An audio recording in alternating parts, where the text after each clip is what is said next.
Getting ourselves ready for another day at the North American DPC. Welcome, ladies and gents. It's your host, T Panda, joined by, of course, the trusty Old Fear, as we head over to the third broadcast day of North American Dota in the first division. Sorry, fourth day.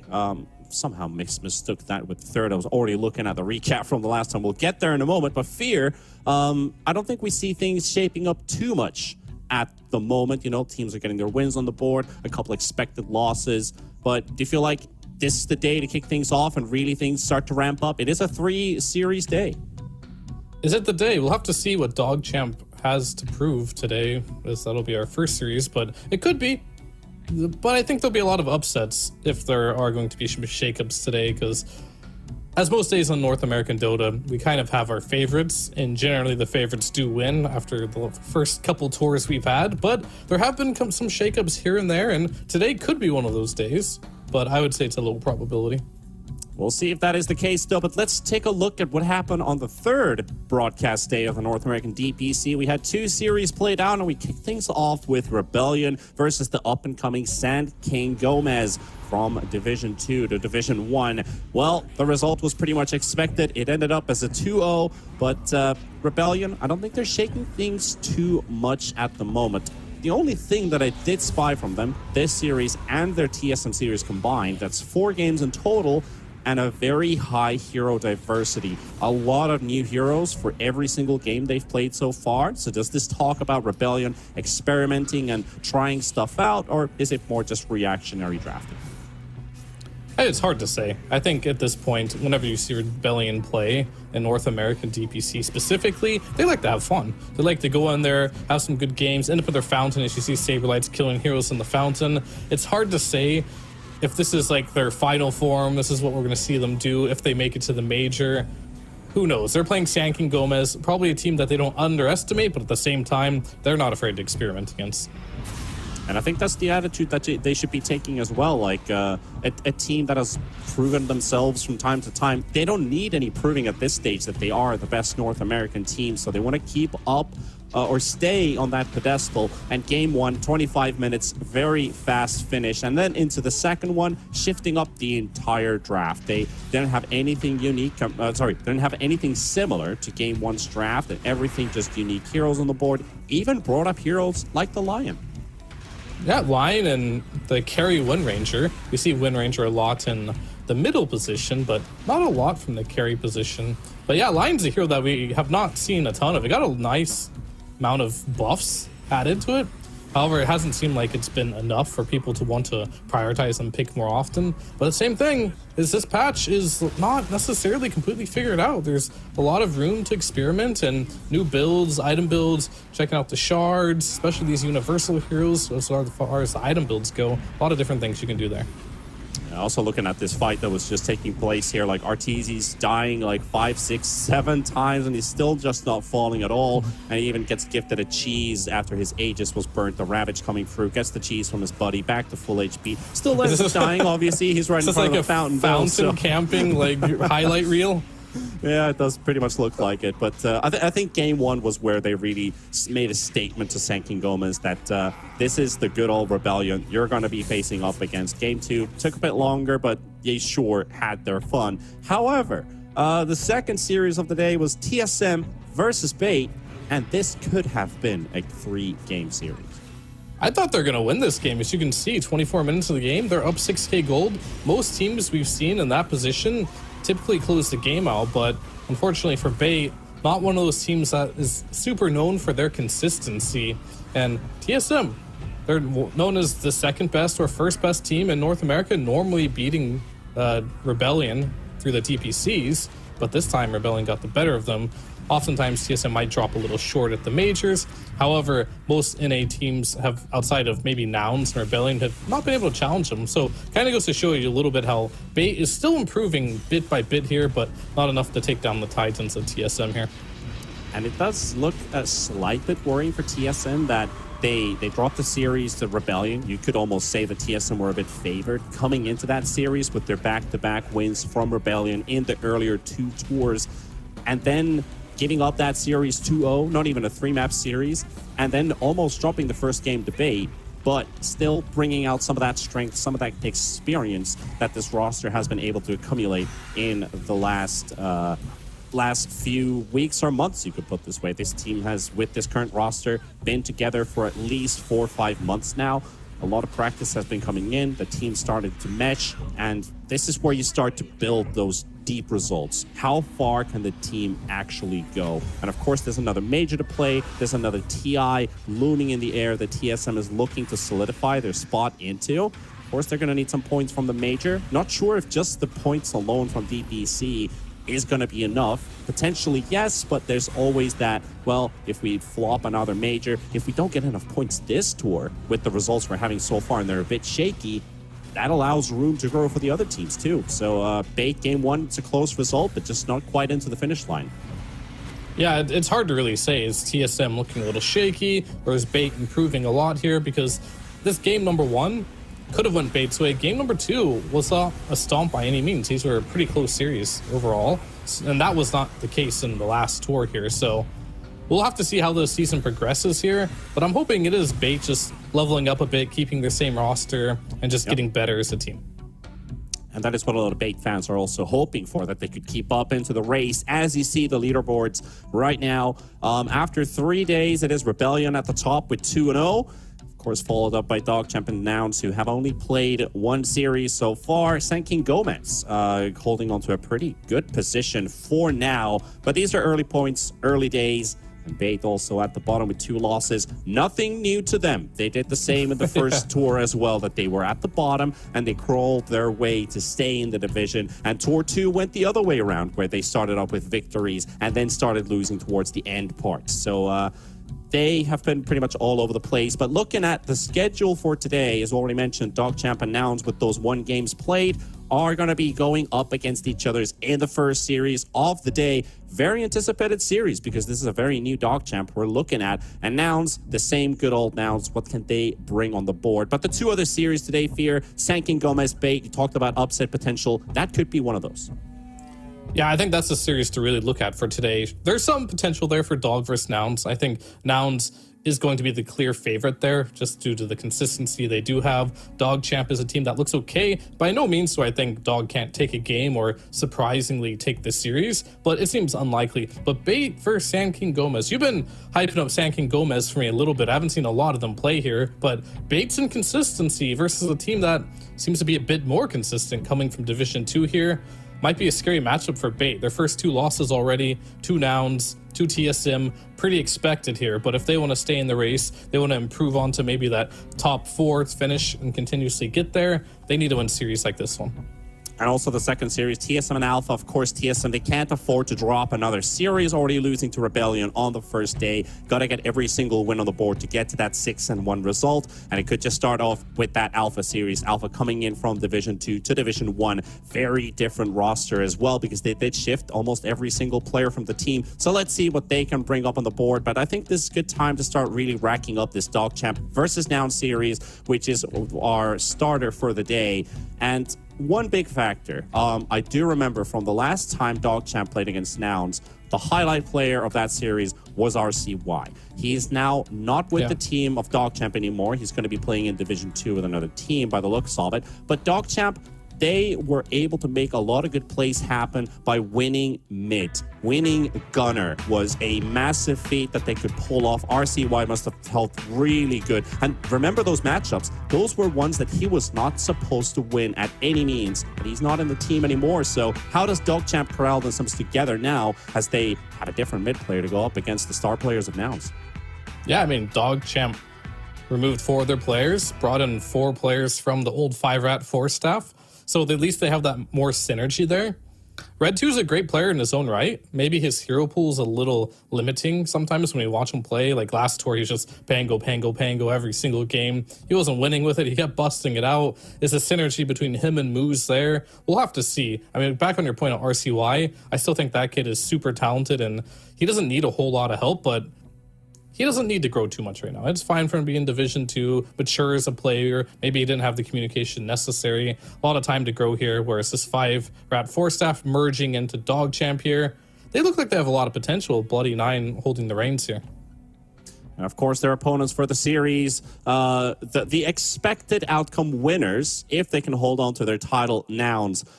This roster has been tested from time to time. They even now got to play at the international third-party tournament on the side of this DPC, and were able to play against a lot of international teams. That experience, despite... New Jersey's too as well. I mean, someone could say that this is one of the most based NA rosters out there. Do you think the same way? Are they based? I mean, that jersey's based, that's for sure. We'll have to see. I mean, Nouns is really wanting to get into that top 2. They want to beat TSM. They see Rebellion win, right? So now they're like, okay, we got a chance. Not to disrespect all the other teams, but NA Dota has just been Nouns plus Rebellion plus TSM. And Nouns, I would even say, has been a big conversation point most of the time. They've lost to every single TSM match. They've lost every single Rebellion match this year. But this is the time now. They can lose to Rebellion. That's fine. I think that's the team they match up the worst against. But seeing Rebellion beat TSM, if they can get that TSM win and not manage to lose to any other teams, this is an ideal scenario for them to go to the major. They just need to win all these series coming up here, and they're going to have to beat that TSM series finally. And everything, of course, starts off with a draft. So let's head over to the first game between DogChamp and Nouns.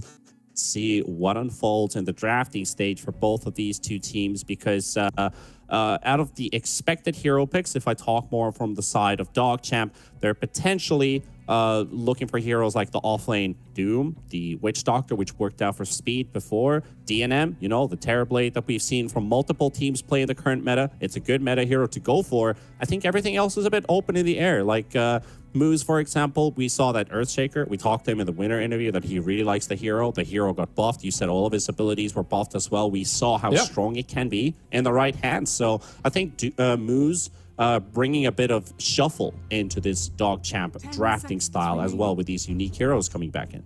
Yeah, and on Nouns' side, they've played 2 games, but both those games that they played had a Timbersaw, and they were both 30 minutes or under. So they ended up stomping 2 very decisive, quick wins here. So we saw last tour as well, Nouns is the type of team that they have good strategies coming into the season, and they'll just keep playing them over and over again, and they'll win with them. The only concern you have for Nouns sometimes is, are they a bit limited? Do they not have enough strategies? They seem to want to rely time and time again on the same things. If we remember Husky, the first 6 matches he played, or maps rather, not matches, he was Undying or IO, every single one, right? And once those got banned, they had to come up with new strategies. And of course, they're playing better teams towards the end as well, but they weren't just cutting it anymore. And I feel like they were kind of, I wouldn't say in one-trick pony, but they were definitely limited on how many strategies they had. They had a couple good ones, but not enough to beat the big boys. 5 seconds remaining. And Nouns are going to kick this draft off with the TB and the Pango banned out. First pick Doom coming out as well. That was one that DogChamp was probably also looking for.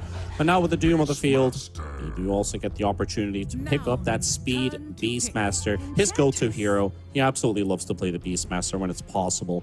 And I haven't really looked at his itemization. Is he a Drums of Slum enjoyer, or is he shifting to something else? But it does kind of make sense, like the Beastmaster buildup with the Vanguard introduced to almost every single offlaner now, that you have that extra tankiness, get more benefit out of Drums of Slum. So more sustain in fights, more damage for you to deal on your enemies. Well, the big reason why Beastmaster is considered a first phase ban or a first phase pick is just that you have the ability to go that hybrid build. Maybe not so a hybrid, you have 2 options, right? You can either go for the Helm of the Dominator build, or you can go for the Crimson Guard into the Drums of Slom build. Whatever you want to do, they picked it into Doombringer. So you know for a fact he's not going to go the Helm. It makes no sense to go Helm versus Doom. He has that level 15 talent that can eat Ancients, and even before then, he can eat your Helm of Dominator. That's a no-go there, so I think we definitely will see the Drums of Slom build. Also, we see the Enchantress come out, which is a bit of a protecting pick as well for this Beastmaster, so there's no board counter. Also, could indicate Helm of the Overlord to some extent, that he has the option to go for it now, because we don't really see any of the supports. There's still room for a Chen, potentially, if Nouns want to play Chen, but at least the Enchantress protects the Beastmaster a little bit in terms of what kind of skill buildup and itemization choices you want to go for this game. But Nouns, they find the Clinks option. If you look at what 10 seconds Nouns has, and you look what Dogchamp has, it's kind of funny because Enchantress has a bunch of summoned units, right? So does Beastmaster. And Doom and Clinks, they love eating summoned units. So they're picking all the heroes that can just like chomp down your creeps. And luckily Beast and Inch do have alternate playstyles. You can play more around the Impetus on Enchantress. And you can also just not play around your boars and play around the axes, drums of Slom type of build. I would like that a lot. However, I will say the Beastmaster, when you do go this drums and Slom, I've seen it look really good, but I've also seen it look pretty useless at times. Yeah, it can be also underwhelming. Yeah, for sure. So, Enchantress is the same type of hero. This hero has a crazy low win rate in high-level pubs, but a lot of picks as well. I think it has similar issues where it looks good, it looks damn good, but when it looks bad, it also looks bad. So, little concerning here for Dogchamp's opening here. Very snowbally, but these heroes have to get off to a good start. 10 seconds Yeah, I totally agree. Both of them need a good start for this game. So Dogchamp got to put a lot of emphasis into that laning stage and come out with shining colors. The Wisdom Rune control. Enchantress is not exactly your hero who that early on for the 7-minute Wisdom Rune really wants to just run around the map. So you want to find yourself if Ench is 5, then you want to find a 4 that's capable of moving around the map. I'd look at Techies, I'd look at Caudle, I'd look at Bounty Hunter, these type of heroes that are able to get that experience benefit for your team. But not only just that, also providing you with extra lockdown, extra harass, extra golden vision, especially if you go for the Bounty Hunter route, since there is a Clinks on the field that Nouns could just be playing as a support. You know, it's like it's not the carry that just gets countered by track and you don't really get that much benefit out of your invis, but a lot of options that Dogchamp could go for. However, they do need to pick before Nouns and their double pick. Oh, are you talking about Bounty? That hero's banned. It's bound. That's true. But at least the other options that they're looking for is like the Caudle the Techies is something that you can still consider. But then again, it is Moose. He could just be like, oh, just give me the Shaker. I'd like for him to 5 play seconds remaining. Spirit Breaker if I were to pick a hero. That too. These Bounty I'll be Hunter, totally fine with it. yeah, these Bounty type heroes are good versus Clinks because Clinks doesn't like it when you get on top of them. There was one Western European game I think we were casting, right, where the Clinks ended up like 0-11, just couldn't get anything happening in the game. Oh yeah, that was Aramis. Yeah, it just happens when you play this hero. If you get on top of the Clinks, he does a lot of damage right now, and that's why people prioritize him as support. He's a damaging support, doesn't really have much control, but he dies really fast if you can focus him down. So getting a charge on top of him, getting a track, those type of things, he really does not like, and you can really punish him. And if you don't punish the Clinks, he's definitely one of those supports that can just be 10-0, getting at the items, start solo killing cores. You do have to prioritize making sure Clinks does not get off, because I want to consider this hero incredibly greedy in the pos 4 pool right now. I think it's so greedy. Yeah, he's kind of like a pseudo carry type. Pseudo carry in this case, because you're a pos 4 that is capable of scaling into an even pos 2, pos 1 like role hero that just does a lot of damage, can stand his ground, can look for pickoffs, can annoy your supports in the back line, or just get these utilizing items in the front, like Nullifier, for example. You've got Doom with a Clinks forming in a Nullifier in your opponent. That is perfect for the Doom to chase down targets. And it just gives you a lot of early poke. But if you do go for the Spirit Breaker route, which I would really like for Dogchamp, is a cool idea. They banned out the Caudle, which was one of the heroes I wanted them to play. But they're going to leave it open for now, as we do see an Alchemist after the Slark ban. At least there's no Terrorblade. This is something we saw a lot at the beginning of this patch, and Terrorblade's been sneaking into that first phase picks, first phase bans now. And it's often because you get to the situation where you kind of don't remember to ban it in the second phase, or you don't really want to ban it in the first phase. Then you pick an Alchemist here, and then another team's like, oh, let's get a Terrorblade now. And some of those carry-to-carry matchups versus the Alchemist, you're not going to feel as comfortable as where I think Terrorblade's your number 1 go-to pick against the Alchemist here. So you're going to have to go for maybe your number 2 pick or something like that down the line here. Luckily, they do have some choices when they do see the Alchemist. What will they go for? I'm not entirely sure here. I'm pretty sure the Clinks is 4. The Doom is going to be position 3. Do they want to end up picking like an AA or something to counter this from the POS 5 role? Or do they want to go the route of the Monkey King? I know Yamsun kind of likes that. That's going to be a high tempo hero against Alchemist. Troll Warlord, that's another one that is good versus Beast in lane and good versus Alchemist in the game. and we get a We also techies. get the techies. All right, so no bounty, no coddle, but the techies goes through, and it is actually for nouns instead of dog champ. So we got ourselves some pretty scary looking lanes. And at the moment, do you think this techies is a 5? Do they play Yeah, probably. Links on one lane and then techies troll? Yeah, you could. Yeah. It doesn't really matter too much what they want to do here. I think the Clinks is good against the Beast and the Enchantress. I think if you are playing versus the Enchantress as the Clinks here, you do have the option of leveling up your Death Pact and taking away some of those creeps. You can do the same thing if Beast ever tries to summon a boar. So Clinks is good in both lanes, but Techies is one of the strongest ranged supports right now in the game. So whoever you lane with Techies normally will win its lane. If you're used to think of Techies as this like little pea shooter, right? Just tickling with your right clicks. This dude hits hard now. He hits just as hard. He hits harder actually than most ranged cores, and he has more range than you. His nukes, if you land it, of course, do more damage than the other hero. The potential for Techies to do damage in lane is higher than pretty much any other. I want to say POS 4, but they can be POS 5, or like any other ranged hero in the game. If you compare it to Crystal Maiden, Techies will destroy CM in the trading department. A lot of stat gain as well per level for this Techies. Being a universal hero does get a lot of extra right click added into the mix, but Dogchamp, they went for Crystal Maiden, wanted a bit of extra nuke into the lineup, which they were a bit lacking. Also some lockdown with that Frostbite will be annoying for the Troll Warlord to play against. And a support that's able to kind of rotate between the lanes. But one thing that I'm kind of worried about for Dogchamp now is if this Enchantress isn't able to move around the map, Nouns, they've got really good heroes for those Wisdom runes, and they can just get a big XP advantage above Dogchamp. I feel like the lineup is a bit greedy on the side of Dogchamp. That's just how I'm reading it right now. It feels like they can be easily punished if they don't thrive in the early minutes. Yeah, it's definitely possible, and I think one reason we're seeing a lot less Enchantress nowadays is the Twin Gates. Normally, you just take the Twin Gates to get on the other half of the map. Enchantress used to be really good at collapsing on the mid lane, applying pressure in mid, but it seems applying pressure to mid isn't as important as it used to be in the previous patches, and Enchantress isn't the best Twin Gate enjoyer. You'll go through it, but your creep can't go through it either, which means you're kind of stuck there with just a hero without a creep, and it's not really the greatest position to be in. Whereas Techies, Clinks, they love just popping through that Twin Gate and terrorizing both of the side lanes there. But perhaps you do a different approach here on Dog Champion. You do apply pressure to that mid lane. They did play this Crystal Maiden as well in the third game versus Felt. However, it was against a completely different type of lineup than what they're going up against in this game. There were heroes like the Phantom Lancer, which was punished a lot around the map, the Underlord, the Wind Ranger being the other two cores. Now it's Doom and Troll, and still waiting for the third one to come out. Nouns is going to have to pick before, and Dogchamp, Red 2.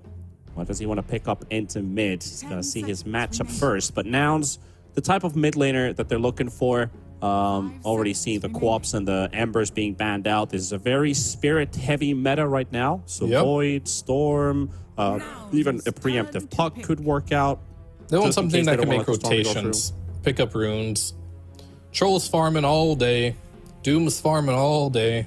You need something that can play Techies and Clinks and make some kills happen on the map. And both these heroes really appreciate to have a stun or some type of lockdown. It doesn't have to be a hard stun. You mentioned the puck. I would be okay with that.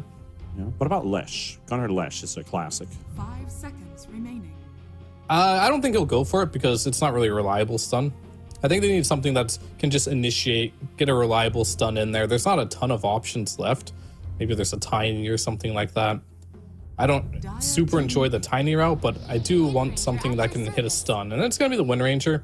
It's a harder to hit stun, but you can play around the supports. And I was talking about before this game, Wind Ranger on Dota 2 Pro Tracker has the highest win rate in 7.33C of any hero in Dota, and it is the most picked hero of any other hero in Dota right now.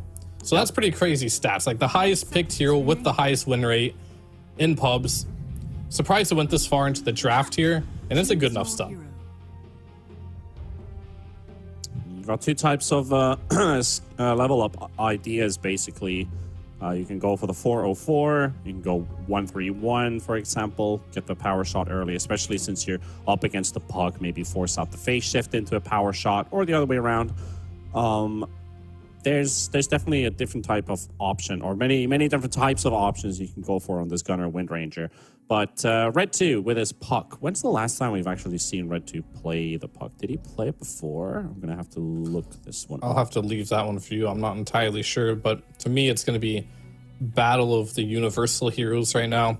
Okay, he played it against Felt in Game 3, and there was a win. So Okay. CM and Puck were the two heroes they did play that draft. Everything else was different. Okay, so one puck before.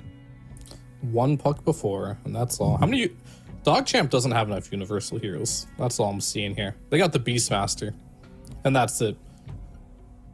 Uh-oh. That's not a good sign. You need more. It's like the whole meta's been around like at least 2, at least 3. Let's just go full on. Sometimes you get 5, heroes. you know? Yeah. It is what it is. No, I mean, the their lineup. Gladiators pulled it off. They had 5 Universal Heroes the game that we did cast in West Europe. That was, a very swell performance. They just scale so well into the late game. That makes them have a lot of value. But it doesn't mean you should just always go Universal Heroes every single game. Or maybe it does. We'll have to see how the meta truly shapes up. But looking at the things that you do have going for you on Dog Champ is you have a well-rounded lineup. You've got the Beastmaster, Puck, which are really good at playing around each other. We'll see if Speed can get a decent laning stage and transition into Drums of Slom. And will those Drums of Slom end up doing anything? That'll be the big question. And we're going to see Moose actually playing the Enchantress on position 4 here. So going for that ultra aggressive type of play here. Which draft do you prefer, if we put it in that way? Do you feel like Nouns is a more stable lineup? I feel like they've got an easier way out from this game. That's how I see it from the side of Nouns. I feel like they're a bit easier to execute. They've got somewhat understandable, easy timings that they can look for and just collapse and fight against Dog Champ. They've got good scaling on their side too. Every time I say Troll Warlord looks good in the game, something terrible happens. That is so true. So it's really hard for me. Like, yes, it is a good Troll Warlord game. You are playing against a Beastmaster. Should be good in lane. You're playing versus the Alchemist. The hero that can't disengage from you. But so much random stuff can happen in that game to just make his game so bad. So I'm still going to say Nouns' draft looks more stable. You have the Doom versus the Puck, which is quite nice. Troll versus the Alchemist will break it down very simply, I suppose.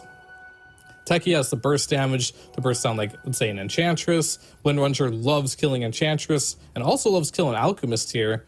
It's just going to be more of the question, can Dog Champ outpace the Nouns lineup? Because if it becomes an even game, I think it's going to be very hard for DNM to fully carry this game by himself. Red 2 is going to get a good block into the mid lane too, so it's going to be right above the stairs. Going to be a bit difficult for Gunner to contest this one. But still, 2 range heroes, shouldn't be too worried about what's going on. And Gunner, he's got this capability to always be good in the mid lane, no matter what. Like, I don't feel like kind of like Dendi in a way. I mean, obviously this is a rough comparison with Gunner and Dendi, but like we talked about, Dendi is like he doesn't really get stomped in mid, and I don't think Gunner either really gets stomped at all. He can be a bit behind. He knows a way how to corral back into the game, but he doesn't get shut down like that. This mid doesn't do anything. Red 2, however, he can be super good, or he can feel a bit underwhelming. A little bit low. Yeah, I would agree with that statement. I think Gunner is the type of player in the mid lane that he's generally stable, in the laning stage at least. He can be quite unstable outside the laning stage. He likes to dive really hard, especially in the mid game, and make some really high risk, high reward plays, but he normally plays his laning stage pretty safe, I'd say.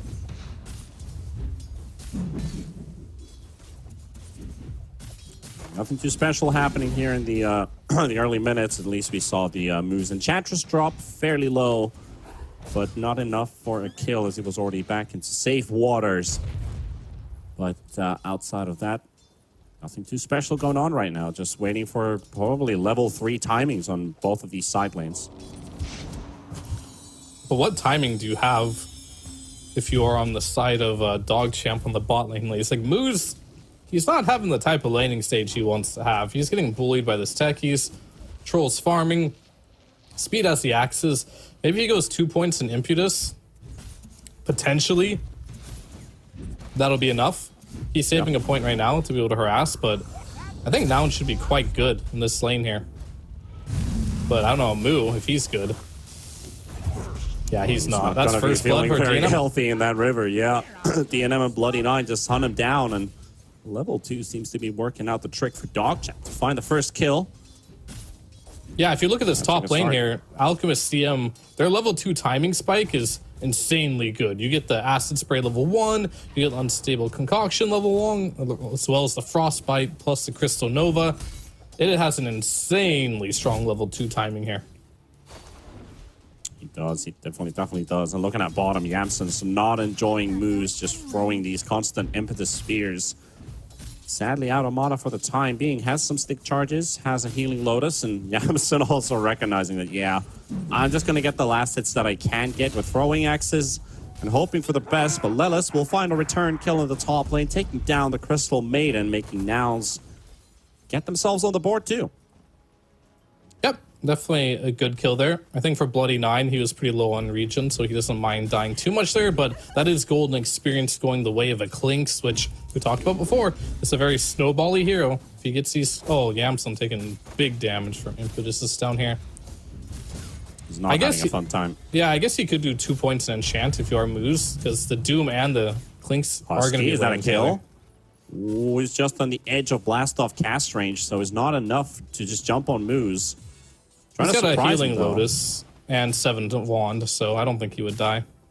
There's the 0.8 stun duration. If you time it perfectly, going for it, but Moose is already on point, and that just could lead into Husky dying. Oh, miscalculation. Yeah, he got jebaited there. He got jebaited hard. When you got a healing lotus and 7 wand charges there, that ain't happening.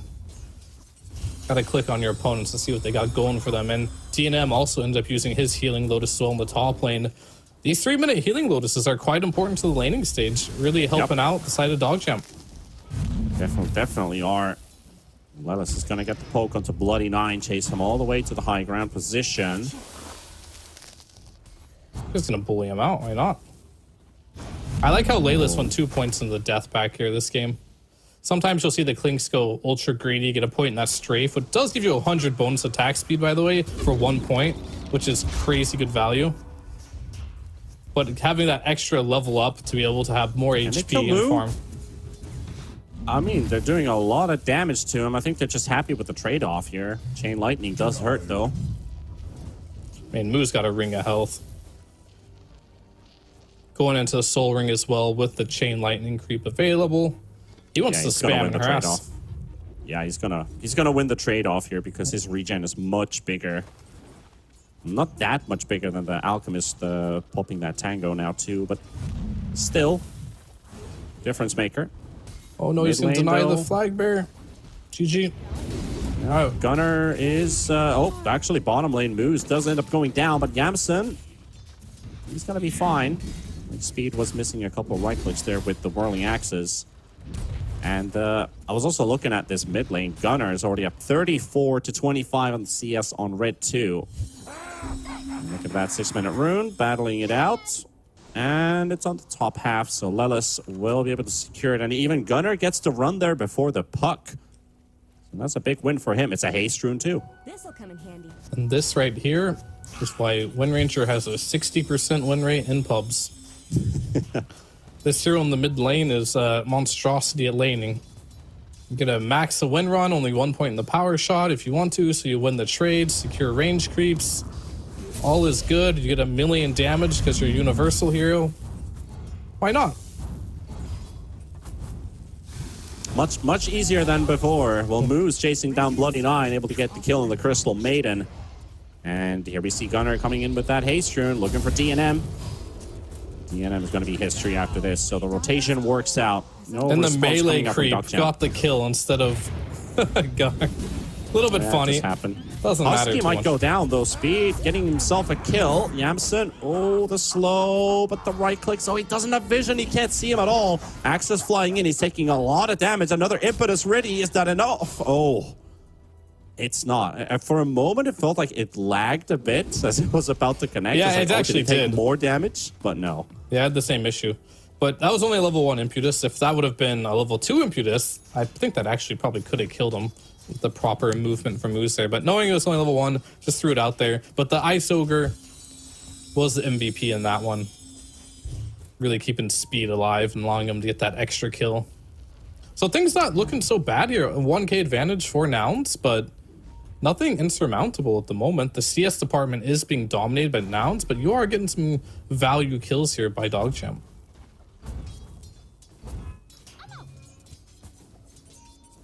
And that's the thing about this Troll Warlord at the moment too. Ever since this is my biggest gripe about playing carry in this patch. I don't even play carry in the patch right now, but if I were to, I would complain a lot about these offlaners just gonna buy Ring of Health every game and build dream items. You don't get a match chat anymore. Ring of Health doesn't do anything for these safe laners at the point in time. You can't make the Battle Fury within it by disassembling. So now you have to go for this Cornucopia item, which is way too expensive for what it gives you. Yeah. Oh, DNF just got kited super hard. He's going to And get doomed up too. He did get his ulti off though, but he Can needs a bit of deny extra this? distance. Very close to dying, but the damage is going to be sufficient, and Bloody Nine doesn't even know what to do. He's dead. He's going to drop as well. I wanted to Good play from see Nouns. him deny there on the Doom. That would have been ultra pog. Not That was able to really get it. good movement as well from the side of Nouns, because they saw the Alk stun was being loaded up. They both kind of hit into the trees. Doom showed him for a second. It's like, oh, throw it to me. Now I'm just going to disappear from vision again. He gets stunned. He did get his ulti off before the Doom was popped, but it still didn't make a difference. Yeah, not quite enough as I guess the new nerfs to it didn't matter too much. It was just move speed is decreased by half. So I think that probably did matter in the end. In the 7.33C patch, your movement speed only goes up by 20 instead of 40, so maybe Klink's getting those couple extra right clicks off thanks to the nerfs there. Radiant's bottom tower is under attack. And Looking at now DNM's just that being net hunted. That net worth is actually starting to get Dire's top tower much is bigger for Nouns. They were able to harass this entire safe lane duo away from the lane. Bloody Nine is almost down. Techie's trying to use his wand as well for a blast off, but Clink shows up, and Lelis, he's having a party right now. He's 2-0-4, 6 out of the 7 kills Clink's been a part of, and what a Solar Crest timing. Just saying. Radiant's bottom Yeah, I mean, he's level 7 before 10 minutes with a Solar Crest. We talked about how Third highest in Klink's... the game. is under attack. We were talking about how this Klink's can become a carry. He's on par for one of those timings in this type of game here. Is under attack. Dire's top tower has fallen. Wait, me. However, you do have Could be worse. Beastmaster, I guess, having a decent game, going for the Trumps of Slom.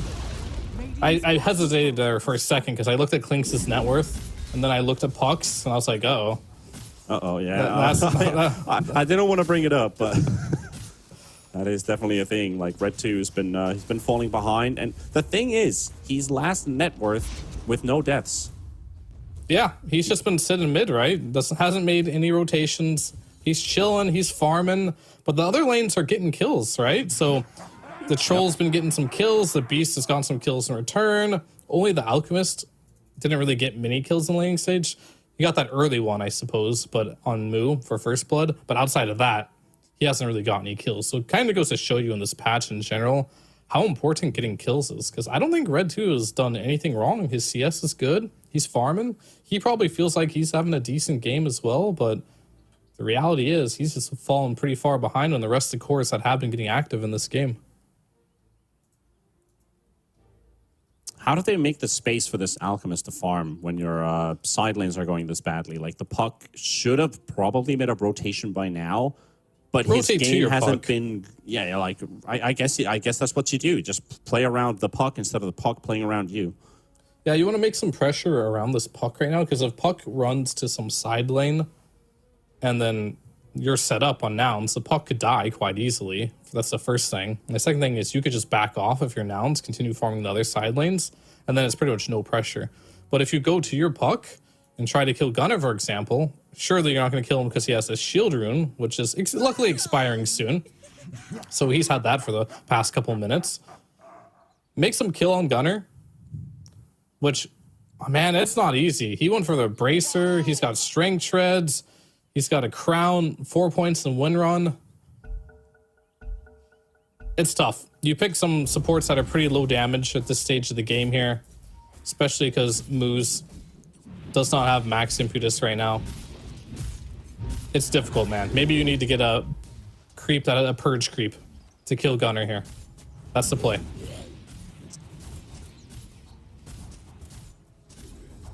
A lot of answers, a lot of questions that need to be answered on the side of Dogchamp, but Nouns just playing their regular Dota game at this point. No stress, no panic, no whatsoever. Everything going swell, everything going good. Especially with this Clink's already popping off. Husky is level 6 on the techies. And start placing defensive wards around the, or defensive mines in this case, around the triangle for Yamsen to farm. But Yamsen's just chilling around the bottom half of the map. Even though they have taken out that bottom tier 1 tower, where DNM is now farming currently, able to take over that bottom half of the map, at least for the time being. But there's also the Beastmaster farming Ancients. You've got a lot of cores on the right side of the map, on the side of Dogchamp, which isn't probably super ideal when you think about farming patterns. How do you get the most out of the time that and the space that you have on the map? And they're all clustered around this kind of relatively small area. And everyone's playing around that too, and Red 2 still in mid. He has not left for 12 minutes. I think he wants his Switchblade. He's 300 gold off of it. With that timing, he'll have a lot more damage. And plus, you get the True Strike hit for the Wind Ranger with the Witchblade. Not so scared. Radiant's I middle mean, he Not should be leaving scared. the safety of his tower, yeah. I mean, if you look at the Bloody 9, he's level 5 at 12.5 minutes here. Both supports from Nouns were already level 6 before 10 minutes.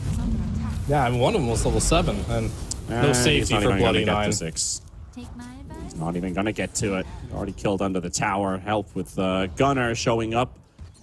That opens up a bit of poke for the tower, but most importantly, Nouns, if they can get a kill like this, they'll be happy to do more of that. Increase their network lead, get some free experience, and when they're strong enough to stack up and go, game plan is pretty simple for Nouns. Now onto Red 2. Setting up for the puck in mid. He's sleeping a bit with that illusory orb, but he's not going to get caught. Gunner even through the shackle shot, but no connection. Bloody 9 TPing in for the bottle refill. CM really wants to get that 6, but that freezing field, I don't think it's going to make a massive difference. Wind Ranger almost at 2,000 HP. I guess the Troll's still kind of squishy. You get good spell connections, you could look for a kill on him, but... He has no not gonna ulti be showing skilled up. either. He's really greedy. I want to give a shout out to Husky here. If we get a PTP to click on Yamson here. He is following him with the Kobold to give him that bonus prospecting aura. That is from Husky's shovel there. Really helping us carry out. I was watching Celery on Gaming Gladiators just before. He put the Kobold on himself instead of Duraccio. Yeah. Not a team player. Husky here, being a true team player. Oh yeah, definitely. Wisdom Rune spawning should be going for 1-for-1. The other one's going to be picked up later, but the most important thing is they're jumping Red 2. Doom animation goes through, but the cast does not. So Red 2 gets to live for a bit longer, and they will return the kill onto Husky. So Dogchamp, you could say they got a bit lucky there too. Because Red 2, he was like 0.001, something like that, off of getting doomed. It was a close one. He did manage to escape just narrowly there. And Gunner, with this item build, it's just not fair, man. He has, look at his items. He has 153 damage with 1,700, almost 1,800 HP. Yep. That's balanced, yeah. These universal heroes are insane. And it's not their early game that's insane. It's just when you get to this point where you start getting some bracers, some treads, some Rod of Atos, it's like you have strength treads on and you just get damage from them. But you're also getting damage or whatever you want from any type of stat. It's there we have quite the Doom insane. being popped. It's onto the Alchemist as well. He's going to have to retreat and run away. Bloody 9 going to get blown up by the stuns, but this Alch is going to get to safety. He will not die. Oh, he pulls the attention of the Ancients. Yeah, the Radiance. But, He'll be fine. Not enough damage, yeah. And this is normally what I see, so we're going to go quick, about speed on this Beastmaster. Yeah. These Beastmasters go AFK.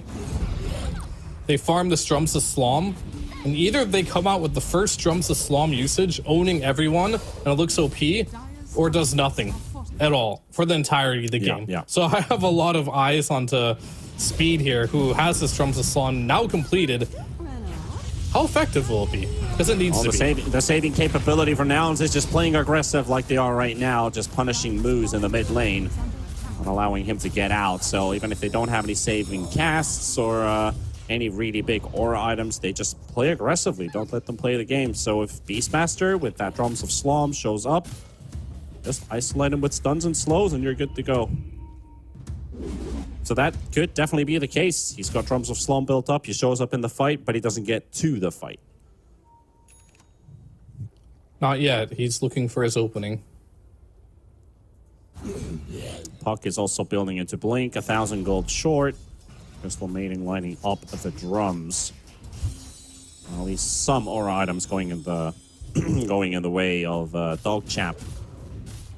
And also, I guess with the Crimson Guard, you can mitigate that troll right-click damage. Yamson's going to be bringing it onto the tables, so that next team fight could work out. And the Wind Ranger, yeah. So that Focus Fire doesn't really do that much, but the Javelin procs are definitely still there. I'm okay with them waiting if they want to for the Crimson. But after that, I'd like to see him do something. But they're not even going to wait for that. They're just going to go out right now. Hard to say if this is the right choice, but if they find a fight where they catch him off, have a numbers advantage, it could be just the fight they're looking for. Especially if they can get Gunner. Cat I know all about that pause. What do you do? The urge to type in chat. Please pat the cat for me. I mean, I don't have a cat right now, so what do you do when the cat's on the keyboard and like you're in an important game? Do you just throw them off, or? It's like a 1 to 2 second reaction time of, oh, Katie, not now. You're trying to look for the pause button, hope that the cat doesn't actually press your BKB on, and you lift the cat gently, place it down to the ground, or put it in your lap, continue playing. But I don't know about competitive players. Do they just put it down to the ground, or just put it down? Period. No. That sounds so wrong. No, that's not what you do. Sorry, I'm not a cat person. That's fine. Dogchamp though, with that more of a smoke, dog they're person. able to get that mid tier 1 tower out of the way. I can see you're a dog person. I understand that. Speaking of dog, the Dogchamp's here. Don't know if they're representing the dog super well in this one right here. Aegis does go down. They do have a timing here, but it's looking I wouldn't say it's looking rough right now. It's just looking a little bit difficult, and it looks like they need to find a timing to do something pretty soon. Because this Doom is continuously scaling. Troll Warlord is having a dream game where he's not getting pressured. He's going to get to his BKB uncontested with the Battle Fury. Doom is AFK farming. I mean, maybe not AFK farming, but has boosted travel, Octarine Core going into BKB as well with the greater Healing Lotus. Pretty much everyone's having a great game, and even looking at more problems coming your way, it's going to be this Clinks who's getting closer and closer to an Orchid. Big troubles for Puck there if he does manage to complete that one in a timely manner. Farming ancient camps, so might as well get to there closer. Talking about you being a dog person, and we've got Dogchamp on the field. What type of dog breed do you think that they are right now? Because it's not like if they get a strong start or they're super annoying, it could be like a bit of a yapping Chihuahua. But I'm not seeing that. They're also not playing like Turtle Dota, being very defensive. Like what kind of like guard dogs do you have? What kind of dog breed is Dogchamp right now? They're like a nice little bulldog. Nice little bulldog. Yeah, a nice little bulldog. Not too threatening, but can show its teeth. I feel like they're a bit of a pug to me. A pug? Yeah, sure. That's fine they're too. just chilling. They I get just want excited. that face. They have a bit of a pug face, kind of like that. Just chilling, looking at you, but you get close enough and you're like, Well, hopefully they can turn that into begin. more aggressive than that, because that probably won't be enough to take this game. Well, aggression is coming out onto the Techies. Moose is scouted out by the creep wave as Techies is right nearby, and Red 2 spotted with a bomb, or a mine. So there goes that smoke gank. That's 2 unsuccessful smokes for Dogchamp, and now still holding on to a 4K net worth lead. It has been pretty stable. since minute 15. Just a 1 extra 1,000 gold increase for Nouns. We have Crimson Guard. We have Aghanims on the Beastmaster. We have Radiance on the Alchemist. Still nothing really happening here. Yep, and it stayed pretty even just because nothing's happening, and it's Doom printing gold versus Alchemist, who's also printing gold, so that's staying pretty equal in that regard. It's going to be about the initiations and who can find the jump here. Well, Nouns is ready to fight. Yeah, what timing do they got here? BKBs? Well, Dogchamp has to react fast. They got to get some TPs in as well if they want to be able to, one, protect the tower, two, be able to respond to the fight early enough. But that tower is already gone. So that's your first option out of the way. Now they're TPing in with DNM. Bloody Nine on the side as well. Smokes are going to be popping. Luz is going to be scouted out. The Courier going to be making his way out. The Skeleton's not doing enough damage. DNM going to get the stun out onto the Troll Warlord, but his Whirling Axes are going to be zoning out a bit, so they can't straight up charge at him. They get the Pavis buff. That's going to be removed with the enchant, and he's left kind of alone here. And that's your Aegis gone for free. Now they got the Doom TPing in onto the tier 1 tower, coming in from the back, but Dogchamp ready to take the fight. BKB popped as well. Husky coming in with a stun. Techie's almost going to be dropping down. Beastmaster in the middle of the fight, but he's not going to get anything done here. Not enough drums of Slump charges popped here. Gonna be 1-for-1, and the Aegis already out. So Yamson charging in the front. Moose is going to be battling it out. DNM coming in. Doom is dropped as well. Yamson is down. And DNM gets to walk away scot-free. Moose, he has another enchant, but he's not close enough for the Doom. Dogchamp actually scoring a win here, almost getting the kill onto Lelis too. Is red too. So that's a win for Dogchamp. Where was Moo in that fight? I could have swore he was there. Did he? He was, and he left, and he TP'd back. It's like, what went down with that? All right. That's an empty bar. Yeah, pretty much. It looks like Moo TP'd out thinking nothing was going to happen early on, but Dogchamp surprised him and said, yeah, something is happening here, boys. And then Moo just wasn't there, so he loses his Aegis right away. Now he's forced to pop his BKB. Good read there from Dogchamp if they managed to see that Moo did TP out, and even if they didn't notice he TP'd out, then I guess they're just a little fortunate. He might have been moving around like an area where they suspect probably might be around, because he did definitely teleport in to that tier 1 tower, and he was with the team not too long ago. So there's the Orchid. I guess they were expecting the fight to spread in another direction, but there's the Orchid, like you said. They will catch Red 2 off guard, and now they take moves as well. Doom is TPing into top, but not needed anymore.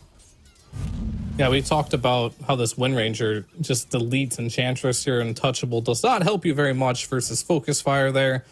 The rich get richer here for Nouns as they get 2 kills on both side lanes there pretty much simultaneously. There goes your Wisdom Runes. This is, I feel like, one of the big turning points for Nouns.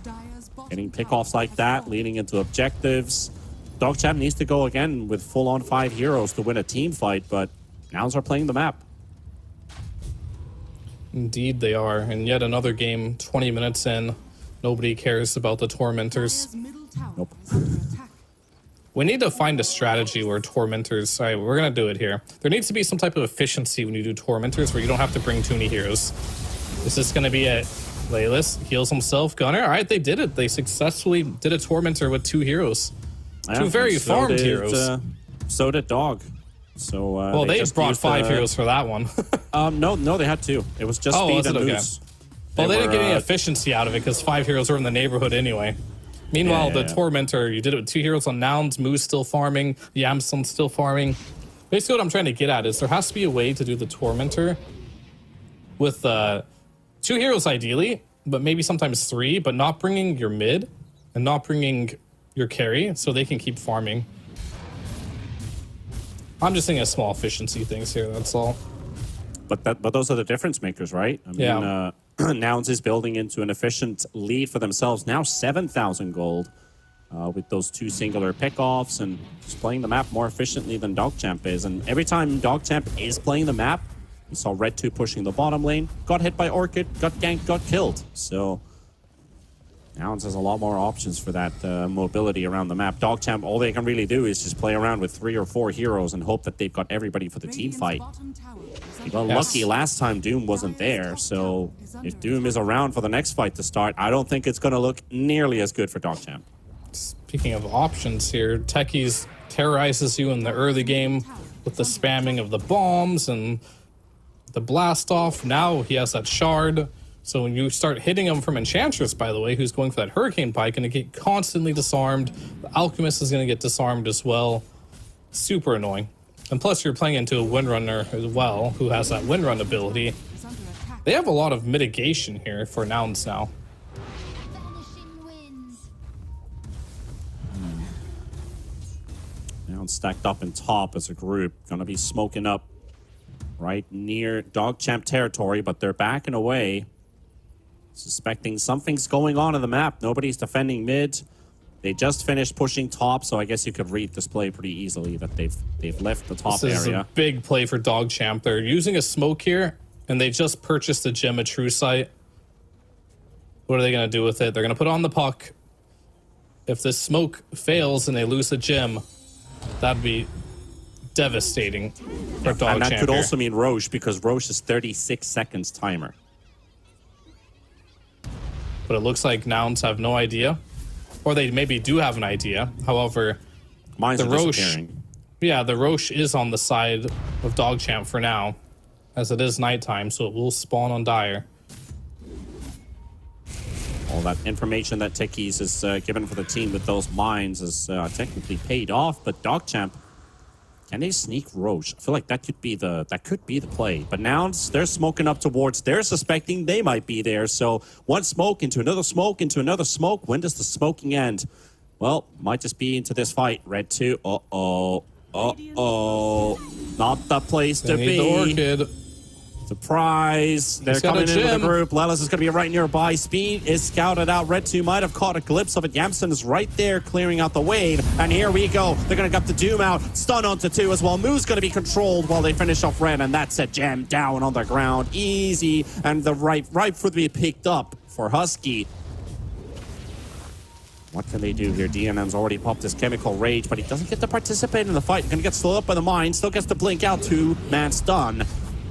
Still has his BKB, but his ult's going to be running out in like 10 seconds or something, so he has to back out, and Gunner shows up from the other direction, stun locked, held in the place. Roar comes out onto Yamson, and they're still chasing. They cannot get any damage out on the side of Dogchamp. Here comes Speed, though, with those drums of Slom, trying to get some damage out. It might just be sufficient. It is!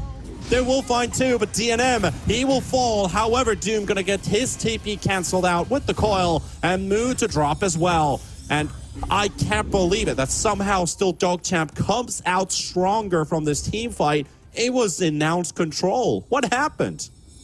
Well, they ended up dooming the puck and killing him, and then they decided to chase further. But on Dire, you have that outpost control, so you just buy back your puck right away. TB's onto the outpost there. Now you're overextended. Yamson decided to pop his BKB, but not also use his ult at the same time. Speed got an amazing roar off there right when Troll BKB'd, so they were able to just kite him out. And this is kind of one of the things where we see Troll over and over again, where he just sometimes doesn't look very good in the fights. He got controlled during his BKB, then after that, one silence from the puck who bought back. Well, you can't press your battle trance in this fight, buddy, so he goes straight down there, and now Roche is going to go the way of Dogchamp there, but it did cost him a red 2 buyback, but much worth it as he will pick up the Aegis for himself. I think they still lost the gem, and that is Husky is holding it. And Clinks might die. DNM's really trying his hardest, but not enough damage. It's a bit of a worrying factor. You can't kill the support Clinks, but, you know, he's fairly tanky. Solar Crest, Orchid, everything. Yep. And then DNM, I kind of like the itemization of going for the vampire things. I do think this is an undervalued item. Most people just look at it as, oh, it's really good for the lifesteal, but the night vision is super good. That's what I love about this item, is just that extra bit of vision for team fighting throughout night and daytime. So if you have an item you can swap around, say a tier 3 item you can use in daytime, you've got the fangs you can swap out during the nighttime. You still get the lifesteal benefit from it, but that vision is super, super key. And Dogchamp smoking up to play aggressive, but now they know. They know. Yeah, he's your They know their initiator way as out well. of here. If he wants to be super clever and get like a mood shard on top of it, he can turn into like a Slark at nighttime. One of the subtle changes of the patch, you do move faster at nighttime, which makes moving across the map a little bit faster. You just need the vision to get the initiations. So Aegis and She's now online. And Speed, so far, I like what he's been doing with the drums. I mean, I don't even know if the drums of Slom has really had much impact in my eyes. But I like how he's not just like, oh, I got drums of Slom. Like a lot of Beastmasters I do see when they get them, just run in. And be like, I'm invincible. I have drums of Slom. He's staying in the back. It helped with the Wind Ranger kill in that last team fight. She was taking a hell of a amount of damage from the Beast drums.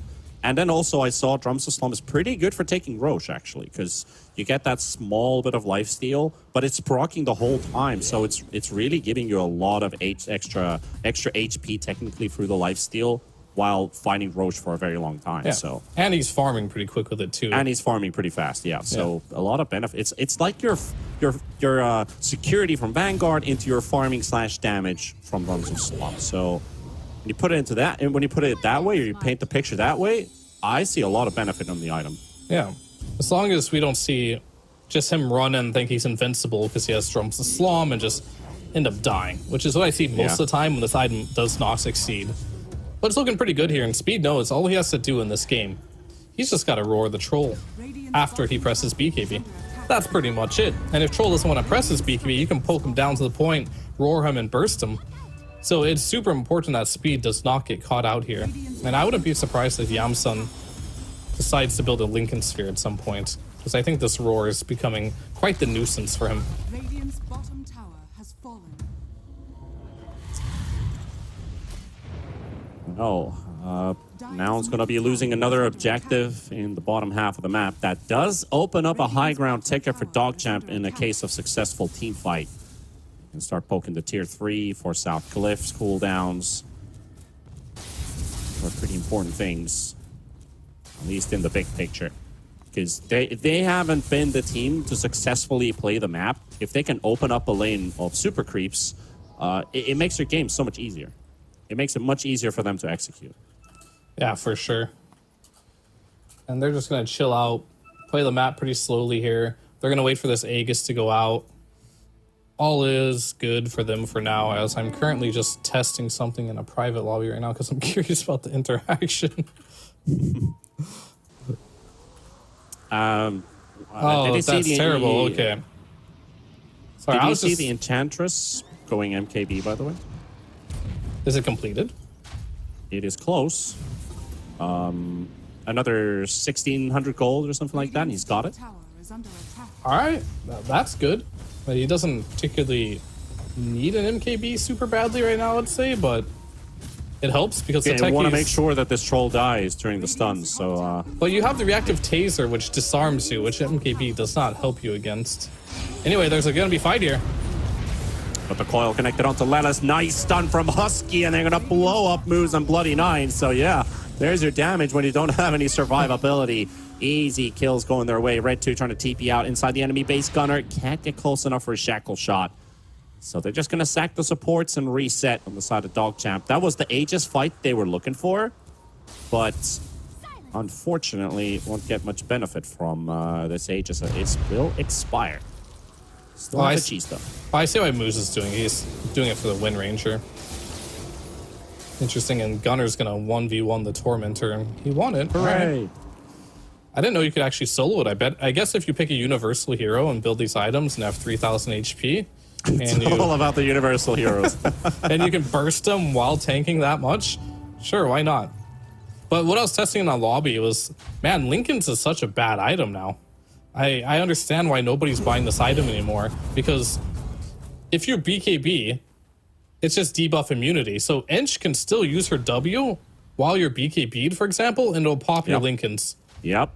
Same with a Frostbite. You Lincoln's want one or so the other, bad. basically.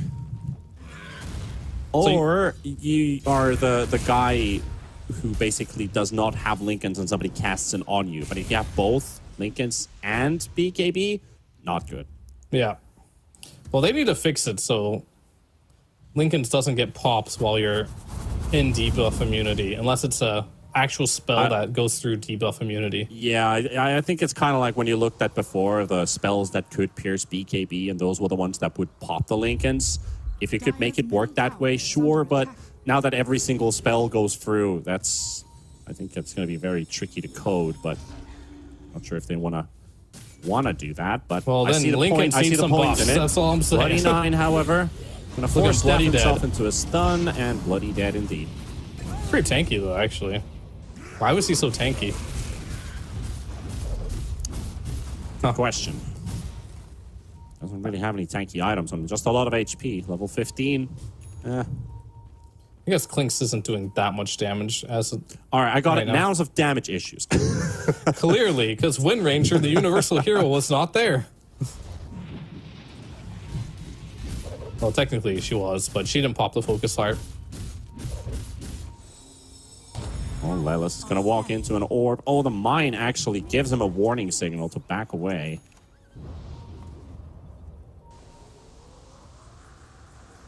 Maybe now they can attempt to go to this high ground position. Yamsen leading the charge. There is a puck around. Jaunting away. Gunner. Oh, good positioning here if he could have gotten himself a shackle shot. Unfortunately, just no deep vision. Also get the D-ward out. It's all about taking smart fights if you're a dog champ.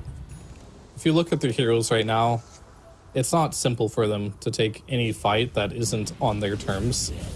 This troll now has Satanic, a lot tankier than before, puts up a Skull tankier than Basher on top Alchemist. of it. Oh yeah, for sure. And then you got the reactive taser that you have to worry about as well. Man, you don't want to go in first if you're DNM here. But you kind of have to at the same time. It's a very tricky situation. Because if he doesn't lead, who else is going to? The puck? I suppose. But they need a priority kill. And I think Yamsun is pretty much impossible to burst. Yeah. But Gunner, maybe he can be burstable. There's a chance when Enchantress does get this MKB. But it always goes back to this reactive taser with the shard. Will Husky be able to save his allies with it? Moose, he has no BKB, so he can't deal with it. Yeah. One thing I do want to say for DogChamp is they've actually made this game fairly competitive, considering how this game started off, how hard it was for them to actually play through the map. Their item timings were much behind Nouns, but they've not given up at any stage of this game. Even found a couple successful team fights, so things have been going pretty well for them if they can just keep on track with this game. But this is a heavily fortified Roshan pit, by the way, which is going to be almost impossible for DogChamp to go to. And it's going to take them too long because Aegis is already down. Cheese has been recovered. And a refresher shard for the Wind Ranger. going to try and take him to DogChamp, they're surprise, still going though. to try to do it. DNM loading up the stun, jumping in. Yamsen going to get stunned up. Can they blow him up before he can? Where'd he Yes, they go? can! Yamsen down! Yamsen down right away at the start of the fight. And they can definitely blow him up. He was suspecting he can probably survive through that stun. Quick reaction. Maybe a finger on top of his BKB could have done the trick, but he just got blown up and no Aegis to bring you back. Yeah, they weren't able to control the Beastmaster during all that. One Orchid, one Doom, one War Stomp, something like that to stop that roar from coming off. Then maybe they could have turned that one around, but even the reactive taser at some point, but he just got obliterated. Look at him. This is a troll that has Sange and Yasha, BKB, Satanic, 3000 HP. Just melted in like less than 1 second. That's pretty insane. Yep. And Nouns, they weren't close enough with Moo. They weren't close enough with the Husky to rotate for the quick turnaround. He just died without backup. Never bet on a troll warlord. This'll come in handy. That's all I know. They can be up 30,000 gold, Yeah, but you if know they it still from have a troll. experience. I mean, it's from my experience playing the hero as well. Just like Yeah, you could be that having too. the best game of your life, but you're still feel like you can lose at any moment. You know what I mean? Red 2, he spots the debuff from Windrun, but can't quite find where Gunner actually is. So it doesn't he's got actually a- go for the chase. It's got Ags now in One Ranger. This is one that I didn't really understand at first when it came out, but it's super annoying. You basically just go invisible. So people can't see you unless you have dust. You can still attack while you're invisible. So you have to have Yep. detection in the fights now. And then it obviously slows a little bit more too, which... And 50% physical damage reduction. 50% for 6 seconds. That is very good. You need to Especially be able to against dispel it. Beast. Yeah. They're on the hunt. Lelis finds Moose. Red 2 also trying to scout out where is Gunner going right now. They're ready to take round 2 of a fight. Already popping the drum charge. And that is to disengage behind the safety of a tier 2 tower. They need to give a better animation for this invisibility for us spectators. You can't really notice she's going invisible. It's really funny to play against because you just see arrows coming out from nowhere. It's a lot of damage. Pushing power at least on the side of Nouns. Got that nullifier ready on Clinks. I can't actually see Clinks' right click damage because it is bugged with that nullifier. That should be plus 75 on top of what he has. Yeah, that doesn't look And of right, course, does it? and the Orchid as well, so 85 plus damage. So that's a 200 right clicker Clinks. And of course the burning arrows. Well, they're 45 there. Actually went for the Skeleton Walk cooldown talent, which definitely pays off in the late game. Makes you a little weaker in the mid game. But he's going to keep spawning 4 skeletons at a time over and over again. Ultra annoying to play against. I think you need a nullifier if you're dog champ pretty soon here, because this Wind Ranger... Sure, at level 25, you get Wind Run cannot be dispelled. But at least you force him into that talent, and you have a window, more importantly, where you can kill him. Because with this Aghanims, do you have the damage to kill him? Definitely not with Aegis, but even with the Aegis, if you do manage to get your BKBs, or MKBs, sorry... You Bloody still might not have damage. 9. Oh, he's getting blocked by the creep wave as the force staff to safety. Hello, Gunner. You're just going to take a tier 3 real quick? Yep. We get hit by the glyph. We're rooted up. Half of his HP already gone by the AoE Doom. They need to get themselves out of their moves. Can he pop the cheese? Yes, he can. But Red 2 down. And Jensen and Moo just hunting them down on the high ground. Bloody 9, though, still holding his ground for the time being. DNM trying to get to Jensen. Finally gets there and starts dealing out damage. Troll is in massive trouble. Satanic is up and everything, but it's not going to be enough. He's going to go down. Red 2, Bloody 9 coming in with the buybacks. Husky's DP going to get cancelled out. They lost the tier 3 tower and 2 buybacks, but they do finish off the troll. And also the techies on top. So difficult fight for Dog Champ, but somehow corralling through. But they also recognize we use some buybacks. We got to do something about this. Straight down mid. Nouns need to chill. That's all I'm noticing. Like, they're getting debated every time by buybacks. Gunner had Aegis. He was just taking a tier 3 for free. He was forcing a glyph. You don't have to dive that. And more importantly, you don't have to commit with Troll and your ultimate and your BKB for that. Like, it's not the biggest deal in the world because you're probably not getting a ton out of this if you're Dog Champ, but you are having the option now with the refresher being down. Sure, there's 1 Doom available still. You can do a lot of damage here. Maybe even force out a buyback. I think what they got afraid was that Gunner, he dropped down to 50% in like half a second.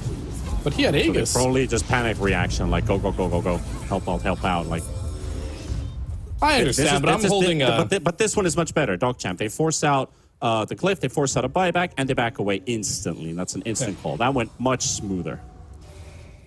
So if you're Dog Champ now, I'm being a little critical on Nouns because I want them to be that team that can elevate to the level we all want to see them be, right? And these type of mistakes and high ground pushes are something that I don't want to see them being doing if they want to have a chance at beating these Rebellions and TSMs. Yeah, they're just kind of sloppy plays. But if you are Dog Champ, you can take advantage of this. If you are, they're taking the bait like this on Nouns. Red 2 doesn't have a buyback now, so all of a sudden, maybe Speed will be like, I'll take the bait next time, and I'll buy back.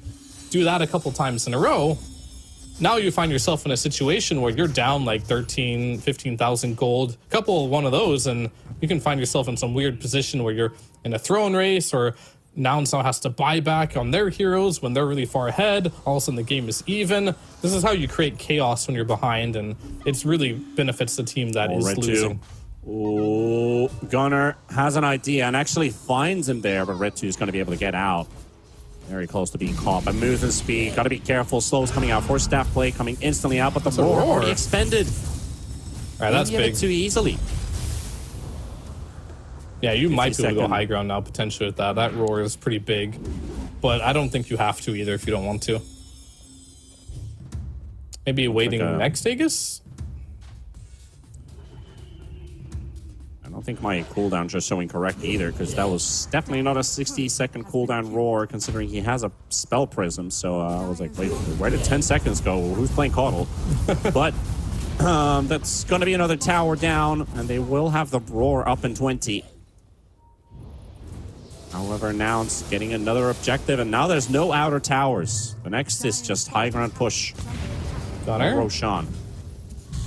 He's like trying to solo the Tormentor, but he's dying.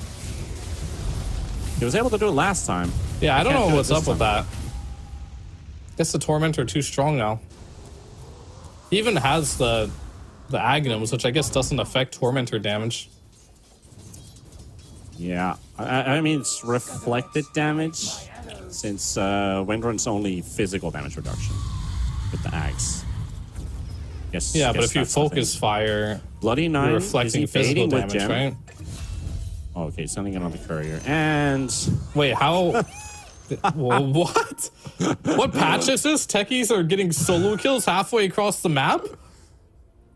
Welcome to the past. Pretty much. That's pretty funny. I actually didn't get to see that one.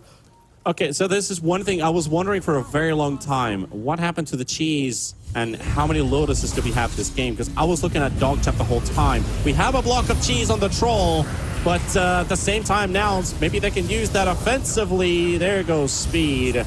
Not so fast. And also the Crystal Maiden to follow. Yamsen finds a second kill. This CM is not coming back, though. That's a dieback. Moose is trying to battle it against Yamsen. A couple of big hits coming through. Does have the refresher orb used up there, so he's going to have a second BKB charge available. They also catch the Alchemist with Agaleipnir and the Shackle Shot. Just no damage follow-up now, and Janssen ready to go. Round number 2. Oh, Moose. Is ready. He has He's no still not buyback. swapping his items, but Moose is gone. He's also out for 100 seconds. It's just not looking good for Dog Champ at all now. They've given away both of their supports, and the base is defenseless. NM. Putting up the stun. Is that the ticket to go in? It's trying. Okay, it's just trying to slow him down.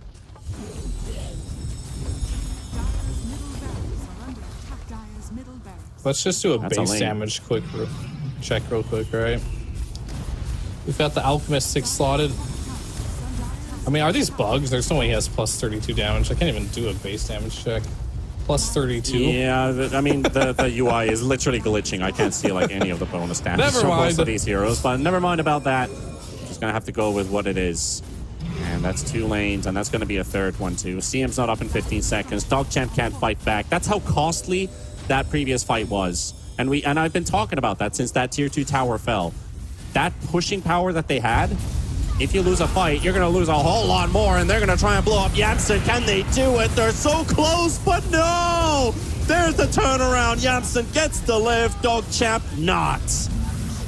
And their entry back into the game has been denied completely. This is going to be announced victory. Everyone dead. Bottom lane open, onto the tier 4 towers. Announced. They will secure this one. Yeah, they're just not calling it on Dog Champ, huh? They're just gonna let the throne die. There it goes. That calm and collective bulldog does turn out to be a bit of a pug in the end. Nouns take the first game. 46,000 gold ahead too. And you know, normal day at the office for them, you could say. But it did take them some time. But it was a collective Nouns victory in the end. Like they would efficiently still play out the map. That was probably the big key factor for them, that they were able to control the map much easier. They've got the heroes that allow them to do it, the Clinks, they've got the Techies, the Wind Ranger. These are very mobile heroes. Doom with the level 2 Boots of Travel. So what does Dog Champ really have? A hero going in a lane is going to get hit by a Clink's Orchid or something like that. So they were very afraid to utilize those side lanes, and they would play one side of the map with 3 cores basically. So they'd fall behind, but they were lucky with some of those team fights, and towards the later parts of the game, not that much lucky. They just overwhelmed Nouns a couple times. Yeah, this game was basically how you see most games where Nouns are pretty much in control the entire game, but they were able to win a couple fights where they played ultra defensive, baited Nouns into them. Well, that's pretty much all they got out of this game, right? Where Nouns overextended a little bit. Going into game number 2 here, I want to see a bit more aggressive from DogChamp. Take a lead. That's all I want to say. Take a lead. Yeah. Try to hold that lead and bring the aggression to Nouns. Don't just play on the back foot. Try to take a couple fights here and there when you're down a lot of net worth to try and get back in the game. Try to get back in the game a bit earlier. That's the one thing that we did not see from DogChamp is they had a chance for this game, but they were never a threatening factor. So again, just finding tools early on in the game. Their side lanes weren't doing too great. Red 2 mid lane for 13 minutes in a row, no rotations whatsoever. Was it planned? Was it coordinated? Was it reactive that, okay, I'll try to get to another item timing that might be able to help out my side lanes? I guess that's also like player instinct and maybe a call from someone like, okay, guys, let's not force any more errors or force any more mistakes and play for another timing. Is that something that you think DogChamp probably did in that early game? I think it was a mistake not to use the puck in the earlier stages of the game. Because what did he get out of it? He wasn't really farming too much. He didn't find any kills, as you mentioned, either. I think they needed to play around the puck more. Or Red 2 needed to find a way to make some more rotations on these side lanes as his cores were getting dove. But unfortunately, it didn't happen. Maybe Gunnar was able to cancel TP with a power shot here and there. I didn't see every small detail of what happened there, but definitely want to see Red 2 get more active in this next game. Out of the 5 big performers on the side of Nouns, maybe Yamson a couple times wasn't the sharpest tool in the shed, but I mean, he was playing troll. What can you do? But he was playing troll. What can you do exactly? kind of adds up. But he did a basic performance here. Gunnar played a pretty good Wind Ranger. Didn't have to do too much extra. But in my opinion, I think the MVP is somewhere between Moo and the support Axel. Yeah, Moop did pretty well, but Laylis 4-0-21, he had quite a great performance. But at the same time, it looks like DNN spicy. From the enemy team is getting the MVP. Wow. That one's definitely a spicy take there. But either way, we'll see what happens going into this next game. MVP or not, I think Nouns is a collective. Oh, there he is. There's your boy. There's Lelis with a 89% kill participation with this Clinks, the pseudo carry, +4 into one of the potential carries of the team. Let's see if I can bring up any other stats from him this game. He did 18,000 damage, which was also 3rd highest, higher than Yamson, higher than Moo. Husky did the most damage this team, 26.5k with that tech key. So for a Clinks performance, only looking for pickoffs and solo target damage, building damage at 10k. Does what a Clinks does. And his laning stage. I think the biggest thing about Laylis in this game was he was able to do super well in that top lane, get Moo off to a great start, secure those power runes for the Wind Ranger. Just what he did across the map was really good here, and not dying a single time is quite a feat too for Clinks. Going into game 2, before we head over to a break, what's the big deciding factor here? We talked about DogChamp. They need to be the more aggressive team, build up a lead, take the initiative. Is that all it is? Well, I think we say this every single time we see DogChamp play. Red 2 and Moose, are they going to play heroes that are going to be able to have an impact on the map? Moose was playing for himself this game. He did a decent job of doing it, but it was a solo performance all around until that mid-late game, but they're already so far behind. If they want to get control of that early game, they want to get into that mid-game with a gold advantage, I think Moose has to play something more aggressive and try to link up with Red 2 and make things happen on the map. Well, let's see how they adjust. We're going to head over to a little bit of a break and then come back with game 2 in a couple minutes.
Welcome back to the NA broadcast as we head over to game number 2 of Nouns versus DogChamp here with T-Panda and Fear. The block of casters basically here. As we are ready with the draft, let's spin it on your screens to see what is happening, because we do see at a very expected beginning the TB is banned out. Now the question is, what happens to the first phase Doom? Was it an issue? Was it not? It's a ban-worthy hero in the first phase, but that would allow likes like the Bounty Hunter, maybe even against some teams, the Spirit Breaker could be something that you are a bit afraid of. Probably not your first phase material type of hero, but against some teams, it makes sense. Techies is also one that people have been looking forward to, but the theme from last game was DogChamp need to get ahead of Nouns. There was nothing resembling to it in the entirety of this game. Behind in the early game, behind in the mid game, even after successful team fights, not a real map pressure or push going on for DogChamp. It was Nouns' game to win. Yeah, I think the beauty of this patch right now is there is no standard meta. We had the last meta for so long, and you just knew what was going to be picked after a first set of bans. Teams experiment. They throw in new bans here and there. We see the Clinks getting banned this time. Was Doom the problem? Was it not? It's really hard to say. It was definitely a problem last game, how well it did in the laning stage, but they're chalking it up to more. It was the Clinks' fault and the Doom's fault, as that gets banned by DogChamp here. If that's accurate or not, that's hard to say. It's really hard to say. A lot of things can happen, and that is why this patch is so beautiful right now. There's so many things you can try. There's so many things you can do, but the core principles don't really change here. If you want to win a game of Dota, you have to get ahead, or you have to take advantage of teams making mistakes. Nouns did not make enough mistakes for DogChamp to take advantage of that. It's always better to be in the driver's seat, so I think you take that approach here. Well, I think you're always trying to go for that approach, but I think you should draft for it here if you're DogChamp. Really try to win those lanes and get out there and make some kills happen. Maybe make moves play on a hero that can be a bit more active and help Red 2 out, because it seemed like Red 2 was a little lost in that game on what he should be doing when Moose is just farming. So he decided to go farm himself, and nothing really happened from DogChamp's side until Nouns put the pressure on. Why is Yamson not wearing his jersey? I mean, I don't know. They look like some delicious grapefruits, though, with those jerseys. 10 seconds remaining. That is something I want to know. Maybe he's eating grapefruits right now. Perhaps. Dire team Like the Doom could have been an issue, but I think the Clinks was definitely a bigger one that they couldn't figure out an answer to.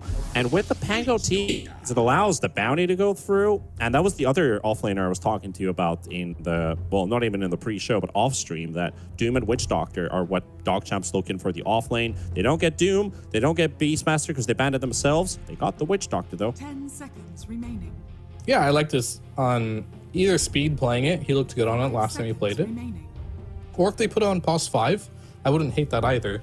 You've got the heal to offset the Scorched Earth damage. If you don't want to go that route, you could just go straight for the Maledict build and burst through this Doom's big HP pool. Either way, that is a pretty good matchup, and there we go. This is a hero we haven't seen very much into an instant anti-mage ban. Medusa's still a hero for sure, and I think you do have to get a couple of those bans in there to really make sure this Medusa doesn't get countered. I was watching earlier in China. I saw the Wind Ranger going Diffusal Blade against Medusa. Looked like a very problematic matchup, so we'll see if they also know of that one and end up banning that one out. But anti-mage is the obvious one.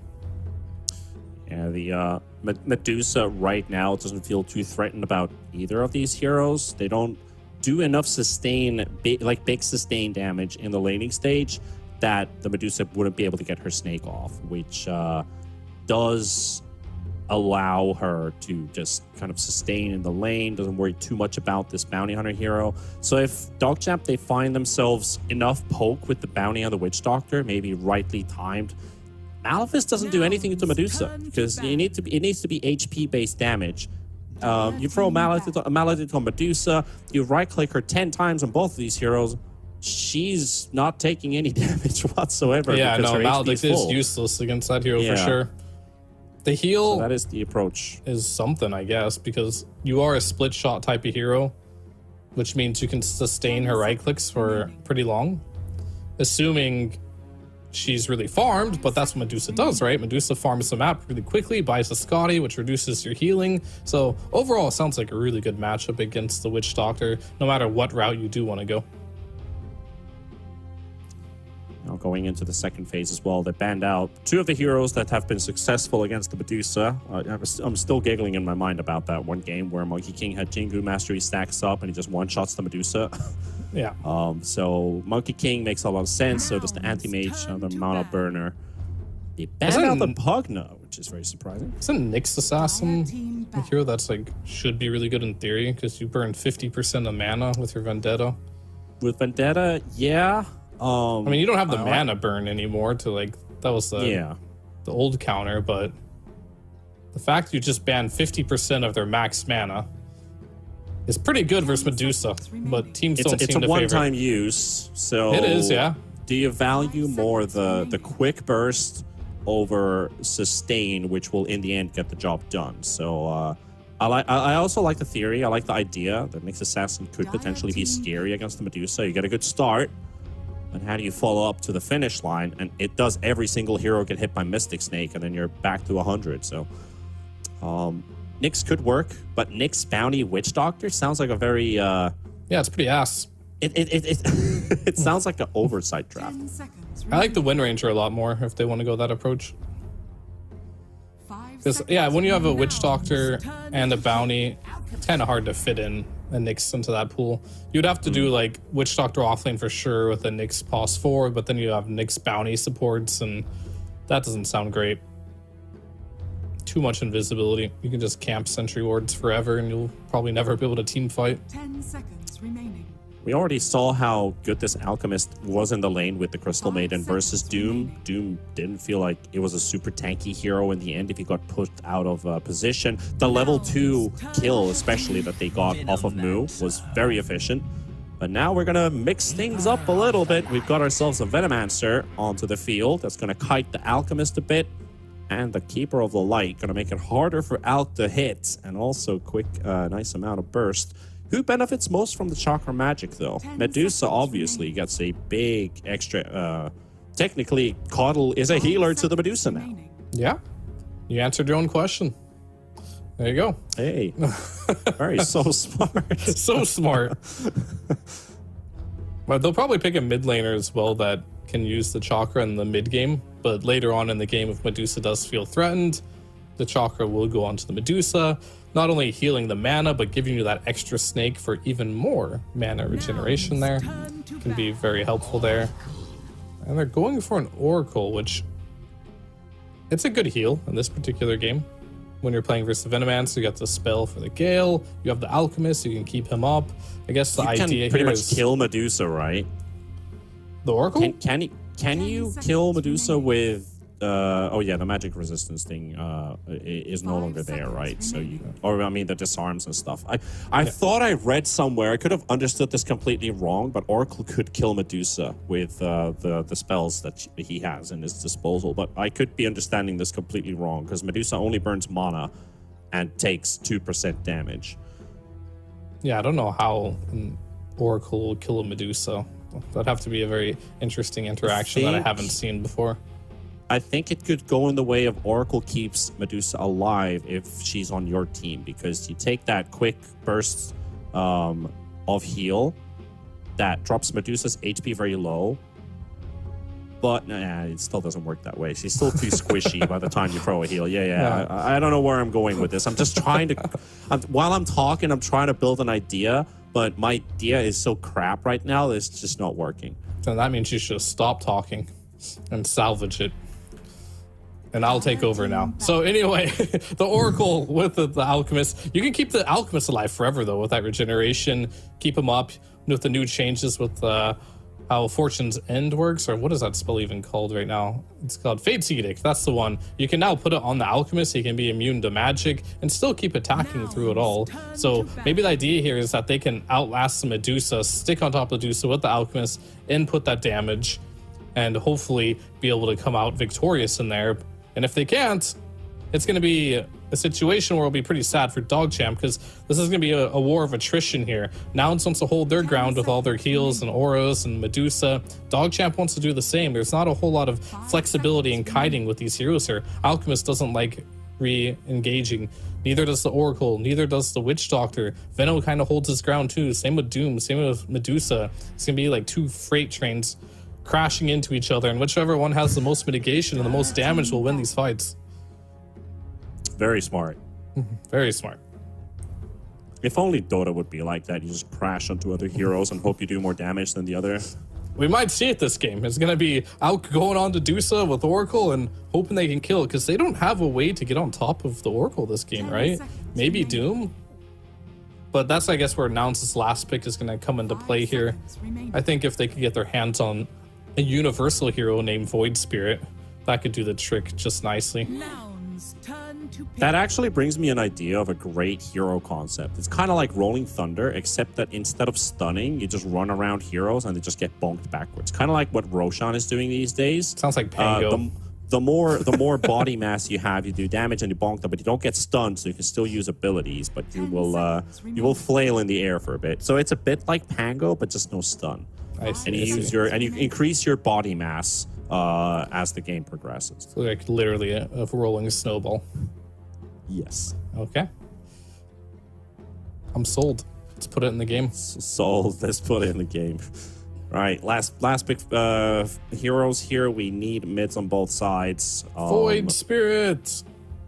It is probably a very contested hero right now. It's a great universal mid hero. Maybe we go back to the Wind Ranger. Could. Medusa Doom. I mean, Wind Ranger's fine. You are playing versus Dispel this time, and the Oracle, which I think is a little less value. But Void Spirit, yeah, he does magic damage. There's Oracle, blah, blah, blah. But we've seen these Void Spirits. They just go Echo Saber into Manta style. He's not killing you with magic damage anymore. This man is killing you. Whatever, they'll take another universal hero in the Magnus. But that's kind of the idea I was looking for. But still not the best hero for going on to the Oracle. I don't really like this Magnus pick as much as I like the Void Spirit pick. But it is what it is. Now it's going to play a bit more slow. I think if Bloody Nine has good positioning in this game, he can do lots of work. And Moose, he's playing as Bounty Hunter. Red 2, he's on the Void Spirit, OP hero of the patch. I want to see them make some plays together. DogChamp's lineup has a lot more promise, I think, to get ahead in this game. Also, we see the classic Red 2 Void Spirits out of the Pangos and maybe occasional Storm Spirit that he plays. It is the Void Spirit that he loves to play out of the three. So his hero pool is kind of defined with those three heroes. But the mid matchup with two universal heroes that got up against each other's, they're probably going to mass up a lot of farm. Maybe a farm fest between the two. Probably a little bit of outplay here. Their potential skewers versus the Aether Remnant taunts. But I don't think either one's necessarily dying unless supports start rotating around the map. And that's where moves on the bounty kicks in. And most importantly, I think Lelis on this Coddle can do a lot of things. But they could, either side. What I like about these pause 4s is, again, coming back to the 7-minute and the 14-minute wisdom runes, they're very mobile. And they're very capable of taking it away from the opponent's team and getting that XP advantage. Yeah, for sure. I agree with all those things. I want to say something not relevant to anything you just said and just give a quick posture check out there. I saw Speed. His posture was looking good. It was looking really good. And some other players, I guess I'll name one, Husky, didn't look like his posture was in check there. Will posture be the difference maker in this game? We'll have to see. Playing the long game. Let's see if the proper spines are on the winning team or the losing team, because now they're up ahead 1-0, and as we head up to game number 2 with our drafts completed, it is pretty much DogChamp. Their backs against the wall. So once you're doing that, might as well straighten it up, get those hands out there. If you're really being cornered, give a good punch, fight back, get the tie out of the series, but maybe a level 1 brawl. Let's go. You got Husky stunned up first, rooted off on the spot. DogChamp score the first kill. Can we get more? A lot of cleave, not a cleave actually, it's a shockwave spreading out on Speed, on Red 2 Speed getting slowed up. Gunner gonna find the second kill, and maybe even a third as Bloody Nine. There's another shockwave ready. Should be able to push Bloody Nine straight back into the arms of Moo and Magnus, but a good play. However, Lelis coming in between with the blinding light, and we have 3 kills before the game's even started. I mean, at least getting it first blood on Gunner, though, but that was a double kill to the enemy mid laner before rune spawn. First blood ended up going to speed. He died for it. So Nouns actually, yeah, Nouns take the lead here. Oh, Moose could snipe the courier. Oh, this is big. Yeah, he can get it. He can get it. He's going for it. Make this laning stage even. There we go. Oh, you just got your bracer for that laning stage with a double kill, but you're not gonna get it now. So Dogchamp fights back. However, 3 bounties for Nouns. I think Moose wants to start and get a first blood up in this top lane here.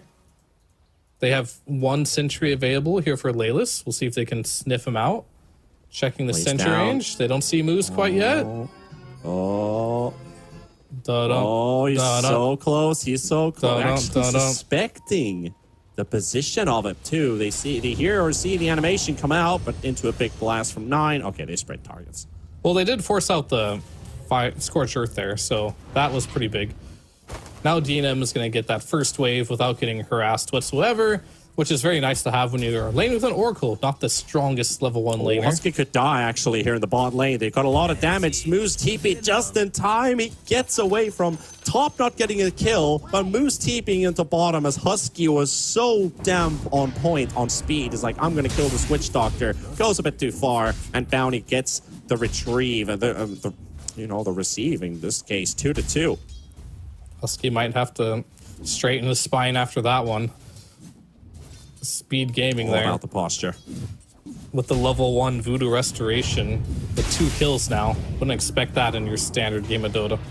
Red 2 just got pushed under the tower with the skewer, and Gunner might even get a kill. Not gonna get quite done, but very close to it though. That is gonna hinder Red 2 a bit. Does he have any regen coming on the courier? Okay, he's got the bottle ready. That's gonna be a saving grace for him, but he's gonna miss out on some CS. Gunner has control. Yep. Gunner's got his bracer coming now with his own bottle. We'll see what they can make of that. But it looks like Red 2 will be just fine here. They're going to trade the runes up. Unless Gunner really wants to run him down, but it looks like he will not. And this mid lane, though, Gunner free farming and some at this point with those 2 kills. Yeah. Off to a great start. DNM is also doing pretty good here so far. Loveless hasn't really been able to poke too much on this Alchemist. And with Bloody 9, the damage combo is a bit different. Oracle's got higher burst damage than the Crystal Maiden did. Caudle is a very tricky support to catch. 340 movement speed with that Windlace. And then Moo is also going to get the speed aura there, giving them even more move speed up, which the UI is still not working. Still 340 with the aura. Unfortunate. Talking about the man actually named Speed. RD10 CS picked up, also has 2 kills. He's going in for the Lotus, takes it away from Yamsen, but he's going to get slowed down. They have Dust. Moose is dead.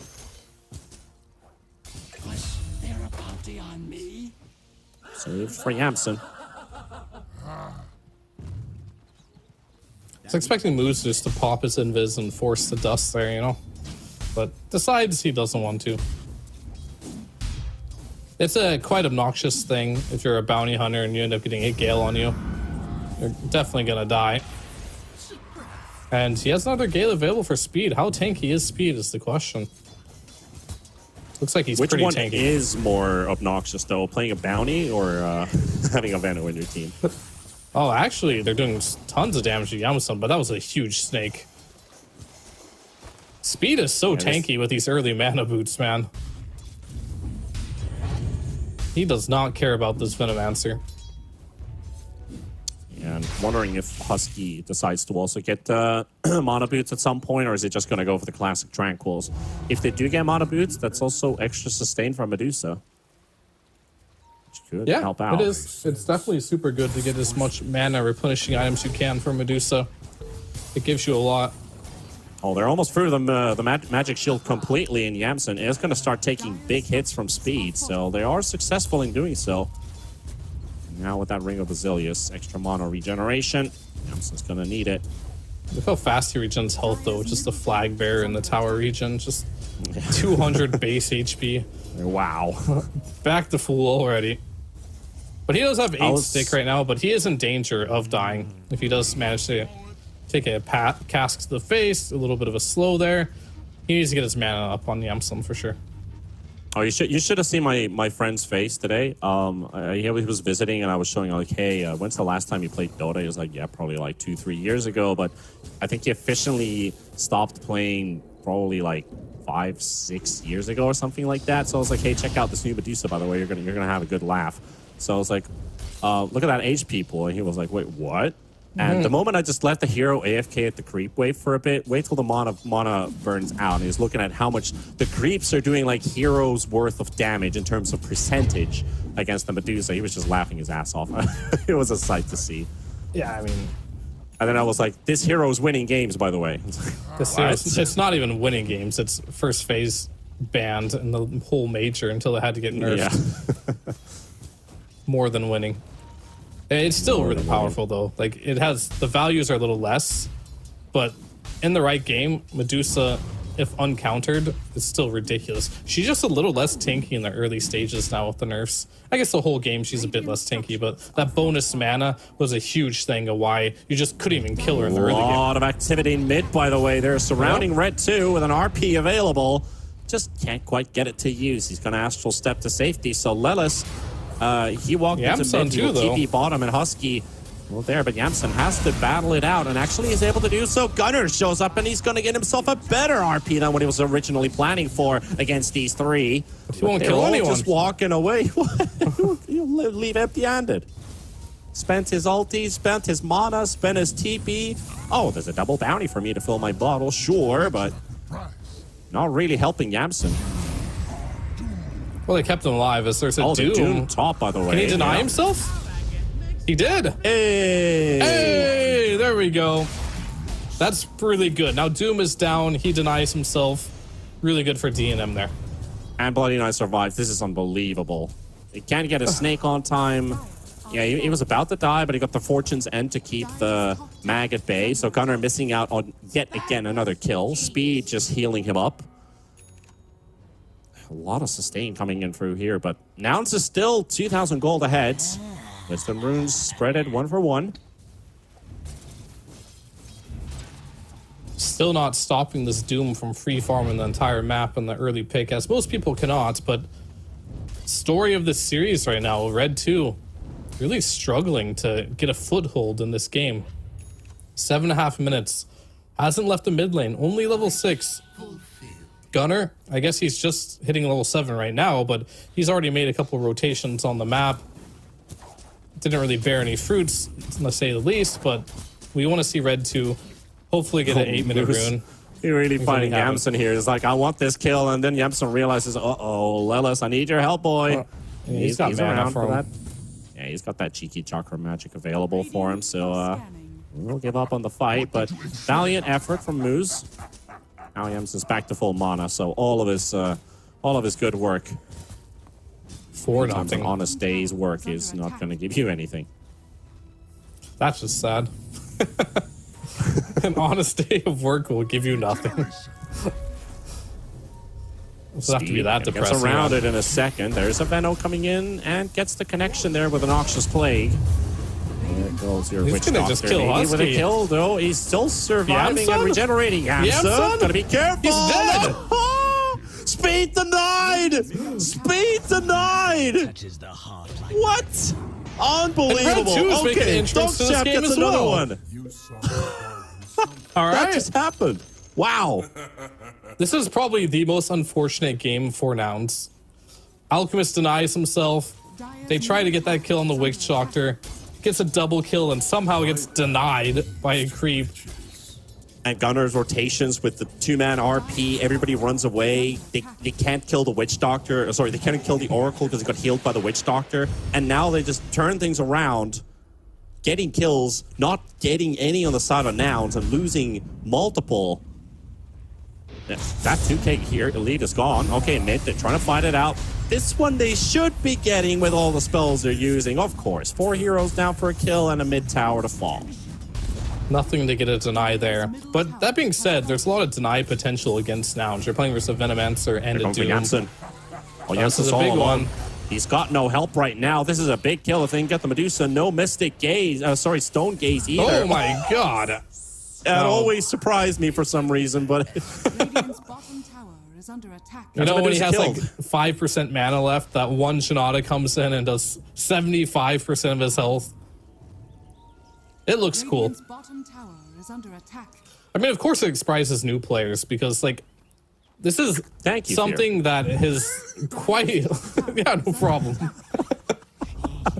getting called out by my co-caster here. No, you were talking about your friend. You were showing them Medusa, right? yeah, I was on the yeah. train of thought I was off. Dire's top tower has For you, you got no excuse to be surprised by that. Sorry. I have no surprise Pikachu here. I don't know. It's just always kind of... it's just so funny every time you see that. But the reason I was getting at was the fact that, Yeah. like, there's never been a mechanic like this in Dota before.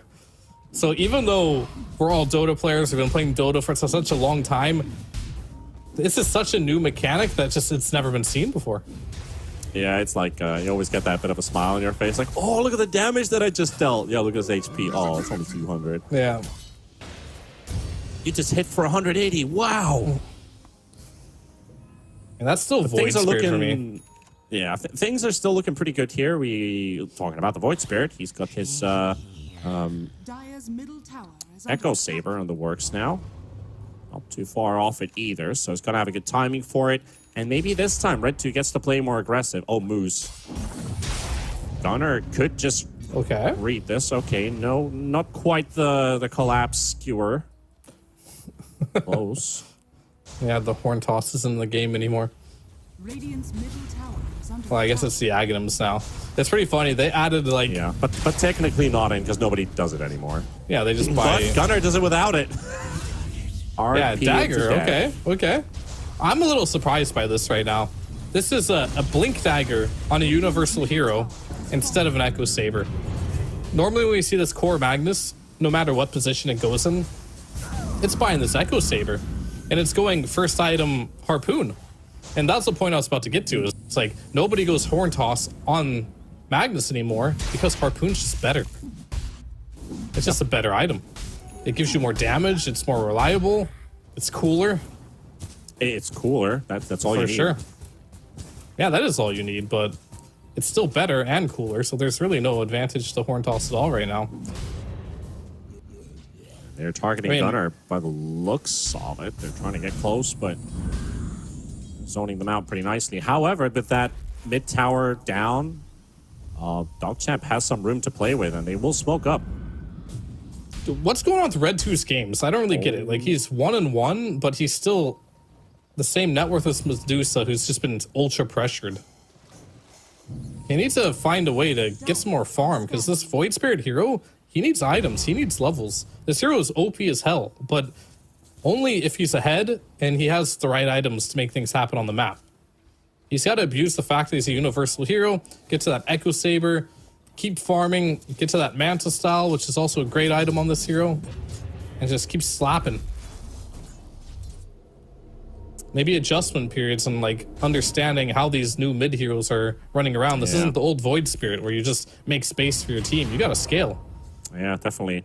Moo's having some fun with that 13-minute Octarine core. I missed out for some reason.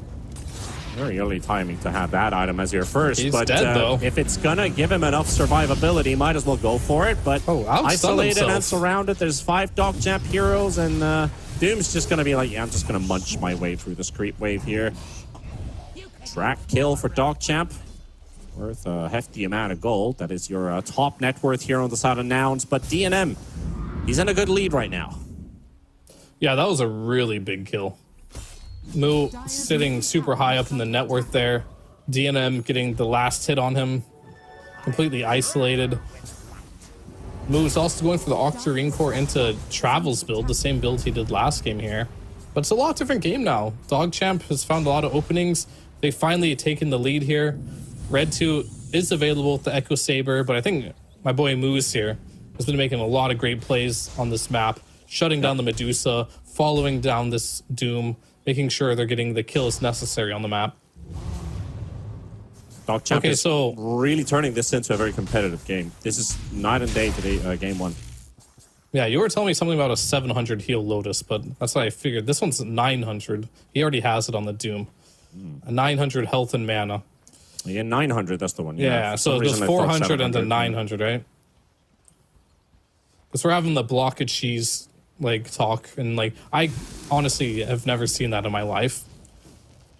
So I still need to figure out like the mechanics behind that. It wasn't even in the patch notes until later. But they did have it in the last game. Let's see if they can make another block of cheese in this game.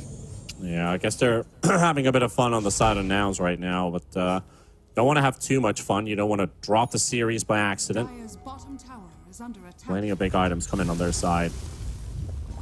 Habits for the Veno, Scotty on the works for Medusa, Vessel on the Caudal, which is going to be handy versus the Witch Doctor, Alchemist, and the Oracle. It will get purged out, but it is a way to force out that Fortune's End.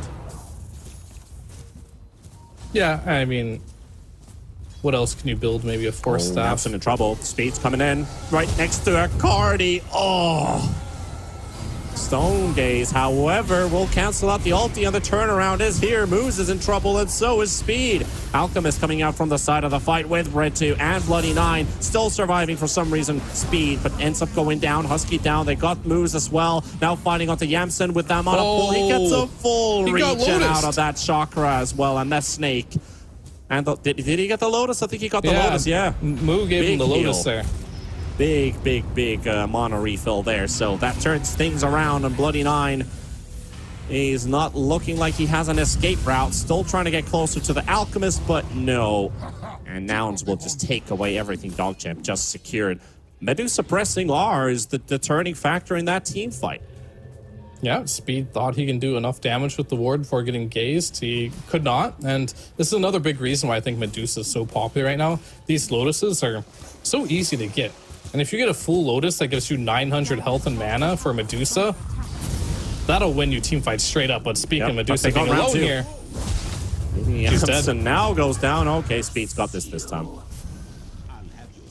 and the Lotus was down, so maybe they won that one fight by using the Lotus, but now they ate that big Lotus. I think when you play against Medusa and you're a bounty hunter, maybe you should just be on Lotus Patrol. Make sure you try and get all the Lotuses you can so Medusa can't get them, because they're big. They're pretty big for sure, and Husky gonna have to battle it out here. He's dropped down a half. DNM gonna get stunned up, slowed up as well by that Solar Bind. No movement speed available for him as that is running, but that tier 1 tower is gonna drop, and DogChamp Radiant's top able to tower get some control in this area of the map now. I don't like the fact that Red 2 is going a Desolator. Not at all. He's playing a universal It's not a very hero. popular item of the Void Spirit anymore. It feels like the old Void Spirit would Yeah, like to go I don't Desolate know. from Like, time to time. I feel like he hasn't got the memo of like why this hero is good. You just want to build stat items on this hero. You're a universal hero. What's been super popular is the Manta style. Right after this, and you just slap super hard, and like, because universal heroes get bonus damage per stat, it's not plus damage, right? It's base damage, which means your Manta is incredibly tanky and hits really hard as well. Yeah. And it gives you tons of stats as well. Either way, I can't really change the item build. Not a huge fan of it. We'll see if it's enough to do the burst damage. If not, then I'll complain about it later. Radiant are scanning. Moo and Moose scout each other's out, and Doom using Doom on Moose's bounty hunter, Well, that's a tongue twister. and he survives. Okay, so no kill. Speed shows up. He already TP'd into bottom there as well. He was scouting out the triangle at first, teleported bottom. Moose finds a target, but Speed's already on his way. Dire's middle tower is under attack. So that's just a casual ult from Moo. That's all it is. He's got Aquamarine and Blink and Boots of Travel Bottom tower is under attack. with the BKB next, so he's got that frontline presence. And DogChamp coming in for a smoke wraparound through the Twin Gate. Let's see how ready Nouns are for this one. There's an army of Plague Wards. They do not want to Gunner run had into an by illusion accident on DNM. there. They actually got information, and it's Husky Yamsen is coming in from the side. Venoman's already dropping low and potentially dead as well. The Pavis buys some time, but Yamsen in the middle pops his Stone Gaze. Meanwhile, Skewer coming out from Gunner on the side as well. DNM gonna get slowed up. RP coming out as well. Gonna get stunned up too from the Gaze, but the heals aren't enough. The Wand is gonna be enough for him to regenerate, and now turning around back, and Yamsen is gonna be careful. Stun coming through. Couple of misses, but there's the full-on damage. Mana empty. Is it enough? Yes, it is. Gunner fighting them under the tower. Still trying to battle it out, using the glyph for some extra tower damage as well into the mix, but they have to retreat. They have to retreat. They have to sack speed. Red 2, DNM all on the escape, and Moo will get the catch, and maybe even the actual Centaur doesn't decide to help out there. And Red 2 still is away. Oh, that was close. Very close to getting the Infernal Blade off. Yeah, they had Blink cooldown, War Stomp cooldown, just had an old-fashioned way and walk up and try and get the Infernal Blade, but not quite enough time. Really well played by Red 2 to get out of that situation. Now it's the Desolator online. And that's the other thing I wasn't a huge fan about the Desolator as well as... Oh, Moo. He's dead. He insta-TP'd bottom for the push, but gonna pay with his life. Yeah, he's done. DD is enough damage there to get that kill. And it's Roche. Now it's too far away for this one. They just could sneak away with a Roshan here. They're doing Tormentor. Can't even do the Tormentor. Lullis has to run away. Maybe Gunner can... Okay, Gunner's doing like maybe 50 damage more, but now with the help of Yamsen, he's going to be able to. Shard for Husky, and an Aegis most likely going all the way for either Red 2 or DNM. Yeah. I don't think they changed the way Mana Shield works, because the way it did before is Mana Shield didn't really care about minus armor at all. So if you go Deso on top of it, basically minus armor isn't super effective against Medusa. Just how it factors it in. So that's another reason why I'm not a huge fan of the Desolator build. Because Medusa don't care about your minus armor. Yeah. Medusa no care, but at least the mag on the Doom will start to drop a bit faster. Like, I guess bursting down the Doom is a thing. Like, his armor isn't really high. And yeah, he's got a big HP pool, so technically that could be something they're looking for. Moose doesn't want to use his track right away. Yeah, he doesn't want to give his location up. Yeah. But he finds Lelis. Well, 2 heroes are about. Rest are in top right now, so they can get a tier 2 for free. I looked at that Roshan kill. They decided to let Red 2 get the last hit for that bit of extra gold from the Roshan kill. So what is he going to build next? I've not seen the Manta style on his quick buy. I mean, who knows? He's probably going Aghanims or something. Something old school. The old school Void Spirit, yeah. I mean, technically, when you're ahead like this, you'd supposed to be building Aghanims by now if you're ahead. If you're behind, it just doesn't seem to do any good. Because Aghanims had been... It always was a timing for Void Spirit. If you get Aghanims, that's your time to act. And oh, Yamsen! Oh, not the place to be farming at. Gets the gaze off. That will be his saving grace, but that's a 90-second cooldown, DNM. He is stunned up with his Chemical Rage. Those are also backing away to their tier 3s, so they're all the way back. Yeah, the patch for Medusa starting EOP was... It said these words, Mana Shield now works on illusions. Yeah. Ever since that day, Medusa's been in every game. Because I imagine how sad this Medusa was before that change. You just spawn some 300 HP illusions. That take bonus damage. Yeah. Oh, Red 2 was sleeping there for a second, but they still get to catch a move. Force out his 9-second BKB charge. They're happy with this, and Nouns are just playing defensive. Can't get much done. Can't get much done unless this is like Dogchamp from last game in a way. You are playing from behind, so you're making very costly defensive moves. Coming with BKB charges, coming with ults being used. The difference between the way Nouns is playing this and the way Dogchamp played it is Nouns isn't massively bleeding on the map. They're ahead of net worth, yeah. Yeah, they're ahead in the net worth. They're chilling, and they're looking for opportunities like this where they can catch Speed off guard by himself. As well. They'll get him. And these are like the Works beginning of wonders. the comebacks, and this is kind of how you can see a difference in tier of players, or teams rather, and we see the instant smoke out right after they get That was the a kill. 2,000 gold kill, by the way. Yeah, getting kills is big this patch. A lot of gold that they got. It shows 800. We know PTP, but Invisibility. we know.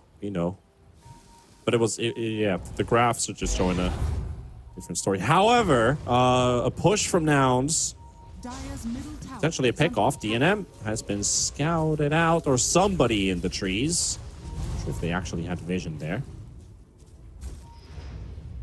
And there is a red 2 Void Spirit. He's gonna go solo play against Lelis. And he's not gonna get the kill either, at least instantly. And he might just die for it. Was it worth? Attracts its Just dropping the ball here. I'm sure PTP can show us the graph here to tell us if it's worth it or not. Dire's middle tower is under attack. He refuses to show it. He's like, no, I will not. There you go, guys. It was not worth it. It was totally not worth it. Thank you, PTP. However, he almost did more damage than Radiant. Did they just catch Speed again? Oh. I mean, he just respawned to die again. What is happening here? So many unnecessary deaths for Dogchamp, and Nouns are just playing really good right now. I mean, this is the Nouns you expect. They're angry, they're hungry. They will punish you at every single opportunity that they can. But is this Harpoon really just catching them this much off guard that Speed's getting caught twice? And then It is pretty OP, to be honest, too. However, It is, yeah. it's not that OP. So it's you can't be like Dogchamp's making no mistakes here, which they are. However, Nouns is kind of, I mentioned before, they know how to play this type of map, and they're outmaneuvering Dogchamp. Where Dogchamp, they don't know what their next objective is. They had the Aegis, that's going down in 2 seconds here. Couldn't make anything happen with it. They went from being, even net worth to down 7k during the duration of them having an Aegis for themselves. Just not quite sure what to do on the map when they had an Aegis in this position, and maybe just getting caught out a couple too many times here, but they lost a lot it's another during a one. time where they should have been the strongest. Dire's top Nouns is 7,000 And gold one. ahead now. Oh. Dire structures are They don't have an answer for this Gunner Harpoon mag right now. I guess the calls to go split push, but that ain't working. Playing the game that he wants to play right now. And now we finally see the Void Spirit's item choice. It's a Daedalus. So he's already built up the Crystalus. Not too far away from finishing off the big old Dade. This is the item build people want in Void Spirit. The second patch after it came out. Dire's top tower is under attack. And it's still strong, I guess, but it's really not abusing the universal properties that Universal Heroes abuse. Oh, they're going for the Doom of the high ground. There's a very optimistic dive. They can get a kill, but where's the turnaround? Gunner, RP in 6 seconds, not available yet. Allows them some playmaking room. Yamson does get hit by the coconut here. Here's also those switcheroo Double coming RP. out. The RP finally coming out. Announced will get Speed, maybe even get DNM as well. He's pushed even further inside the enemy base. Vesseled up, no save for you. DNM to go down, and Dogchamp, they're just losing everything right now. Diving And- for a Doom and paying a heavy price for it. These look like desperation plays. They're committing everything to get one kill. You're playing versus a Magnus with a Harpoon. You're going on a Doom. Yeah, you kill the Doom, but you have to use your double step there. Alchemist has to blink into the tier 3s. It's rough here. If you're Dogchamp right now, I'm really getting vibes that they are not entirely sure what they should be doing right now. This has let Yamson in the game. This has allowed Gunner to thrive. He's 707 on this Magnus, still unkilled this game. And the supports have so much more freedom. Like, Husky just needs to throw in a Gale. Coddle doesn't need to babysit Yamson anymore because Yamson's he's fine. Like, you don't need to spam out chakras and keep blinding lights away from them. Try to get connections with the shockwaves and the stone gaze stun connections. Just chilling and vibing right now. Dire's bottom As they're killing the Oracle as well. And now, Butterfly online Dire's bottom tower has fallen. with the Elven Tunic for Yamson. Now his evasion is going all the way up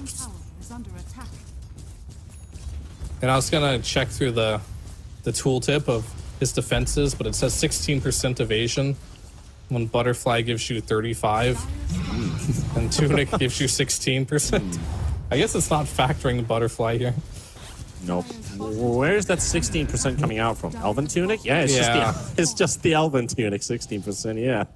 So, not actually seeing how much Medusa has. I'm It's going like to roughly 46. say it's like 45, 44, something like that, yeah. Yeah, I've built these two items before. It's just slightly below 50, Yeah. which it helps a lot against a lot of these heroes, really. The Alchemist most notably, but also the Bounty Hunter. These Shinadas hit for 220 a pop. The Death Ward, you can dodge some of the attacks, even though Death Ward does have 50% bonus accuracy, but it still might miss a few here and there, which definitely helps. So Now what's it's Roche DogChamp's gameplay right now? They've given away so much to announce. Is this game salvageable? Ah, of course. I think you just need to take the fights on Roche here. But they're going right into the gate. Gunner's here. They're reading this one. Oh, right into the arms of Nouns. Moose is almost dead right away. DNM going to be hit as well by the RP. Look at the damage Janssen is providing to them. Oh my god. It is just a complete disaster on the side of DogChamp. They will lose 3 heroes for this. Almost 4 as Moose is able to get out. The Alchemist survives. Oh, that was just a major loss for DogChamp, and that I feel like that is probably the last inch. And the last shot That looked like the giveaway. biggest Hail Mary I've ever seen. It's like, hope this works, guys. Let's all mass port when everyone's off the map and Roche's bottom. Woo! And unfortunately, it didn't. And he just got Gunner like, guys, the portal's moving, something's happening. Okay. Set up the ambush. And Gunner was so patient in that one, too. Waited for speed, baited him with the first faked RP, made speed go into the voodoo switcheroo. Also, we had to dissimulate to try and dodge it. Alchemist came in, then at the perfect timing, Gunner slammed down that RP to get the Witch Doctor, to get the Oracle, and also get the Alchemist, and one nice RP there, just so Yamsen can lay into them and get all those kills. There's not really an ideal situation for you to take a team fight as DogChamp, but it really does feel like they're at a loss for what they should be doing this game, and they're just going for whatever plays they see available to them in the current moment. Straight to Roche they go on the side of Nouns. That is the Cheese Aegis going their way. Nothing DogChamp can do about it. Their game has just come to a complete halt. The last time they got a kill was over 5 minutes ago, and that was the doom that they dived on the tier 3 tower. Since then, no kills. Dire are scanning. How do you get your composure back if you are DogChamp, though? How to get your posture back, even. We're talking about it at the pregame. I mean, I think Nouns fixed their posture this game. I'd be slouched over if I was DogChamp, though. Gunner's still unkilled. And we'll take this Tormentor away from DogChamp. Acronyms for Lelis. Get yourself that good old teleport. Or recall in this case. MKB online for Medusa. For Medusa, yeah. What is that one for? Radiance out. Yeah, I guess so. Guess that warrants I guess it's a situation where she doesn't really need any more defensive items. I mean, Going straight in for damage. the way this game has been going so far is that Yamsen isn't afraid of anything right now. It's Yeah, I mean, just Gunner's teammates controlling taking the everyone, whole- right? Yeah, Gunner's controlling them, or Moose taking their attention. So Yamsen can just hit. The game has changed completely from the point where Yamsen was forced to move the whole time, use panic ultis. But they're looking for an opening here. DNM trying to get to the back line, finds Husky. It's a good start for the fight, Bloody but Nine he's got trying to no run through BKB. Dusa? He's just going to get stunned and controlled and doomed as well. Red 2 coming in for Husky, trying to salvage the situation, but it's not looking good for DogChamp at all. 2 heroes dead, a third one to fall as Red is going to drop. It's just the supports remaining. Now is looking for the 2-0. They're going to push straight down these tier 4 towers. And just punishing for DogChamp. I mean, I will say it feels a bit bad for DogChamp because they were in control of the game, but they're the ones making mistakes. But Nouns, they will punish you for those mistakes. And looking like they deserve a 2-0. However, one more fight. One more fight still in them. Medusa only taking a couple hits to start things off with. Still has an Aegis. Red 2. Very low on HP, but the Void Spirit gets to the safety of D&M. Still slowed up by that Scotty. Speed's gonna fall to Gunner. And the Ancient exposed. Take out the Empower, trying to focus onto the Magnus, and they're gonna make their way through it. So Gunner kind of left alone there. A bit of a defense. Death? They gotta kill Gunner once. It's big. He's 11-1-11. For morale, it's not gonna really change the outcome of this game probably, but it's a morale. If they could wipe Nouns here, maybe. But if they don't, then it's just a kill amongst the others. Right, so he's still running away. Amson is still a massive issue. Oracle gonna die during the Hex. And he will buy back too. So that's 4 buybacks from DogChamp. Alright, as I hunt Moose down, I'm gonna go on a rant about Red 2's item build now. Okay, so if he would have went Bloodthorn plus Manta style instead of Daedalus Desolator, he'd have probably 3 times the survivability and twice the damage for only slightly more net worth. Just saying. Universal heroes should buy stats. They are quite OP. It is the style to go for. Getting those extra stats and building up for that. Moose just toying with Moose right now. Okay. You're copying my nickname, huh? He just stole the kill with the blinding light. Yeah, now they're finishing off the rest of them too. Stone Gaze popped up. Red 2 retreating on the other side. DNM going back towards space. And Speed wants to build a halberd. It's like, yeah, we gotta try and control this Medusa somehow, but this game wasn't supposed to go to this point where Nouns is 30,000 gold ahead. Marching straight down your mid lane. And I'm not just trying to shit talk Red 2 here. That's just more of like a public service announcement. Oh yeah, of course. Like, so in the future, this doesn't happen again. As the throne dies, they're gonna kill Moo. Oh no, Speed. Yeah, he just got back. Spitru will buy some time. Not so speedy now. Oh, you got a blink dagger. Okay, he's just styling, but you can't run from Gunner. Can't hide from the harpoon. Red 2 almost dead on the spot. And straight back to the fountain, but the tick damage also hurts a lot. But that Ancient, protected by a Piper or not, is going to be falling down. And now it's looking for the 2-0 to start this day of a North American DPC. And there's the GG call. So it is finalized. It is a costly and is a painful loss for DogChamp because it could have been a 3-game series. It could have been a really good game for them, which they already set themselves for. And even on the looks of Nouns, well, maybe on the face of Yamson, it's like, guys, what the hell just happened? Like, what did they do this game? And I think we're also a bit bamboozled about the fact that DogChamp didn't close this one out. Nouns steal the win. Yeah, I mean, I think for the most part that you could have won this game if you're DogChamp, if you had a better idea as a team what to do when you're ahead. So you can say they stole the game if you want, which if you're at a higher level at DogChamp, I would agree with that. But I don't think they're at the level right now where they can close games against teams that know how to play from behind. Because I think Nouns played this game from behind really well, honestly. Like, they played this game super well from behind.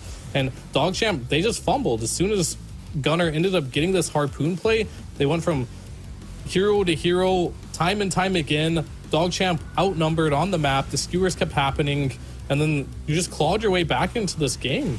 Yep. And at some point, you just had too much farm. And you couldn't be dealt with anymore in DogChamp. And it just kind of felt like the entirety of the game that DogChamp did not know what they wanted to do after this early game. They just had no idea. Like, look at this dive here.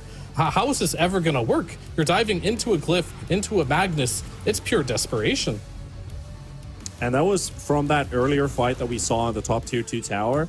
DogChamp from that moment onward would score 7 kills, while Nouns would go to up to 22.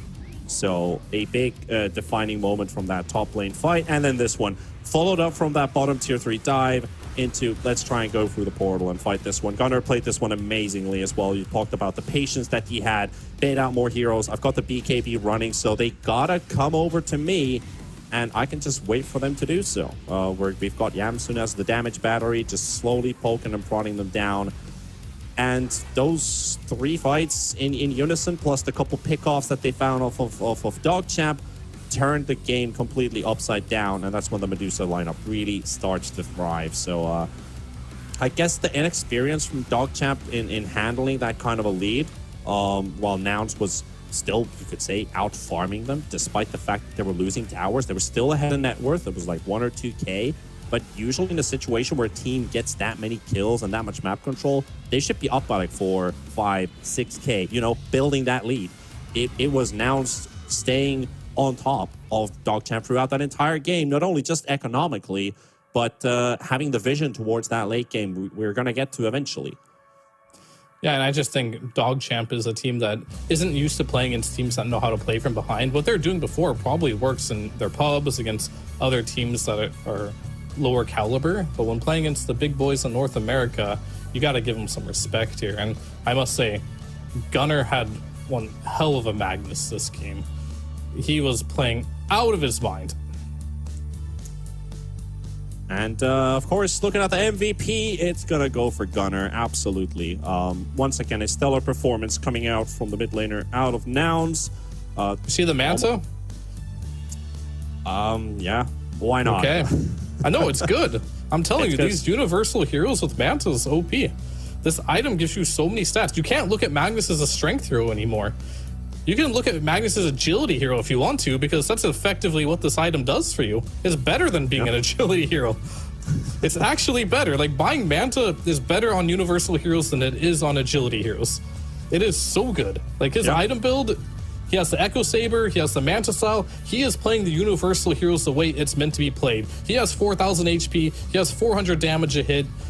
Red 2, unfortunately, on the other hand, didn't get the memo. He was doing less damage with pure damage items, not really abusing the fact that he had this universal thing going on for him. So I really liked how Gunnar played this. It wasn't just his item build, but it was the way he used these RPs, the way he played the map, all of his harpoon skewer back plays. They were phenomenal. Yeah, indeed. Like, Nouns happy to take this victory 2-0 instead of 3 maps, but let's hear it from the man, the MVP from game number 2. It is Gunnar from the side of Nouns. As congratulations taking that win. Thank you. And Thank you. I mean, I'm saying that as well. This could have been a 3-game series. What do you feel like happened in that game number 2? Was it more Dogchamp maybe not having that type of experience, or maybe being a bit of an inexperienced lineup in the team? Because from our perspective, it looked like they can't close this game out from that top tier 2 fight to the bottom tier 3 dive. What was going in your comms and in your mind as a team? Was like, what's happening? Or more like, guys, we got this? Yeah, I thought when you started talking about that, you were talking about the first game. Because I didn't think we were ever going to lose the second game. It was kind of just, they just kind of camped Yamson. And he was just like, guys, they're just going to AFK on me the whole game. And that's kind of all they did. And then after he stopped being able to die to the 3 heroes, they gave up. And they didn't really do much outside of that 2-2 top fight. I don't know, we had like Magnus Doom, so they're not going to win the game that they're playing. Yeah, you definitely got on top of the ball and secured that game 2. But also what I was pretty surprised about was Fear was talking about it, and I'm pretty sure Fear would have liked to ask this interview question, if I can do it for you. How do you value Manta on a universal hero? Because I feel like it's pretty damn good. We feel it's pretty damn good for any universal hero to just build up Manta. And I think it's just good. I played a pub versus like 3 universal cores, and they had 3 Mantas, and there was just 9 heroes hitting my racks at some point, and I got really sad. So I think it's just good because they have stats, right? And illusions are just good with stats. So I don't know if it's OP. It's just a good item, because Manta's just a good item. It was just like, you'd feel bad if you weren't an agility heal generally, but now just 15 more heroes can buy it or something. All right. Fear? Yeah, sure. I guess I wanted to ask you a little bit about this patch and like, what are your favorite changes to this patch? There's been a lot of changes, but give me a couple things that you really enjoy that have been changed. it feels the XP runes are kind of cool, and it's like all the little objectives are nice because it forces more like streamlined communication in some sense. You're like, okay, guys, we have to talk about water runes now and bounty runes and XP runes and lotuses. And so the early game is very easy to just be like, guys, we messed up because we just gave them 2 XP runes. And then also probably the first bloods that happens in this patch. I don't know. I like the fighting, and even though sometimes my lane gets griefed because the enemy mid just gets a first blood or double kill, but that's the way it is. Right, and then the second question will be, universal heroes are kind of a new thing here. We're seeing a lot of them being played through the mid lane now. What's your opinions on the universal heroes right now? Like Void Spirit, Magnus, Wind Ranger, we're seeing a lot of these here in the mid lane. Are they just too strong right now, or do you think they're in a balanced spot, but people just haven't figured it out? I think they're just strong because you can buy HP. Like you're like a strength hero in terms of how you buy HP for damage, but you're also not because you actually have attack speed. Pretty much generally, they're all like, even Magnus, you can just build a Manta, right? And you have attack speed. And I thought they were balanced when it was 0.6, and then they changed it to 0.7 damage per stat out of, I feel like if it goes back to 0.6, they'd be fine. All right, thank you. Yeah, I have one more question. It's more of a fluff question, but who is the block of cheese on your team? Who gets it? Yeah, you can take it that way. Or who do you think is the block of cheese of the team? Who's the old reliable? Block of cheese? Who is the block of cheese is probably Lelis. I always want the block of cheese, but it always ends up being Yamson. Because I always have a blink decker, so I'm like, guys, I'm going to be able to blink if they go on me with this 500 HP barrier. And then it's like, but I need it to hit high ground. I need 500 health to hit high ground. And yeah, classic. I'm pause 2, he's pause 1. He's a better numbers than me, so. Well, you guys are, you basically got your win out of the series, and you are 2-0. Shopify already beat TSM earlier on the first day, 2-0. Do you feel like this is the tour that you're looking forward most to facing off against TSM or Rebellion? Or are you treating every series ahead from the second week and the third week equally, that just let's get a win one at a time? Or are you just setting your focus on these 2 series that you're coming up with? We're trying to treat every team with respect and try to not be like we got this quote the other day, and it was like, treat everyone with respect, even if the respect is like them just showing up for you to beat them. So just like, and even in that sense, it's like, you could say that's like cocky, but it's more just like, you just have to respect that, like, they're all opponents. They're all going to try their best. So you should have to try your best too, no matter the result. Well, it's a good motto to go with in a sense of, success, keeping the team motivated and keeping the team hungry. I think that's what you're looking at as well. Like, no matter who you go up against, it's just go for these wins, WW, and going on from there. But I won't hold you for any longer, as we do have some series kicking off later today. Are you actually going to watch any of the games today? We had TSM Alpha, Sankin Gomez, Bait playing against each other. Maybe. I've been trying to watch from time to time. My team, we have a channel on our Discord. It's like DPC Viewing Theater that people will pop in whenever matches are on, but we'll see. Maybe I stream. Who knows? All right, maybe we'll also get Yamson to wear the team jersey because he wasn't wearing it today. But congratulations on your win here against... I'll bring that up to him. Don't you worry. we saw. But congratulations on your win, and we'll catch you on another time. All right, thank you. Have a nice day. And then we heard from Gunnar, the mid laner. Hopefully he will translate to Yams and wear that jersey, because he was saying it's pretty swell. I think that was also a pretty nice looking jersey that they were wearing. So now it's coming up with the win, looking perky, looking, fired up, I guess you could say in that way, towards the further series later on with the DPC. But as mentioned, the schedule, we have 2 more series coming up today. We have TSM going up against Alpha as our next. That's going to be starting off in about half an hour. And, of course, followed up by Bait versus Sankin Gomez, which probably is going to be a bit of a thriller. I believe. That's the game for sure of the day. It's going to be Bait versus Sankin Gomez. Don't ask me why. It just is. You just got to watch it. I got a vibe. I think we both got a vibe that that's going to be a really good series. Because for Bait, it's more about a matter of honor. We can't lose to a Division 2 team that's coming back into the or going for the first time into Division 1. Of course, they have a couple players who've already been here before, like Nine and Dutcho. But we'll see what they can come up with in those two series. But we are going to be going over to a break before we head over to the second series of the day. Fear, any final remarks? Anything on your mind? I mean, that's it for us. So goodbye, everyone. It was nice to cover a game of NA Dota yet again. We'll see you again next time. But for now, we're going to be hopping over to MLP and Jonix Fire, I believe. So enjoy them. You heard the man. Let's take it over for a break.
All right, ladies and gentlemen, welcome back. We are going into another day of North American Division 1, and it is MLP Dota and Jonex Fire once again. Jonathan, welcome back, sir.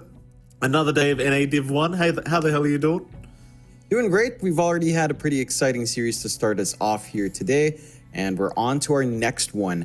TSM versus Alpha. You know, TSM, they took that loss up against Shopify Rebellion. They take a win over Bait, pretty clean 2-0, although a little bit of a longer one. Up against Alpha, I mean, this is Alpha's real big test. I think the first time we saw Alpha, it was up against their fellow promotees in Sand King Gomez. So up against a team like TSM, this is where you kind of have to prove your worth. Again, it's a little bit more, not predictable, but almost cut in stone as to how our top 3 situation sort of works out. This is Alpha's opportunity to perhaps try to drag another team down in that shakeup. You know, this is the one thing, right? You get the big series done on the first day for TSM. Going forward, no mistakes are allowed. I mean, you can drop a game in the series, but you can't drop any series at all. Yeah, pretty much. And it's a very awkward scenario now for TSM, right? Which is something they hadn't had to experience for the first 2 tours. Like, they was just every tour 1, tour 2, they were just so confident, so comfortable after beating Shopify, but not so much anymore because they just can't afford to drop even one series. And we get to have a look at the team right here. I mean, this is a great team, Jonathan. I always say it. Like, obviously looking to be the very heavy favorites in this matchup here against Alpha, who may just be completely outmatched. We'll see, though. Like, in terms of TSM, with this new patch, 7.33C, obviously maybe they haven't got the best grasp of the patch yet, which is perhaps why that happened against Shopify. But nevertheless, you know, they've had some more time. I'm sure they've figured something out. And against a team like Alpha, I mean, it may be more experimental than anything. I can't say they'll be, you know, pulling out the big guns, but we'll see if Alpha can put up a fight. Because like you said, John, these guys just came up from Div 2. Obviously, they want to make a point here, and this is their second series of Division 1 for 2 or 3. Again, losing to SKG first up. Arguably a much harder opponent in TSM now. We'll see what they've changed up. Because against SKG, they didn't look too bad. You know, at the very least, the first game of that best of 3 series did look rather close for Alpha. They just couldn't close it off. We'll see if they can kind of replicate that same sort of performance here against TSM and maybe make it closer than perhaps everyone's assuming it should be. Yeah, they've got an opportunity to try and surprise us here. Again, their first series up against fellow promotees on SKG is probably, you know, their best opportunity for the quote-unquote free win. I think it's going to be a little bit more challenging going forward. Even a team like Bait, despite the ping disadvantages we have seen, a team like Bait still looks steady. So this is really the big test for Alpha. This is, again, their opportunity to prove to us that they do deserve to stay here in Div 1, because this is a team that's gone up and down between Div 1 and Div 2 multiple times now. They've fielded very different rosters throughout at least this tour. So I'm keen to see again how far this kind of lineup can go. And I'm keen to see a draft, Jonathan. And that draft has begun here for game number 1 between Alpha and TSM. So let's head over to that and see exactly what's going to be going down. Of course, you kind of assume the standard bans, right? Bounty Hunter removed by TSM. I wonder if any of these teams is getting rid of the Deucer, because we've seen this hero just be completely broken in pretty much every game we've watched. Underlord, other heroes like that, Void Spirit, if you don't want to deal with that. Plenty of heroes to get rid of, Jonathan. You've only got 4 chances, though, to get rid of some now. Bounty's probably a good one, though, to get started. I mean, TSM probably just want to make sure they don't get rushed here by Alpha. Like, you just don't want that kind of draft where they snowball out of control in 15 minutes. Yeah, just take care of that constant track coming out, take care of that snowball that some weaker teams might be, you know, some quote-unquote weaker teams might lean into just constantly ganking with track, so you don't want to kind of have to deal with that. They take care of the techies as well. I feel like the techies are probably the higher tier ban coming out from TSM. That support here has just felt pretty busted. I'm wondering if Alpha just double down, ban out the Underlord, because it feels like if you ban the Doom, you're surely also banning the Underlord as the offlane choices, as those tend to be the most popular, the most consistent, the ones that fit pretty much every draft, it feels like. So I wouldn't mind just the Underlord follow-up. That will leave Dusa and the Alk open for either side, but you can't ban everything. You know, you've got to make that choice now in Alpha. Do you want the Underlord gone? Do you want the Dusa or Alk gone? They've got to pick their poison. That they do. Taking their sweet time here with these bans, these two teams. These Alpha going to think a little bit more about it. I mean, I get more surprised, I think, that Medusa just continues to make it into games. Because it does seem like it needs a lot more nerfs. This time around, Alpha, at the very least, they're going to get rid of the Keeper of the Light. You do see TSM picking up often enough, so fair enough. Beastmaster's going to be picked up immediately by TSM, not messing around. This is a hero we still get to see quite often, right? Like, you're in a meta where I think stacking is going to become very popular. A lot of jungle camps you can take, and a Beastmaster with the Wild Axes build can just kind of clear those very, very quickly. And I suppose things haven't really changed too much for this hero. Like, it's just, you know, make some stacks, clear them if you have a tough lane, and just kind of move on from there. Yeah, just hit really early timings. You can go for the aura build-up if it doesn't feel like you'll get a lot of value from the Overlord. Although I do feel like the idealized Beastmaster build is still this really fast timing on Overlord. Even if you go, like, say, max Axis in lane, it does tend to have the most impact, have that Ancient creep early on. So it's fairly open for TSM to kind of make that choice on the Beastmaster. Gives you a solution as well to illusion heroes just by the Ags build-up being viable as well. So you've always got that to lean back into if you are worried about illusion heroes. Beastmaster tends to not care about them too much with the drums. I do like that Alpha do take the Underlord now with the Mirana. It's a solid combination on the off lane. Granted, you don't tend to level up that Pit of Malice too early on, but you can eventually play with that control. This leads to good options for, say, an Ember down the line for Alpha to consider as well. Just natural Mirana combinations. Maybe a DK mid could be in consideration as well for Alpha. For TSM, just straight into the Monkey King. It is one of the laners that deals with Underlord pretty damn well. As a core, like, you just build up your Jingy, you run down the Underlord. You don't really care about that lane too much as the Monkey King. There are laning combos with Underlord that will feel annoying, but I don't think it's too scary for the Monkey King overall. Doesn't seem like it. Nah, Underlord matchup, like, yeah, it's still pretty nice for the MK. Like, you just proc Jingu Mastery and you just do your thing. It's not too big of a deal here. Alpha, 10 seconds. where are they going with this? I mean, third pickup now. Maybe just a pos 5 to be picked up. You could run the pos 5 Mirana as well. Completely up to them. Very stock standard kind of draft so far from either side as well. Like, there's nothing too surprising coming out yet. Just very lane dominant style of heroes. Yeah. It's within expectations. I do like that TSM did ban out the Medusa.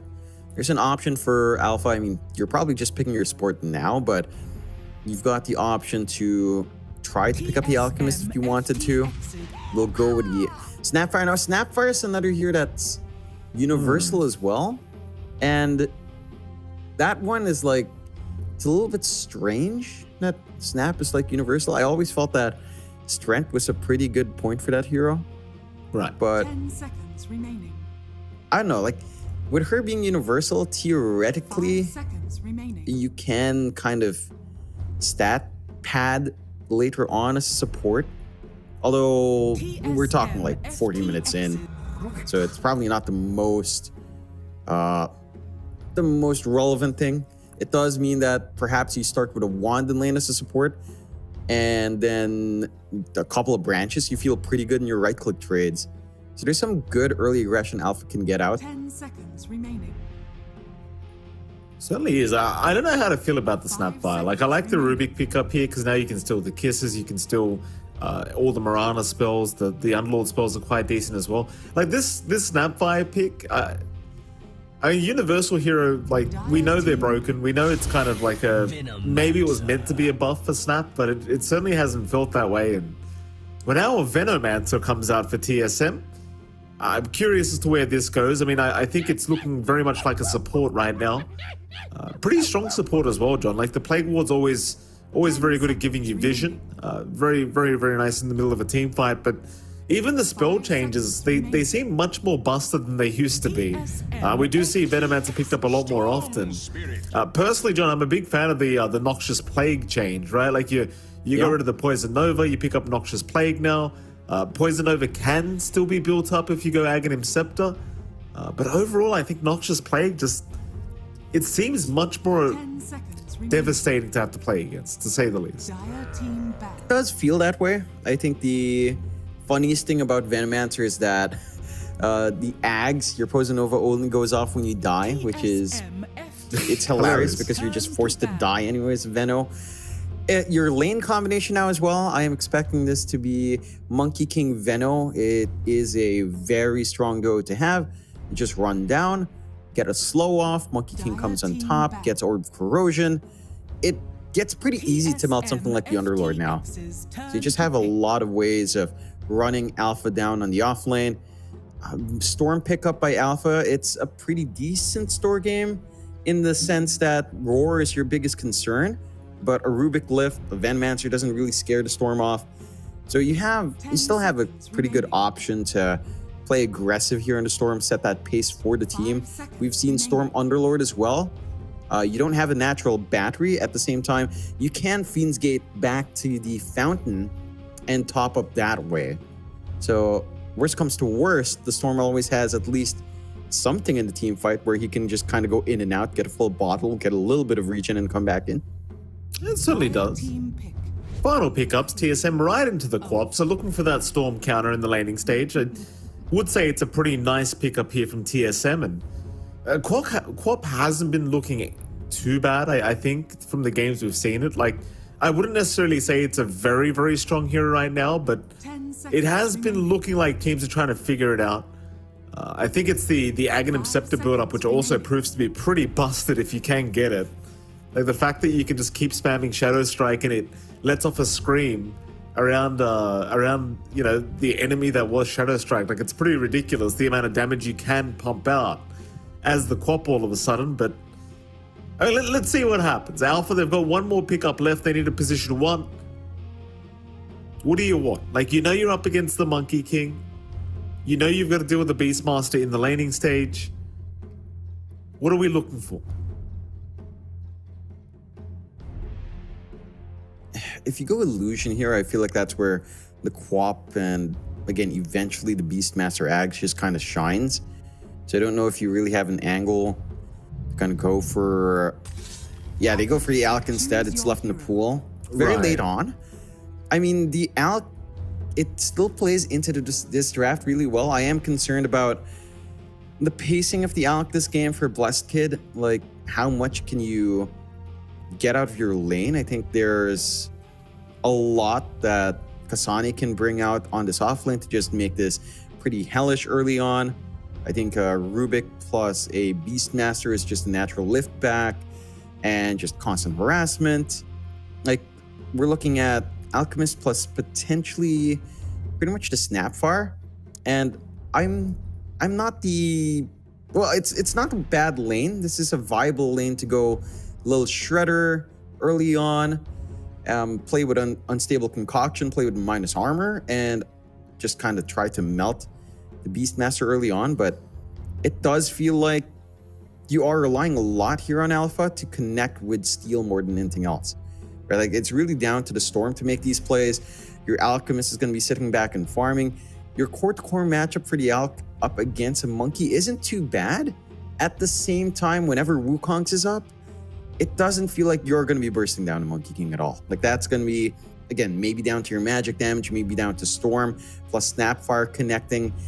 And that can be a little bit more awkward if TSM hits certain timings, if their lanes come out a lot stronger, which it does look like they will get pretty strong lanes here for TSM. I think Alpha is going to have to watch themselves and try to minimize those losses early on. Yeah, I 100% agree with you on that. Like, it does feel like TSM probably not going to be too concerned whatsoever about this draft of Alpha. And yeah, I mean, quite frankly, it does feel like there's going to be a lot of weight on the Alchemist's shoulders this game. Because, yeah, I don't necessarily think this Storm's going to take off. Like, he's up against Brile Quap. It's an outmatch here for the Storm as a hero, and I think it's going to be a little bit tough just player versus player as well. So let's head into the game. Let's see exactly what happens. I don't want to underestimate Alpha too quickly, but it is TSM they're still up against. So I fully expect a pretty good performance here from the Radiant Enders. We are going to have a pause immediately, by the way, which is why you're still staring at us. So no need to switch to the game, Jonathan. No need. Yeah, just a lot of pings coming out anyway, and a lot of monkey noises. A D1 Very Hustlers good. chimpanzee noises coming out. Monkey business, that little go to plus short sound clip as well. And just consistent pings. What the heck's going on with TSM? Oh, Just who constantly knows? ping. Is there something up with Brile? No. It's No, not no. doing anything strange. Brile's all right. Who knows? Who cares? Everyone's just pinging the mid lane, the Quap. Brile's done something, but we won't talk. We don't know what's going on. Maybe we'll ask later on. Still, I mean, like, it's a bit of a tough spot for Alpha. Like, you lost to SKG. Now you're up against, arguably the second best, if not the best team in NA.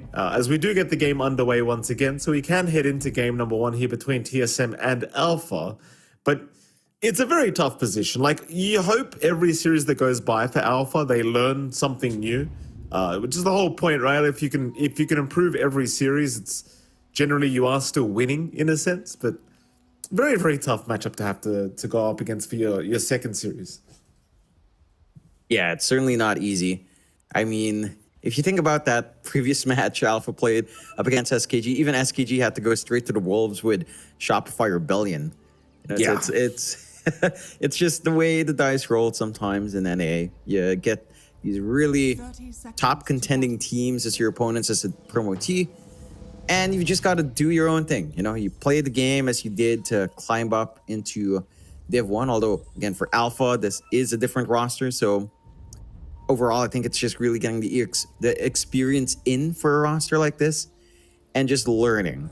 Now, we'll see how much they can bring out. Again, for Alpha, if you do get off to a running start somehow on your Storm, then that's the launching point. You can play pretty fast. You can enable your Alk to kind of hit the Radiance timing, just get that farm going. You do have some combination with a Storm, like Vortex into Arrow is always there. They've left a Rune alone. Yeah, they and have. Tomato will pick it up. That's a 2-for-1 trade. There was a deny from Ari on one of the bounties. Very nice little deny there from the Rubik. So it is going to be an advantage the way of TSM in terms of net worth to get started. And a little bit upsetting for Alpha, considering they did just have a rune sitting there that nobody was around. So maybe just kind of the nerves kicking in and them not wanting to try and go for it. We are, of course, going to start off with the mid lane.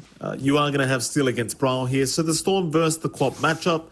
As I kind of expect, John, I believe the Quap will have an advantage as the levels do go up. Naturally, once you hit level 6 as the Storm, it's not so much of an advantage anymore. But for now, I think Brile's going to have a pretty good time.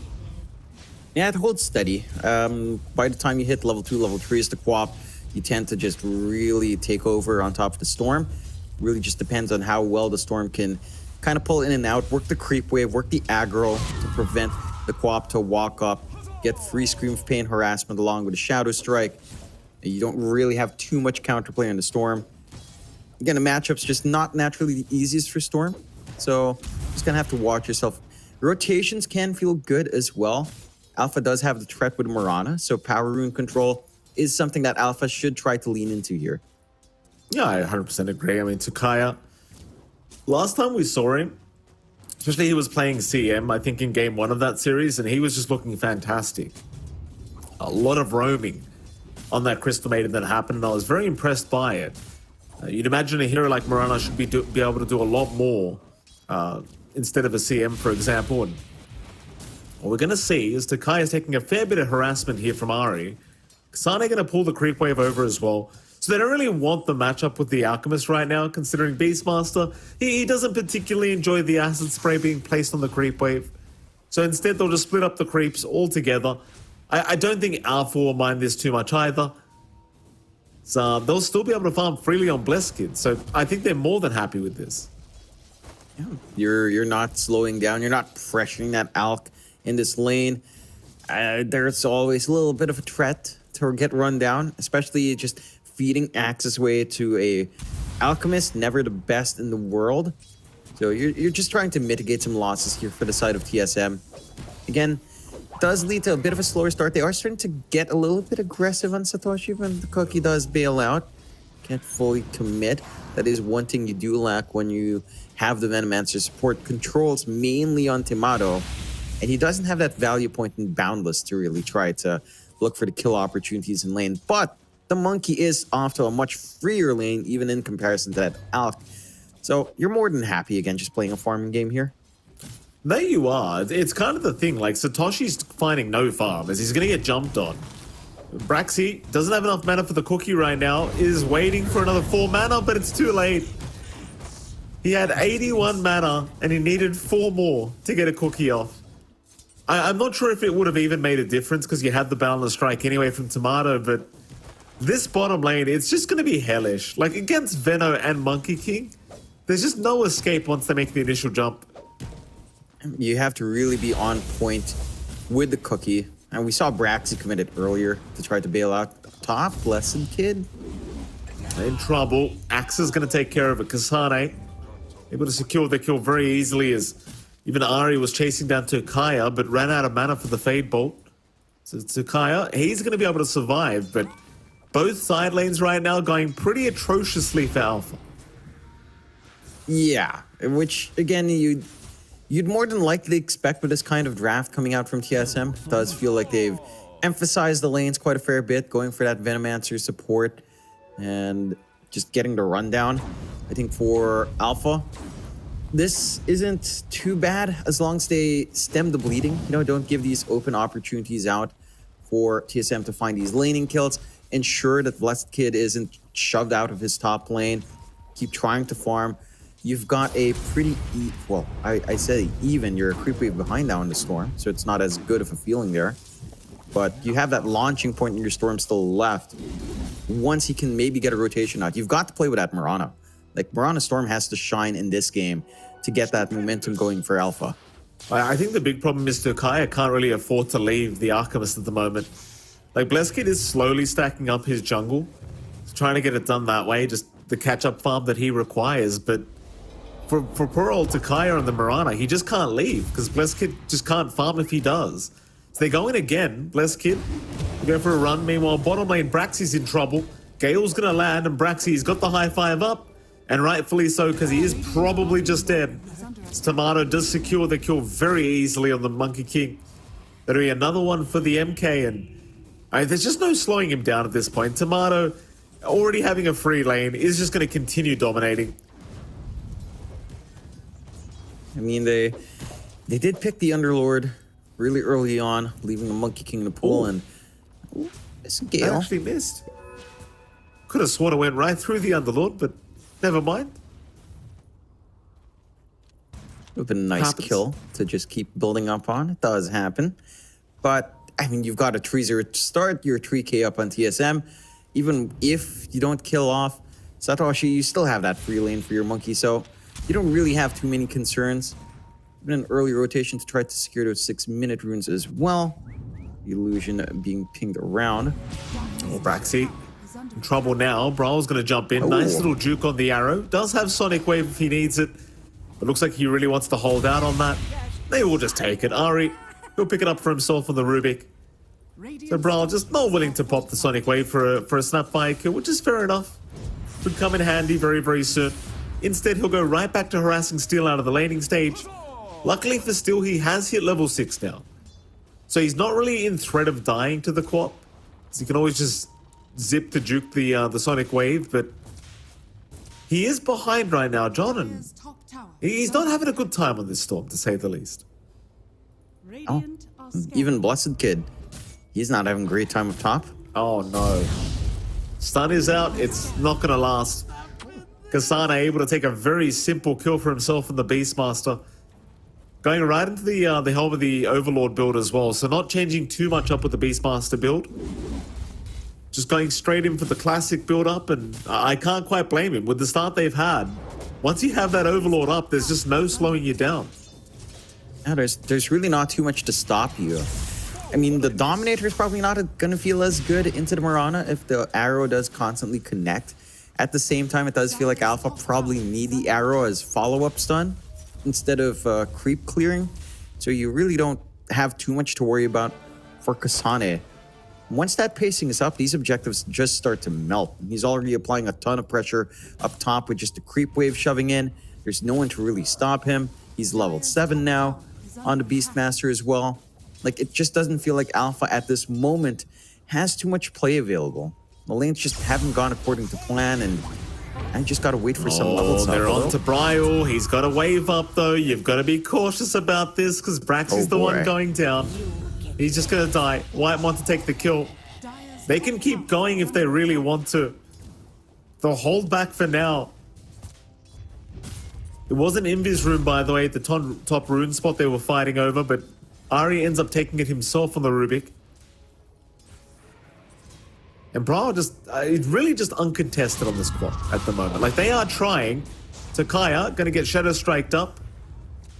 And this poison damage is quite infuriating to play against as well, because you're up against the Veno to boot. So you get Shadow Striked into the Poison Sting Gale damage. It's really frustrating to have to play against. It doesn't feel good to have that much DOTs on hand. There's smoke up onto Kasane here. Now they're trying. Kasane looking for a roar, does pop it onto the Storm and literally just walks away. The most Alpha get out of that was a roar and a TP from Whitemon. That was literally it. Yeah, I don't think you mind too much at all on TSM. You waste a lot of time. You just get back to farming. Whitemon, I mean, he does waste a TP, but at the same time, he is just a Venomancer. It's not the highest priority TP to hold on to.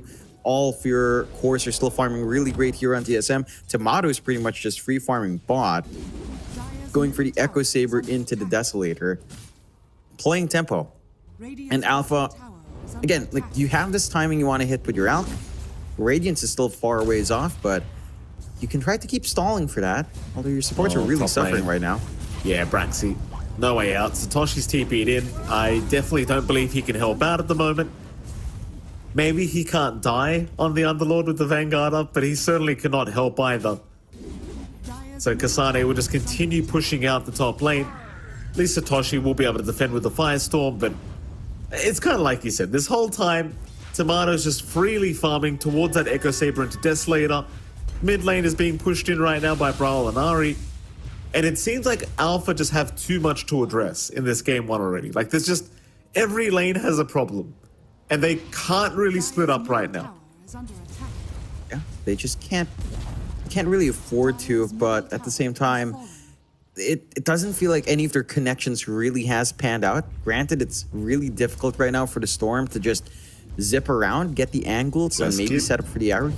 Lift is there. Brawl will jump in. Blesskid trying to survive. It's not going to be enough. Zip in though. Still might be able to find a trade. Brile in trouble. Looking for a blink up, but is not going to be able to get it. Still now. Taking a fair bit of damage on the Storm. Not going to be able to get the kill though, as Whitemon's in trouble. And this should be a Venomancer death. Ari, he's sticking around. Whitemon is okay. Braxy, now the one being chased down, is going to be able to survive. But at least you kill off this quad for your Alchemist. It's not a good trade nonetheless, but at least you get something for your trouble for Alpha. It's a pretty important kill for Alpha to finally find. Steel's been playing this game on the Storm with his 404 build. So I've been talking about this connection to Mirana, but you didn't even have the Vortex for a very long time. You do at least have the value point now. So it kind of pays off in the sense that you've got some action, you've got some play, you've got some combination, although he literally just TP'd in and then we're just casually waiting for him. Oh, that's rough. That is very, very rough, as TSM now just going to focus down on the bottom tier 1 tower. Meanwhile, Kasane is just taking stacks as we completely expected him to. And the top tier 1 tower was also denied off. Like, all tier 1s are going down. 9-1 for TSM. I just don't know how you deal with this Monkey King later. Like, once he has the Deso up, by that time you probably should have the Radiance on Blesskid, but That's it's a very slow timing to say the least. It's not the quickest timing we've seen from an Alk. It's still recovery mode right now for Blessed Kid. Still pretty far off from even just Sacred Relic, but as long as he keeps getting the room out, eventually the Alk can kind of stand up core to core. It is a lot harder though. I think the Monkey King, as long as he's got Wukongs, will always feel a little bit better. They're hunting down again. Goodness me. Yikes. Oh, that was a very quick death. Whitemon didn't even need to drop the Noxious Plague, but he still does. It's like that's maybe a little bit too much commitment. You know, They even found send a Blessed message. Kids. They even found his courier, the Alchemist courier. It seems like Tomato didn't want to wait for the Sacred Relic to be brought out before he killed it. But then again, it's not like the Alk can even get to that area of the map right now as they're jumping in on steel, and look at the damage. How quickly this man goes down to a couple of spells from TSM. Jump in again to Kaya. I mean, they've got the Sonic Wave up. The Moonlight Shadow was popped to try and protect them from the damage flying out from Brile. And TSM, they're just roaming the map. They're just happy to try and force a fight right now. No need not to. Yeah, they've got control in the game. No need to stop that pressure. Oh. Yeah, Blessed Kid. Gonna charge up the stun. Will land it. Gale is there. They've committed the Fiend's Gate as well. They really need to help out this Alchemist, but it feels like you're giving more away. They're all coming in. Oh my god. Oh, get out. Satoshi. No, he's not making it. I mean, at least Kasane dies top lane. Still finds a Beastmaster. But, oh, you lost your Alchemist and your Underlord bottom lane. Almost losing to Kyra on top. And now the TPs are incoming. Still's got no mana. He's got enough for one zip. And then it's pretty much death for him. Look at the damage. Yeah. Tomato's literally doing too much damage. Still, he'll pop the zip. Bye-bye, Still. Yeah. Brawl finds Sakai mid anyway. Yeah, you catch up to that cheeky Murana kill that escapes you down bot. I mean, everything's just going to plan for TSM. Very clean game coming out from them. For Alpha, I mean, they've just not been able to connect with their strong points. It does feel like the lanes don't go out the way you'd probably want to here. Blessed Kid is getting soloed by Whitemon just a little bit. Oh boy. Yeah, he's certainly. That's a lot of damage from a Venomancer. I mean, he lost over half his HP while he had Chemical Rage going. Yeah, it's not something you normally see. I mean, this is a lot of space Whitemon's creating just by himself in typical Whitemon fashion. That's why I think the hero is very strong, right? Because Plague Wards have always been good, but you can literally just push lanes like this. Like, if somebody doesn't address these Plague Wards, the Creep Wave's never making it past. They do a lot of damage. They do. And he is going for the good old Solar Crest build-up as well. So maybe wishing he was playing a Pons 5 Clinks here, Whitemon. It does feel that way, right? Somewhat. Why not? He'll have the chance one day, I'm sure. Takaya. Double slows up. One lead charge left. I don't know if he's going to make it out. The poison is still going. Still trying to help, but cannot. The only thing you could have done is just help Takaya by denying him. And nobody does that. It's at this point the Moron. It's a lot of damage here, John. Boundless Strike gonna land. Satoshi gonna pop the Crimson. The roots are there onto the MK. Satoshi is still just being chased down though. Tomato's not stopping. Maybe they can kill him off with the kisses. Wukon's command is there though. Brax is just dropping. And Steel is gone a boot. Oh, Alpha, they just have not caught a break this game one. TSM proving to be way too strong. Onto the tier 2 top tower they go with the Helm of the Overlord. And it's going to be a very quick process. There's again just not much stopping them. I like that Alpha's at least trying to play with the Vortex into kisses. Without something like the arrow follow through, it just feels pretty rough in trying to get that done. And now you've got that early Roche opportunity for TSM with that Deso up. It's not going to take too long with the attack speed you are getting as well from the good old Ancient Thunderhide with Frenzy. Tomato's got the output. Alpha can't really contest. I mean, they're just not in a position where they can even think about that. They're still trying to catch up on Blessed Kid. Kaya for Steel is still a ways off as well. Like, this Storm is just not in a position where it even has some of its early items to help it zip around the map. Just way too slow of a start. Again, every lane from TSM just executed brilliantly, and this kind of draft from Alpha just does not enjoy playing from behind. You don't have that much playmaking on your two supports with just the Storm to follow through. It feels like you need Blessed more. Kid sticking around, farming the triangle, trying to get out in time. Tomato just bursts in with the Boundless Strike. I mean, they'll jump in, they'll take out the Aegis at the least, but this is going to cost them so much. Satoshi just trying to get out of there in time. He will make it through the Fiend's Gate at least. All they managed to get out of that was the Aegis. As now Takai's gone a boot. 3 down for the price of nothing, really. As Tomato make that 4. Satoshi gets caught. Yeah, they follow through the gate. You're not safe just by the tier 3s. If that was the fountain, perhaps, you would have found an opportunity. Instead, they just get more kills. 22-2 here for the side of TSM. Very close to some magical numbers here, Mike. A reverse number. But how are they going to find the 3rd kill? That's Whitemon my runs question. in. No, Whitemon's the agent. It's Go him. on, Whitemon. He knows. Do everyone a favor. He probably hasn't realized, because Whitemon is the kind of guy that would do it. He would just literally would. walk in. Whitemon's always... He's a funny bloke, this guy. Yeah. He's a very interesting fella, Mr. Matthew Philemon. Unfortunately, he's not being... They're in serious mode. You know, we talked about this, right? Like, TSM, take that loss versus Shopify, wakes them up. Maybe no memeing around this tour. No. No memes indeed. I don't think Moon Meander's going to have it after that first series. I'm very sure of that. As mid lane, jump in. I'm not sure what the idea was from Blessed Kid. Yeah, maybe just trying to farm. Even a step forward is a step too much. And, well, this is the slow and steady push from Veno now. Ari just casually stunning himself, no problems. Satoshi taking way too much damage from Brawl. Is going to kind of lock him down with the pin of balances. But TSM just going to go after the racks. There's just no need to force a fight. Like, you've got such quick push that there's nothing else required of TSM here but to push the bottom racks through.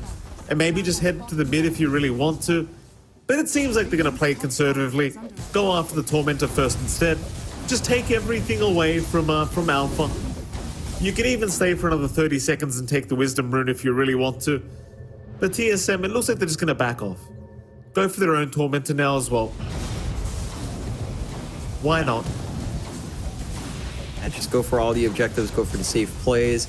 Whitemon will bail himself out from dying, and he does get his shard going.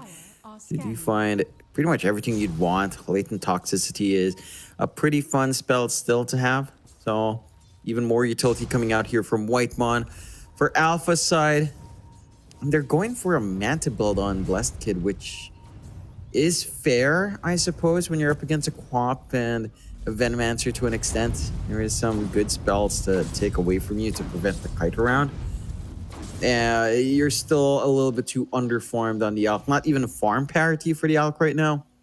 So a disadvantage for Alk is pretty painful to play into. This here just needs a lead. And it'll still take some time for that lead to appear. Full Kaya up on Steel. So our Storm should have a bit more impact. I still want to see Alpha make this connection with Storm, Mirana, and Snap. Oh, Satoshi. You can't walk up like that. Not right now, you can't. The Brile has been Vortex, but he just doesn't care. Look at the jump in. Look at the damage being pumped out. It's too much. Now the kisses from Ari. The Rubik's Cube's just flying in. Onto the tier 3 mid tower they go. There's just nothing to stop them. The only thing that can stop TSM right now is a GG call, John. And I think it should be coming pretty soon. Does feel that way, Mike. Not seeing it just yet from Alpha, trying to play this one out. Nah, they call it. They call it. Right, that's to say that. They call it. It's a little bit of a tough game, for the side of Alpha. Like, this is definitely not an easy matchup.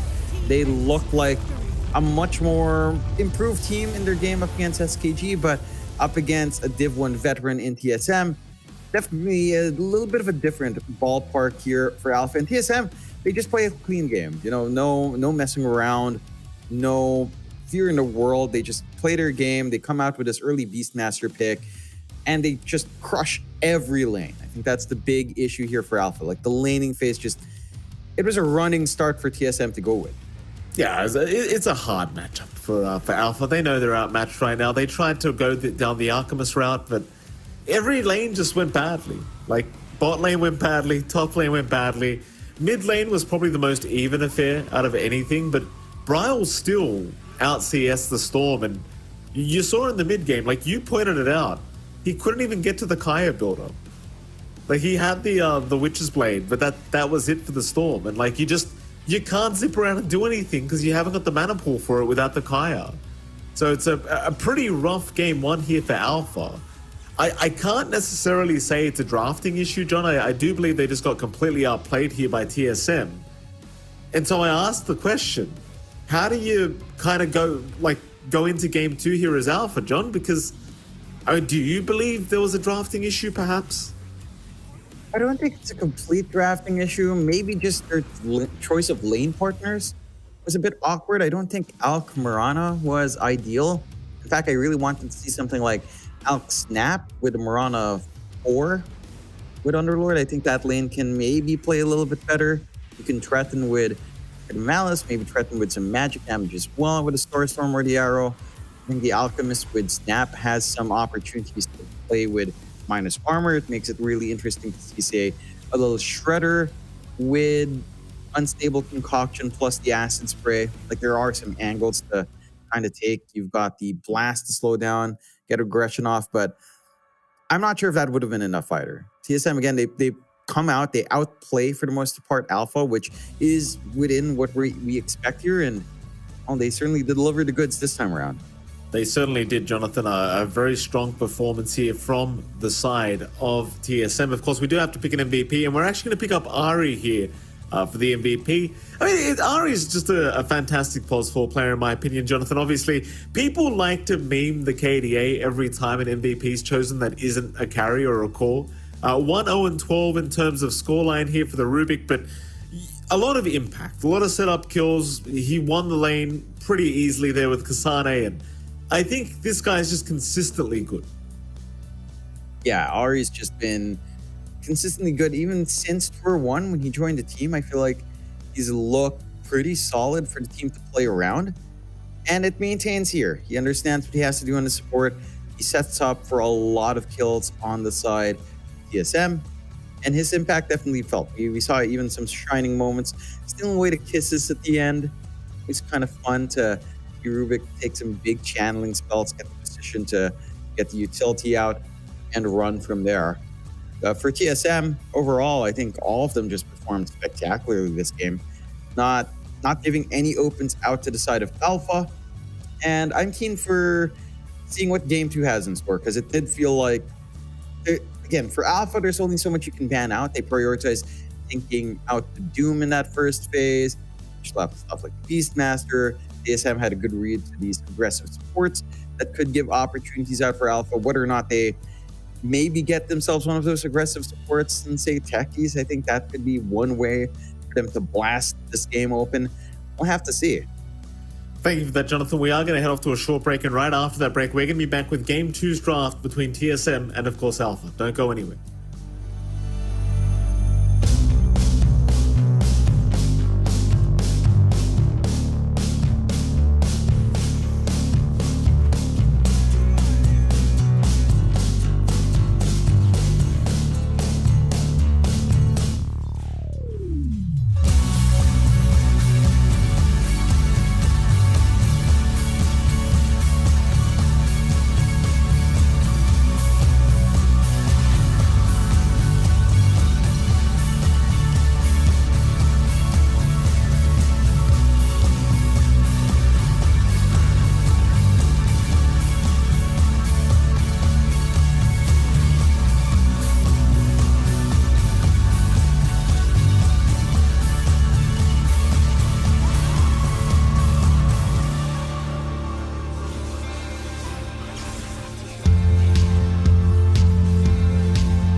All right, ladies and gentlemen, welcome back. We are going into the second game of this NA Div 1 series here between TSM and, of course, Alpha. It's MLP Dota John X5. Jonathan, welcome back. So game one, a pretty one-sided affair, you'd have to argue, towards TSM. Game two, talk to me about Alpha. Like, what are we changing up here in game two to try and maybe at least make it a little bit closer? I think they've got to get themselves really stronger lanes coming out here up against a team like TSM. That's the number one priority. To come out with stronger lanes, give yourself a fighting chance into the mid game, have some better connections for your Storm to work towards too. Like, because of the lane matchup for Steel, we didn't really see that much play with, say, the Mirana. He couldn't go for the Vortex up against the Co-op, not even a value point for any rotations out. So we just saw no action really coming out there from Alpha for the first 10 minutes of the game. It felt like they weren't really able to line up for any of their own aggression unless TSM overstepped their bounds. So I just want Alpha to be able to play the game on their own terms, and something in the draft to kind of just reflect that way. Just something that they can play with and just run forward and look for these kill opportunities. I think that's generally the consensus as well, right? Like, when you're up against one of the better teams in the division, or one of the best teams, I should say, it's always going back to the laning stage, right? Like, because the lanes always just look so dominant when you're up against one of these big teams, and it's just like, just choose heroes that you can at least try and even out the lanes with, even if it doesn't look like it makes too much sense. Just try and win out the lanes the best you can, because if you don't, you just have no chance anyway of being able to kind of pull off the comeback. And that's how game one felt. It just, your Alchemist never took off, your Storm never took off, your Underlord just, I mean, he tried, but just never happened. And we'll see very soon how this game two draft's going to go, as it is about to get underway. TSM, on the other hand, I don't think they have anything to be worried about here, Jonathan. I feel like they were looking very confident and very happy after that game one. And so they should be, because they didn't even make it look close. So no mercy here from TSM. And I suppose we were expecting that, as we can head into the draft and see exactly where this game two is going to go. But I think we were expecting that from TSM. No games, no memes. They might be happy about winning, but definitely no mercy for any of the teams that have to run into them throughout Div 1. Yeah, they've just got to win everything now. And again, we heard what the mindset is like when you play Shopify Rebellion up against TSM in the first day. You heard from the winners interview from Shopify Rebellion. It was their turn to relax for the rest of the tour, having that leeway, not worrying about any other team being a direct threat. And the pressure is on that team that loses. And in this case, that was TSM. Just a repercussion at the start of our DPC here in NA doesn't mean that TSM has to provide us with a consistent performance. We'll see again how the draft shifts for Alpha in this, as we do see the bans. TSM still sticking to the Bounty Hunter ban. Alpha forced to take out the Beastmasters. So they do respect what Kasane did in that lane. I think, again, you have to be concerned about the Doom, the Underlord being options. They ban out the Techies on TSM. Again, these are the aggressive supports that usually allow you to play the game on your terms. So I want to see what Alpha can kind of sneak by here, as they even respect ban the Monkey. All right, so they take away what worked last time. It feels like TSM has way more options, though. Like a Kasane Doom, Kasane Underlord are still up there. The Doom comes up first. So now you have to deal with the Doom lane, which is never going to be fun for Blessed Kid. Feels like the Doom just holds steady in every lane match we see it in. Yeah, I'm kind of surprised they went for the MK ban, honestly. Like, it's... I appreciate the Kasane, rather Tomato played a very nice Monkey King, but it's not like he doesn't have other heroes he can play, it's...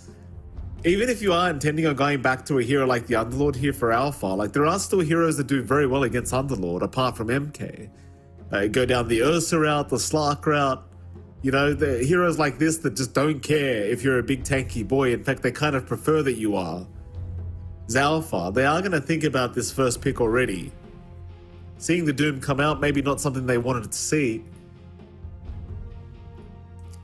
I always kind of say this in these kind of matchups. It's not about trying to counter your enemy. Like, it's not about countering the other team, but more so picking your own comfort up.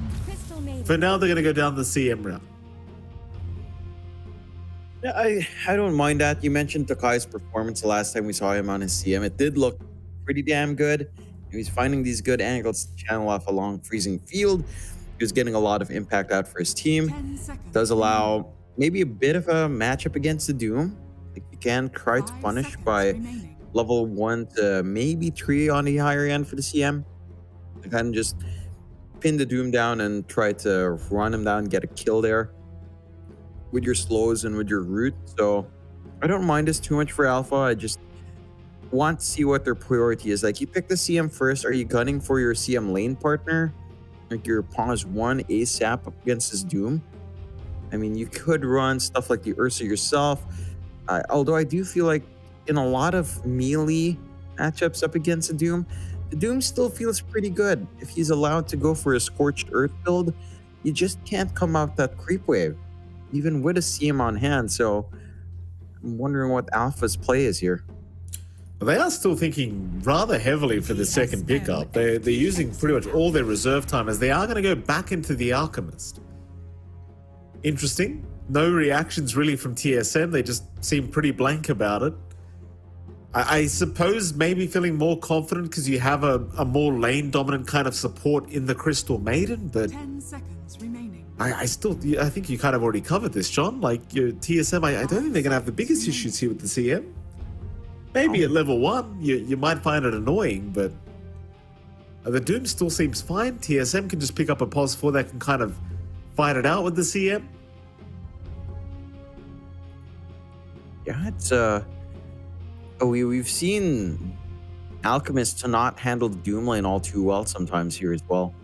Like, it's usually a Doom techies, which TSM can't lean into, but just the Doom alone makes it awkward for Alk to walk up and farm the lane and use his acid spray to his advantage, because Scorched Earth just melts you faster than the acid spray melts the other side. And TSM just pick the Deuce up now. They see the core-to-core matchup. The Dusa can just eventually build a Scotty, run down the Elk. It's pretty open because you did have to prioritize that CM and Alchemist early on. So now your core-to-core matchup doesn't counteract a Dusa. You know, you're not able to go lean into an Illusion here, a Diffusal builder. Granted, Alk can build Diffusal, but this matchup just feels awkward. It's like Alchemist into Terrorblade as well, where the range advantage just feels overwhelming. In this case, the durability of the Dusa is still damn high. You mentioned it in the last draft, where, you know, Dusa, it's just a really damn strong hero. It hasn't been nerfed. And it got nerfed a little bit, but it's still a menace. That it is. I mean, it might be a little bit of a slower game from TSM, considering they do have the Doom Dusa, but it's kind of it's one of those games where you hit some creeps, and then you just fight afterwards. Like, it's one of those games where it's just very hard to, like, kind of control the farming pace of TSM. We've seen this Doom Medusa, or rather Doom Alchemist, or like these two farming cores in either side lane. We've seen that quite a lot in this meta as well. Generally works out quite well for whatever team's picking it up. So again, you gotta like just split your focus. Like, who do we slow down? You slow down the Doom, the Medusa free farms. You slow down the Medusa, the Doom free farms. It's very annoying, these kind of drafts. Yeah, I think the one thing I want to see from TSM in the next few picks is more activity. Like, we have to see some great activity coming out here from Bryle, kind of compensate for pretty much slower cores in the side lanes. So something that just runs around the map would be pretty damn nice. You have a lot of options with the bans from Alpha being on the Rubik and the Pugna. And the Quap still in the pool if you want to lean into that. Void Spirit's there, Storm's there for your own side, Amber Spirit's there as well for TSM. Like, there's a lot of activity you can still take on your mid here, just to provide that space for both of these heroes with some movement across the map. I would lean into probably Void Spirit feels the best, as they keep banning supports on Alpha, which is rather interesting. I guess these are all just, two of them are batteries for Dusa. You just prevent the Dusa from constantly getting topped up with mana. I will make a counterpoint in that there's a very weird way that Lion can kind of be a Medusa battery with his mana drain restores allies and his shard. You can kind of top up the Dusa that way if that was really a top priority. Actually, funny you talked about the Lion, because I was looking at Reddit the other day, and someone came up with a strategy where it's the double suck strategy against Medusa. You end up using Lion and Pugna against her, 10 seconds so you're kind of burning through the mana like so quickly. It actually made sense. I mean, you did burn through it quite quickly, mind you. I believe it was a Crusader game. It was Reddit after all, Jonathan, so it makes enough sense. But you get my point. Like, it's a cute little strategy. Yeah, it's a kind of funny one. I do like what TSM's pulling out here as well. And they see the Mirana come out for Alpha once more.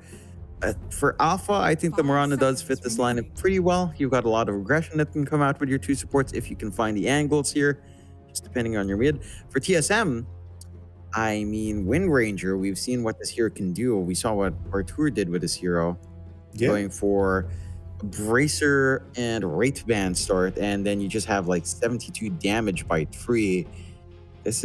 It can scale up. I'm wondering if TSM do something funky and either run the Wind Ranger mid or Wind Ranger safe and then do something weird with the Dusa. Caduceus support, although I don't know if you really want to do that here. Just run Wind Ranger mid and be pretty happy. Alpha do get to pick up the Bat Rider. And this is a hero that has also felt really weird, or actually kind of busted with the change to Universal. Same kind of thing as the Wind Ranger. You can actually afford to not go sticky Napalm in lane, kind of max Flame Grape and Firefly. You've got some options here for Alpha to kind of change your playstyle up. Sure. I mean, I don't mind it. I wanted to see something different to last game. So these lane dominant kind of heroes, like they are certainly being picked up here by Alpha. So you love to see it. Final banouts to come. Looks like TSM, they'll get rid of the anti-mage. And fun fact about anti-mage, I believe it gets picked up pretty often against Medusa, but generally speaking, on most occasions, it ends up losing anyway. So, you know, is AM really a counter towards Medusa? I don't necessarily think so. Yeah, no, I think I'd agree with that point. I feel like it's a little bit strange for 5 seconds the matchup. I don't know, Deuce is just really weird right now. Like, there are answers to her. We have seen this hero lose. At the same time, I mean, an AM can handle the Dusa, but I feel like it's everyone else having to play with the AM when they do jump the Dusa as well. And, you know, just by virtue of an AM being AM, it doesn't necessarily mean you pick the AM, it's going to show up every time to stop the Dusa. It does sit back and farm as well. So I think it's just maybe a pacing issue where you want to jump the Dusa, but your AM's, I mean, it's an AM. It wants to farm rather than fight. I'll tell you, John, my theory is, right, if you're going to choose AM against Medusa, I think you should go back to like POS 3 AM, honestly. Yeah. Like, if that's where we're going, right? Because like carry AM still feels absolute garbage. Right. Anyway, besides the point, because AM was banned out, it's not going to be picked up anyway. Vengeful Spirit is the pickup by TSM. Very curious to see exactly where this is going.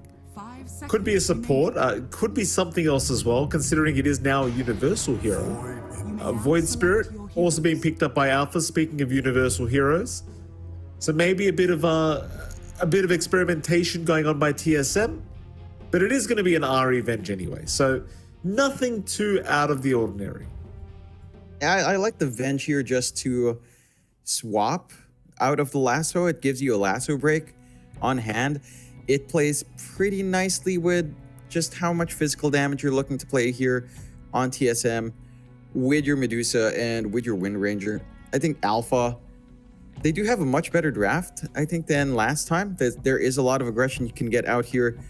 You've got some connections to play with the Void Spirit and the Mirana. You can, again, Takaya played a fantastic CM the last time we saw him on this hero. So you do have a lot more play here for the side of Alpha, and we have to see that come out. Like, the lanes cannot get crushed. They can't afford to have their lanes get crushed as they did in game 1. They've got to be able to kind of maximize all of the heroes they have on hand. Really enable Blessed Kid to have farm, because quite frankly, I mean, that last game it felt impossible for him on the Alchemist. This game has to look very different. And again, I want to see Steel take activity here. I think the mid matchup of Void Spirit versus Wind Ranger isn't too bad for Void Spirit. In fact, you would argue it could be favorable, as you've got a physical shield to stop the right-click harassment. You've got a consistent way of trying to dish some damage out. Wind Run will be annoying, but it shouldn't be as stompy as it was for Brawl last time around. Well, we'll see how it goes. I do agree Void Spirit should have a somewhat of an advantage here in this mid lane, but it is hard to know right now because that Wind Ranger, like the right-click damage you can get, thanks to the fact that it is universal now, it's a bit ridiculous. Like I saw RTZ playing it. Obviously, we saw it in a competitive game yesterday, but there was also a stream game I watched, and I was actually like, what is this damage? It was pretty ridiculous how much this Wind Ranger can hit for. Now, so we'll see how it goes. Game number 2 here between TSM and, of course, Alpha. I like their draft a little bit better, at least in terms of like being more lane dominant for the side of Alpha, but is it going to be enough? Only time will tell. They're going to run into each other in just a moment here, John. High ground advances for TSM. The smoke is broken. They run right into them. 3-man decay straight off the bat. Takai is gone. And here comes the absolute bloodbath. Zari has a stun in 3 seconds. I think Blessed Kid should be all right. They will even be. But they've already secured first blood for Ari.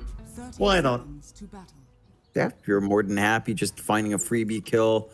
You just get back. There is a nice forward ward that Alpha does manage to drop from that movement. So they've got a little bit of vision to play with early on, maybe help with the rotations down the line here. But they won't get any additional bounty, which does feel, somewhat important once more with the Alcon hand. But not the biggest loss in the world early on, although these are just going to give him one down. They do hand one over. Okay. Should be a 3-for-1 trade. In fact, Ari now, being caught out, he's going to die. Well, there you go, Alpha. Able to kind of trade kills here. Still obviously in the favor of TSM, considering they got the first blood on Ari, but nevertheless, a little bit of revenge here against the Venge, and all 3 bounty runes to go their way. So happy start here for Alpha. Yeah, a little bit curious that Braille doesn't go all the way to just steal or deny the bounty rune down bot in the Riverside, but does give Alpha a little bit more to play with as we are taking a little peek of that mid. The Universal Hero matchup, Mike. Wind Ranger up against the Void Spirit. I mean, you do have that physical shield on the Resonant Pulse at the same time. Doesn't take too much for Braille to melt through that. I'd expect this to be the same build as Artur, maybe just the bracers. Quite frankly, I don't know if you really need the additional armor this game early on. So I wouldn't mind just a couple of bracers. A wand bracer, I think, is the more straightforward thing for Braille. And once he hits that, I mean, sure, you have that shield on the Void Spirit, but the range of Wind Ranger is just going to make it annoying to trade. That top lane, like this Venge, Ari getting first blood meant he could just outright buy the bracer. And now he's hitting for almost 70 damage at level 1. It's pretty ridiculous, man. Like, Blessed Kid can't even approach the Vengeful Spirit. And it's all because he's got a bracer and three iron branches. Yeah. That's just the universal hero typing right now. I'm telling you, if you're playing support, if you can get away with a universal hero pick, it is just it's so atrocious. It's so hard to play into in the lane. Like, it's atrocious for the enemy team. You can just do so much by just stat padding a little bit, trading right clicks, make it hellish for the opposite support. Takai is just trying to cut off to prevent any play onto him, but if Ari can land a right clicks, it is painful, though he's caught out now. Yeah, Blood Grenade does land as well. They should have the control here for Ari, as Blessed Kid's had enough of this Venge. Ari, one more hit should do it, and he will find it. Takaya, the one to take it on the CM. Does mean they waste pretty much all their mana for this on the CM, but nevertheless, they get rid of that damn Vengeful Spirit. And that's the kind of laning aggression we want to see coming out here from the side of Alpha. So they get some good punishment off. You are going for a greedier build on Kasane as well, opting for level 2 Devour, rather than maybe looking for more in the Scorched Earth to harass out Blessed Kid. So, yeah, you've got some room to breed for the Alk. I'm still interested to see how much more either side can kind of get out there. The bot lane for Tomato is going swimmingly well. Satoshi is still going back for the sticky napalm build-up and doesn't quite have the stats stacked up yet. So he doesn't have the biggest right click. Again, you don't have a clear answer in trying to melt Tomato here. Maybe down the line, once you have that lasso, you can play with the arrow threat, but just in the lane, does feel like White Munch is going to be able to do a lot to cut off any aggression down bot. Bless kid. You better get away here from Ari and Kasane, but only 9 CS for the Alchemist so far compared to Kasane's 14 and 5. Pretty rough laning stage. He's still trying, but they're just abusing this combination of Doom Bench so much. Look at Kasane. He just crit him for like 350 damage. He's got the Alpha Wolf, the Pack Leader Zora, and the Critical Strike. Radiant's courier Just so much damage to Bless Kid. Meanwhile, Satoshi dies bottom lane. Whitemon able to secure the kill. And just nothing they can do about it. It's Medusa undying. Like, what are you going to do? Yeah, you don't have a lot of options there. I mean, again, you can kind of try to just harass a little bit. Because you go for the napalms, you don't have the flame break to throw him out of position. Kasane is in danger now. He's a tanky boy, though. Maybe one more from Takaya. Frostbite will be there. Needs the Crystal Nova. Blessed Kid trying to get in range. Can't get there. And Ari's going to clean up now. That's one. And it should be a second to come as Ari takes both. I mean, this is a Doom with 7 armor. Like, he's not that easy to take out. They try. They're going to try again, but the arrow does not connect from Braxy. So Kasane, he's still fine. He's got the Ring of Health and the Devour regen to rely on as well. In fact, I say regen, it's just bonus armor, but you get my point. He has the Ring of Health. He'll be fine. Yeah, full Vanguard up, so even more HP regen kicking in here now as well. For Doom, I mean, Ari's already got the Bracer we've been talking about. So he's just able to hold that lane and start to harass out. It's super hard to trade with him. Just cutting off Braxy as well. Like, Ari has no care in the world. Yeah, he's going to die. 3 heroes in. Kasane does move in as well. Does have the Vanguard up, so he's taking no damage from these right clicks. In fact, he's trying to go after Takaya. Who said Vanguard got nerfed? That's my question. Who nerfed Vanguard? Because this item still feels completely busted. Yeah, I mean, the values are down, but they're certainly still up there. Still a top tier priority pickup for a lot of heroes as they're catching out Steel just a bit. Not going to be able to line up. They will eventually get Kasane. Still cost them 3 heroes to make that happen, John, but they'll get it done. Steel. Stun's going to land. Level 6 is now up on Steel, so he can Astral Step away. Brow trying to get the mana for the power shot now, but not going to get it in time. Meanwhile, Braxy does take the regen rune for himself, so no free bottle refill for Bryle. At the end of the day, unable to commit onto Steel. They do try, but doesn't really work out. Yeah, they can't quite lock him in. Again, couldn't find the angle there. Satoshi's being chased by zombies here, John. We'll take out the last one. Meanwhile, top lane, Blessed Kid was getting rather low. He's going to be okay. Yeah, it seems like Satoshi does end up TPing towards the fountain. It's top lane, Kasane again is going to be targeted on the Doom. It's Akaya around the area with Braxy, but it's a full HP Doom this time around. Like last time around, he had a quarter HP, and they barely killed him. This time with full HP, I don't know if it's going to be that simple. Dire's middle tower is under attack. Doesn't feel like it will be. He has Doom up, so... Scorched Earth pop, but the arrow does connect. They should be able to find a deny on the Arc if they need to, but he might just barely survive. Sadly for Kasane, Doom going to be completely wasted as he will be 21 HP away from killing off Blessed Kid. So Blessed Kid going to be able to survive and live for another day. Eats a tango and then goes right back to the fountain. All right. Yeah, you just got to play it safe. You don't want to drop any more on the Alc than you've already had. So just go back, reset, come back in. Maybe get your supports to start stacking up that jungle for you to help that farm pace kick in. The more curious thing I've been looking at in this game is the build up on Bryle. He is taking a different approach on the Wind Ranger. So he stops at power treads. He doesn't go for any value intermediate stat item and just goes into the Maelstrom, which I think is fair for the mid because you do want some aggression to come out. So even just the early timing into Javelin should boost your DPS significantly enough. Ari gonna go down here on the Venge. Braxi and Takaya doing a pretty good job of just roaming as a duo and getting it done. Though still now going to be targeted. Nice shackle to come out. Oh, Braxi set it up perfectly for him. So Takaya's going to drop as well. Bryle looking for another. Still has a double damage rune, but can't get in range of Braxi.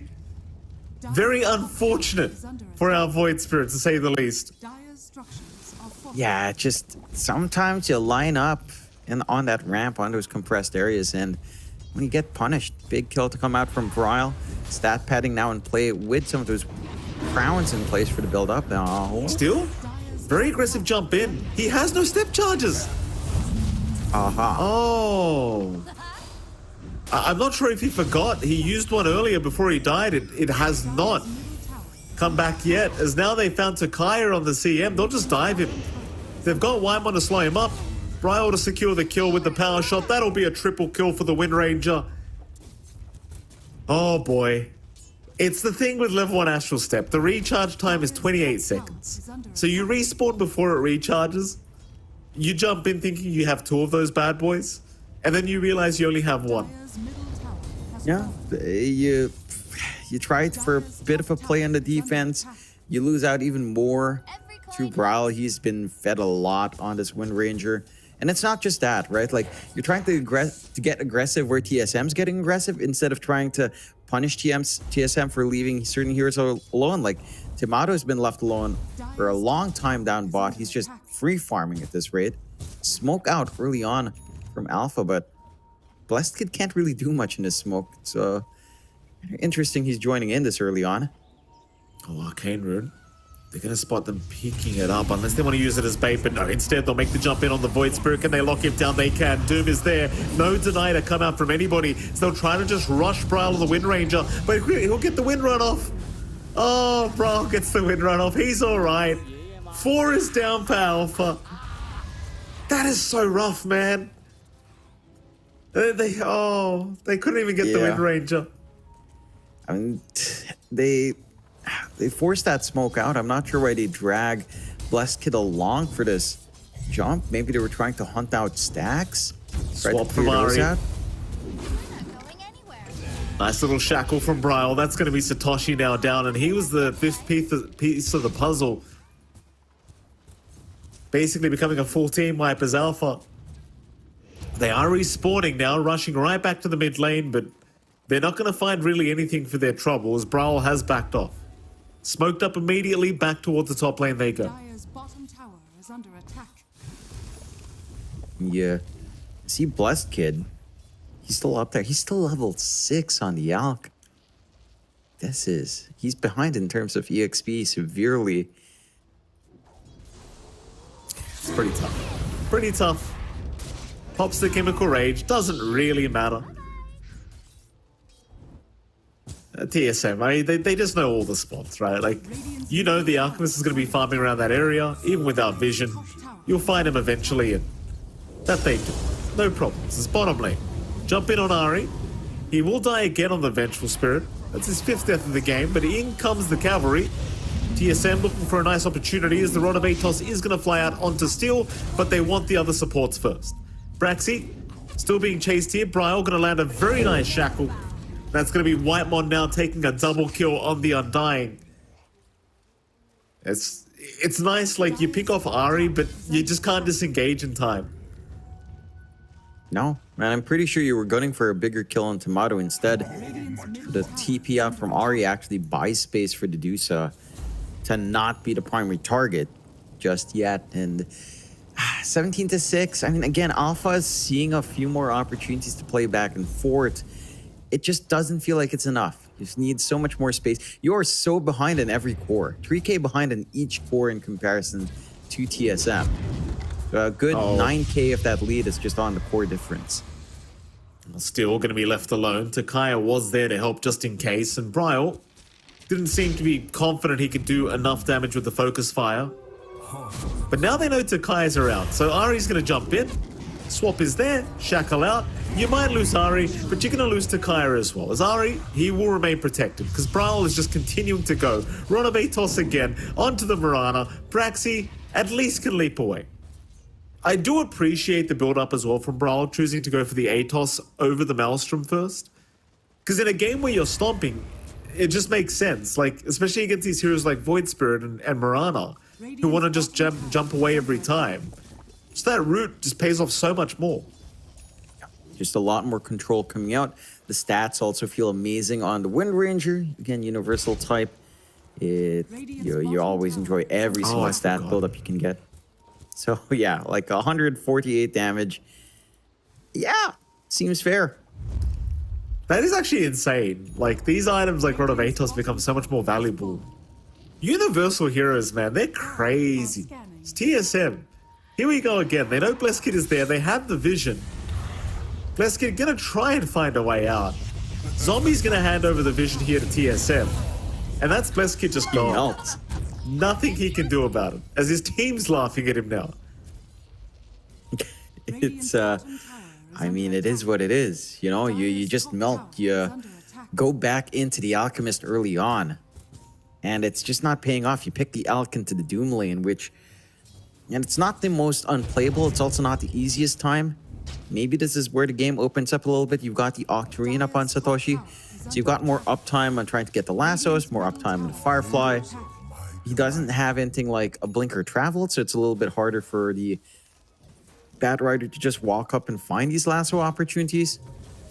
And again, like all these things happen on the map, you've left Hamato alone. He's got the Manta up, along with the Dragonlance and the Dusa. His stats are starting to rack up. Oh, Steel. Aether Remnant's not going to land. A very nice shackle from Bryle. Steel's going to try and step away, but he only had one charge left, so they could look to chase him down. Nice arrow, at least going to land onto Bryle, making the chase a little bit more challenging as they do get the Void Spirit away. It's so hard for Steel. Like, he's level 9 on the Void Spirit, compared to Bryle's level 11 right now. Like, your mid Void Spirit is the same level as the POS 4 Vengeful Spirit who's died 5 times. The same level as the POS 5 Undying. Yeah. It's crazy. I mean, Steel is at least the second highest level there as well. Blesskid is behind the supports. Takaya, I mean, I don't even want to talk about the other supports. Takaya is also level 8 at least. Braxy is still 6 at 15 minutes in. He just can't catch a break, this guy. Shackle's gonna land, he is just dead. Whitemon will take the kill. It's too much. It really is just too much. It's way too much. You just can't deal with it. Roshan's open now as well. Pop the spell block and then go into the focus fire if you feel like you need it. There you go. Not going to take too long for Roche to fall. Mato shows up with his team, working towards that Scotty up now. If you're Alpha, just use the space for Blesskid. Just try to get into the Radiance, hope for the best. Maybe get that Blinker Travels up on Satoshi afterwards and try to play with a blink, because it feels like nothing else is really lining up. I mean, we've seen Steel try to take some activity, but it's just fallen short, just a tad bit on that Void Spirit. The Echo Saber's still not done either. 16 minutes in, really late timing. But again, Steel just had a rough time. His lane just didn't go all too well up against that Wind Ranger from Bryle, and they're losing a lot of map control very early on. Yeah, Kasane, they popped the lasso. Kasane's just so tanky. The Octarine core build up, he's fine. Meanwhile, mid lane, Steel is dropping once again. Stone Gaze pop, trying to slow him down. Steel just walking the old-fashioned way. Still with the step he could not get out.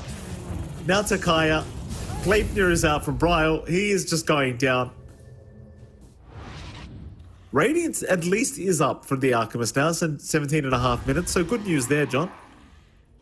Not the greatest news, but, you know, it's something. Yeah, I mean, this is where your farm can kind of recover. You're going to need to recover a lot on this Alch, for sure. But he's got space out now. You know, Blessed Kid isn't dying. Oh, John, don't say that. Oh, perfect Well, he wasn't timing, dying. John. Perfect timing. Is under attack. He wasn't dying Same until he spot. dies. Middle tower has fallen. It's always the hot tub he gets caught in. It is a hot tub. Is under You know, attack. spicy things happen in that hot tub there. It does. It's Probably caught not with his what you'd pants down actually in the do hot in a tub. hot tub. True. There you go, Mike. There you go. It reminds me of the horror movie. Which one was it? Valentine, where someone does get caught out in a hot tub. Oh, So there you spoiler. go. Dyer's top tower. I haven't watched it, Jonathan. Probably won't watch it because I hate I horror don't- movies. Yeah, it wasn't a very good movie. It was just a lot of gore for my young mind. It's left a deep scar in my psyche, Mike. So Okay. I lean into it sometimes when I see the hot tub. I'm like, yeah, Okay. that's the movie. Satoshi? This might be a bit of a horror movie hit for him, John. They'll pop the flesh golem. Swap is up. Ari looking for the range, can't find it. It's halfway through the animation. Dyer's Could have maybe popped the drums to get there quicker, but probably wouldn't have mattered, to be fair. tower has fallen. Yeah, like, I know, you miss out on the kill. I don't think you mind too much. I mean, you're just kind of trying to, I guess, look for the pick off into high ground at this Satoshi. point. Bottom tower is under attack. Look at that. It's just so tough. It's so tough. It's just so much damage. You know the best part is you've got the Venge aura, but you've also got Kasane with the Alpha Wolf aura, the Pack Leaders aura, I mean. So like, when they're all together, the damage output is absolutely insane, as Kasane has been caught out. Here comes Brawl, just jumping in by himself, with the Aegis up at the very least. So they will find Braxy immediately. Onto Still they go, who has no step charges. Dissimulate. Try to get out. Not going to be enough. Brawl's found it. Brawl is now 13-0-7 on the Wind Ranger as bottom lane. Oh, they're trying to do something to Tomato. Tomato could literally care less. Here we go, another hero. Is it going to matter? I don't think it will, John. Satoshi could drag him into the tier 2 tower, I guess, with the lasso. Tomato seems more than happy to fight back, and now Satoshi's on the run. Another hero. Braxy's here now. Can we get the 5th hero in onto the Medusa? Dyer's bottom tower is under attack. Here, please don't try to clear the tormentor. Okay, I thought they were just gonna try to do something weird. Dyer You can't blame them, right? Because they know it's about to get stolen, but it's not really worth it. Like, the shard isn't worth your whole team dying. Certainly not, Mike. And the side of, I mean, TSM can just take this tier 2 very quickly once the back tour is taken off. And just go for Ryle? that tormentor hole. Well, Brawl's gone a bit too far this time around. He'll lose the Aegis. Alpha immediately backing out right after the Aegis was taken. They'll be happy with that. has fallen. I say that, Blessed Kid is still around, but Brawl does not have an angle for the shackle. Didn't go for the Gleipnir usage either. Yeah, I'm wondering what Brawl goes for next. He's leaving his item build kind of open. Could just, again, stat stack. He is going for the Ag, so that physical damage reduction is pretty huge, 50%. It allows him to dive even further. And again, it's some good stats to have on hand for the Wind Ranger. They get Whitemont's shard up, so now you can get aboard the Tombstone, get inside that station, and just kind of stall for time. Would have been, you know, I honestly feel like the shard would be a lot better if it was, again, very close to how it was in Ag's Labyrinth, where ranged heroes can attack inside of it. Maybe it's a bit too strong, but Dyer's bottom tower sounds fun. is under attack. Takaya. Almost melting. In fact, I think he's just dead. Yeah, he is. The Mana Snake was there. On to the Varana. Braxy's going to try to run, but the Eye of Skadi slows down, and in fact, they'll go after the Bat Rider instead. He's going to be okay with the Pig Stick to get out. Dyer's top tower is The under TSM. Still in complete control of this game, number 2. Tier 2 top tower to be taken out. And they could choose to go high ground if they really want to, but Tomato's a bit low on mana.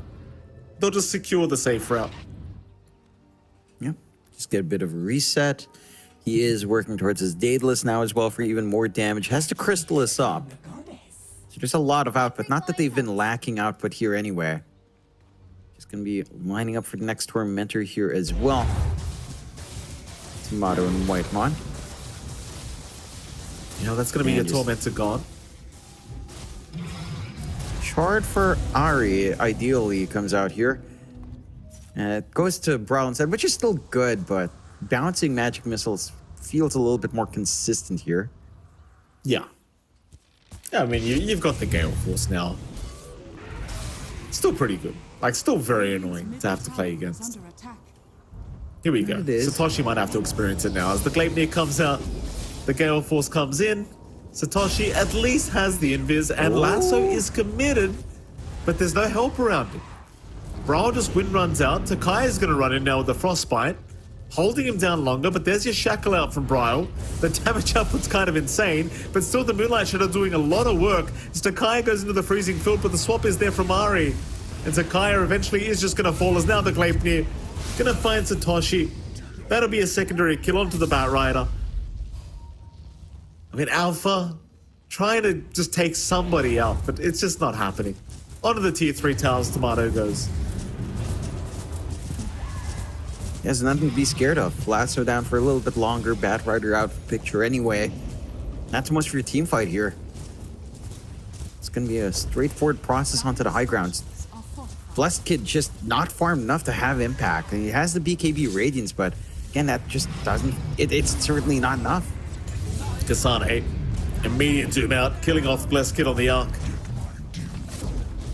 With the Archimist gone as the swap is there. GG is called anyway. Takaya gets caught. I mean, it felt like a GG call could have been made 10 minutes ago if they really wanted to, honestly. They will try to play that a little bit longer. Under attack. Well, eventually there's the disconnection from Blessed Kid. He's not happy. I can't blame him, John. It's been a very hard 2 games. There's another disconnect. Guys, just Okay. let the game end first. Come on. Yeah. Just let that timer tick down. Takaya and Satoshi do stick in to ensure it does happen. Yeah. Satoshi's already AFK. Another freebie comes out there for a while. And the GG has to be triggered again. Someone probably Oh, canceled my mistake. Whoopsie daisies. It is what it is. PSM, a very dominating performance here in game number 2 and in the series overall, which is, again, within expectations. We had maybe an opportunity for Alpha to try and surprise us. It doesn't really come out. It's a tough opponent for Alpha to face up against. And TSM showing us that, they're not resting on their laurels here. They are under some pressure to deliver some great performances here in the NA DPC. And this match up against Alpha shows that consistent great performance from TSM. Yeah, absolutely. I mean, it's to be expected, right? I think we all kind of assumed TSM would take a very dominant victory here in this series, but it was very, very dominant. I think total was, 45 minutes series time, so pretty strong performance as you'd expect. And again, we're going to have the pleasure of chatting with somebody from TSM soon, but I'm very sure that Coach Moon has told them to not mess around, right? Like, because you want to get to that third major. You're fighting for a place at TI 12. There's no time to mess about. Yeah, you don't want to take any risks. This is the last tour. This is your last opportunity to use every engagement you have as practice as well, or prep. Get something to learn out of these matches. So you play every match seriously, and we see that here. Like, maybe it feels like you goof off a little bit, but it's just showing you how far you can push an advantage. I think that's the one big thing TSM can kind of figure out from here. How far can you really take yourself from a strong start? What that upper limit's like. And I mean, Bryle just had a fantastic start. Everyone had a really fantastic game here. Just having that good mix of discipline and aggression coming out, very measured aggression coming out from TSM, which is boding well. Again, their series against Shopify Rebellion looked a lot rougher. Their land performances on TSM has been below expectations for sure. But again, if as long as they're learning from every engagement, I mean, this roster is still fairly fresh, all things considered. Yeah. As long as they're learning from every single one of these games, then eventually it will lead to a very strong team. It's just a matter of waiting for those experiences to line up. Oh, absolutely. And I'm sure they are learning a lot as we are going to see the final highlight here. Satoshi AFK going down. Of course, a dominant victory from TSM. Not too surprising. I think the MVP is quite obvious here as well, Jonathan. We're going to give it over to Brawl on the Wind Ranger. 18-0-9 is the KDA of the Wind Ranger mid. And I'll tell you what, John, as much as I love to hate on this hero, and trust me, I do really enjoy hating on this hero, it does seem very potent right now. So, in some way, I'm happy to see the core Wind Ranger coming back. Maybe it's a bit too strong as a universal hero. I'll give it that, but it's looking good. It's looking good. Brawl had a fantastic performance. We saw how much his output was in lane. He didn't even have to go for the usual Wraith Band and Bracer or just double Bracer buildup. He's just allowed to get power treads into his ATOS, and he's just all over that map. He has a really good understanding as to what he had to do this game, and he just had a good understanding to how far to push that Wind Ranger. And this hero is in a very interesting spot. Universal heroes overall are in a very interesting spot right now, as most of them are pretty busted in lane. And Brawl is certainly showing us off that aspect of the Wind Ranger for sure, which is interesting because I feel like that we've had Shopify Rebellion play it, we have TSM play it. I think a lot more people are going to be lining up for this hero. Absolutely. Well, we do have an interview here with Ari from TSM, so let's head over to him and see what he's got to say. Mr. Ari, congratulations on your 2-0 victory, sir. How the hell are you doing? Hi, thank you.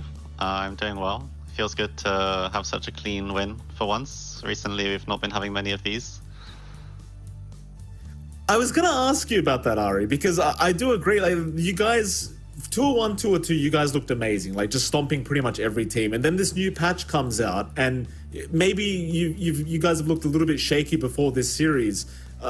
Is it a patch issue? Like, you guys just aren't accustomed to it yet? Have you guys found some difficulty getting a bit used to the patch, or what's going on?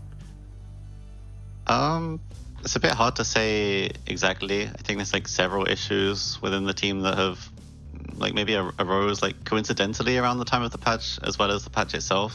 I think some of our players were like really comfortable on the previous patch's heroes and the meta that came with it. So adapting to a new patch, it can be a bit hard for some people more than others maybe. And just a few other like internal issues within the team, and like every team has ups and downs, I guess. And for us, this was the last month I'd say has been like quite a big down. It just happens, I guess, but I feel like we're coming over the other side of it after working through the problems.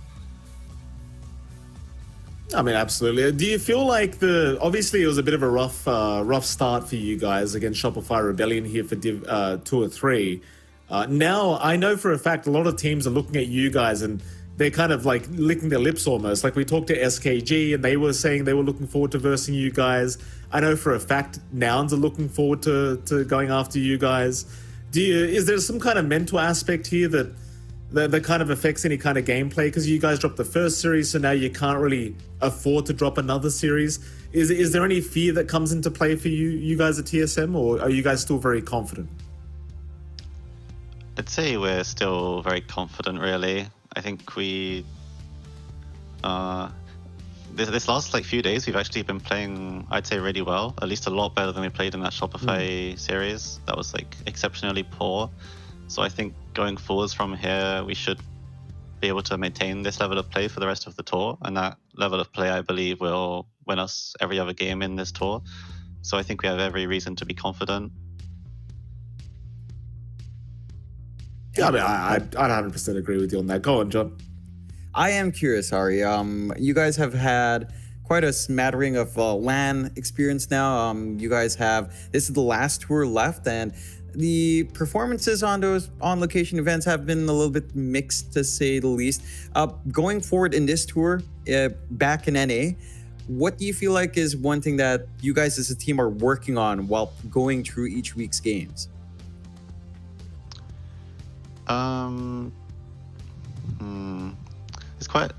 It's quite a lot of things we're working on, really. I think the biggest thing right now is how good our comms are in game.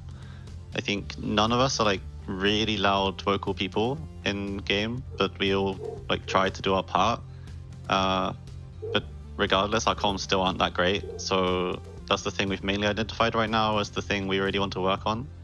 And I think we are seeing some improvement already. I think at some points in our last 6 months, some people's work ethic wasn't completely up to standard, but right now I feel like everyone's lost enough series and enough majors that they really want to work hard to fix all the problems. So I feel like with that and identifying our problems like communication, then it should improve a lot like that.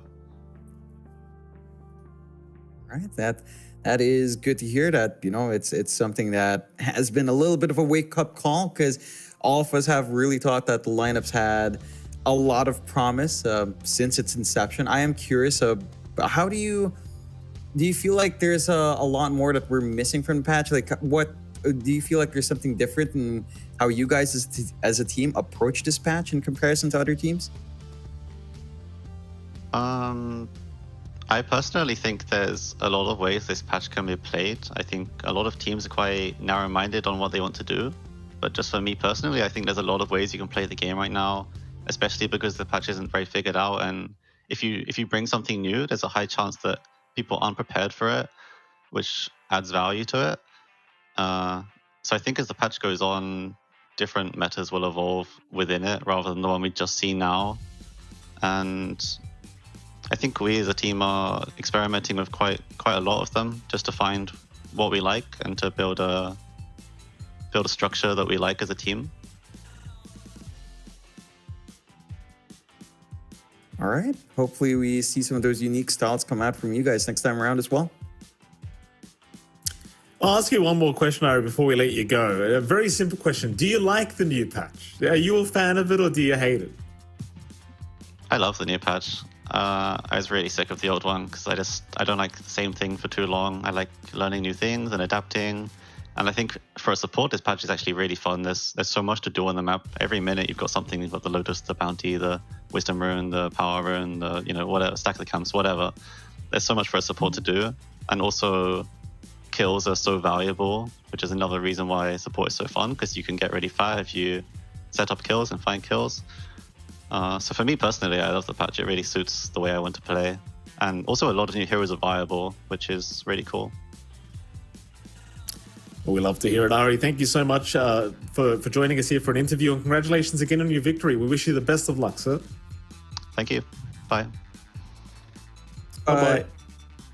That was the lovely Ari, of course, from TSM. Oh, TSM, look, we're asking some hard questions to poor old Ari, Jonathan. We know TSM's probably still going to place top 2, right? But we've got to ask the questions, right? Because it seems like there's a lot going on there. I appreciate the honesty from the man as well. Like, he openly said there's been some issues, communication issues going on maybe with TSM, maybe some work ethic issues, he said. Something, it happens. Sometimes you lose that ethic to that work ethic and you get a little bit lazy, or you're just maybe a bit complacent. This happens to every team. You got to work it out. I appreciate the fact that he was honest about it, and the fact that TSM, you're in 2 or 3. TI-12's coming up. If there's any time to work it out, it's right now. No better time than the present. Yeah, this is your last opportunity next to regional qualifiers to get some of these, high stakes games going. I know a lot of people don't tend to think of the DPC as high stakes because it's stretched over 3 weeks, but every series counts for so much. It is very high stakes, and there's no room for error.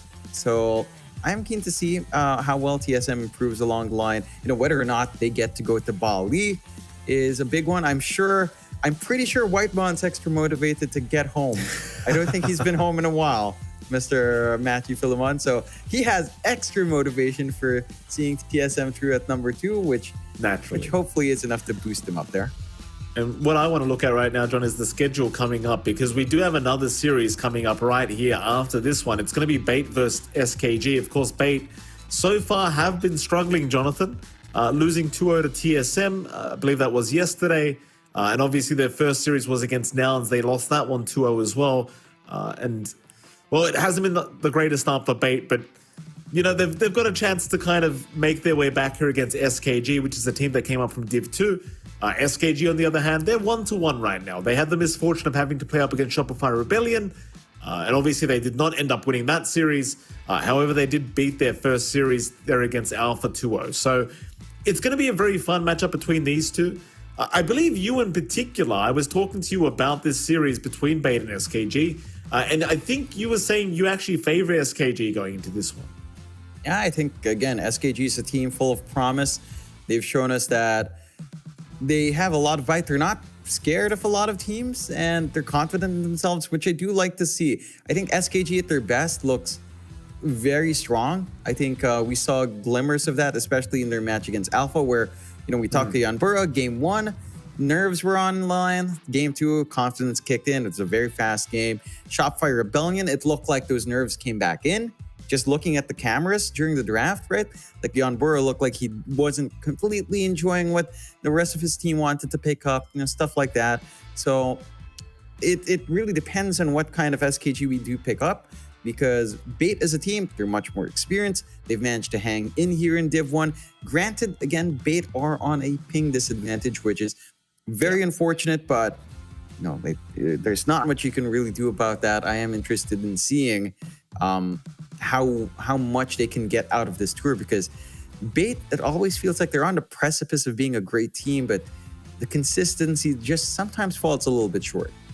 Yeah, it certainly does. But nevertheless, we'll get to see if they can kind of prove a point here and pick up their first series win. Of course, SKG looking hungry to get their own win, because they were kind of confidently talking about attending the major after that first win against Alpha. So let's see what happens. We're going to head off to I can't say a short break, Jonathan. I believe it's going to be a relatively long break here. But after that break, we'll be back with Bait versus SKG. We'll see you again very soon.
All right, ladies and gentlemen, welcome back. We are going back into our final series of the night here, but between SKG and Bait. My goodness, it is MLP Dota and John X5. Jonathan, welcome back to the NA Div 1 broadcast. Last series of the night, so how the hell are you doing? Doing great. We've seen a little bit of a rocky start for Bait coming out. Sand King Gomez showing some promise, dropping 2-0 to Shopify Rebellion. Not an opponent that you should really be embarrassed about, but it did feel like I expected, maybe we expected a little bit more coming out from them. You know, they looked a little bit lost in the draft. We saw Jan Bora in the camps again on the draft up against her last series. Looked like he wasn't too satisfied. So I'm keen to see what lessons were picked up there by Sand King Gomez. And I'm keen to see what kind of fight we can expect from Bait coming out here. Because again, a bit of a rocky start in their tour to drop 0-2 to Nouns. They've still got a shot. It's a tough tour for Bait. Again, being stuck outside of their boot camp right now, closer to the server. So there's a lot of factors in play here for Bait, but the one thing about Bait as well, right? Like after Tour 1, I feel like this team has rocketed up. They've improved a lot, especially in Tour 2 from what we've seen. And they've always had really unique ideas of how to play the game. Like we've seen Dendi play some really funky stuff on mid, but you know, this tour, it's going to be a big challenge for them to even just stay in Div 1, I think, considering what they're playing up against, considering just even the ping disadvantage. It's a big thing to kind of work around here.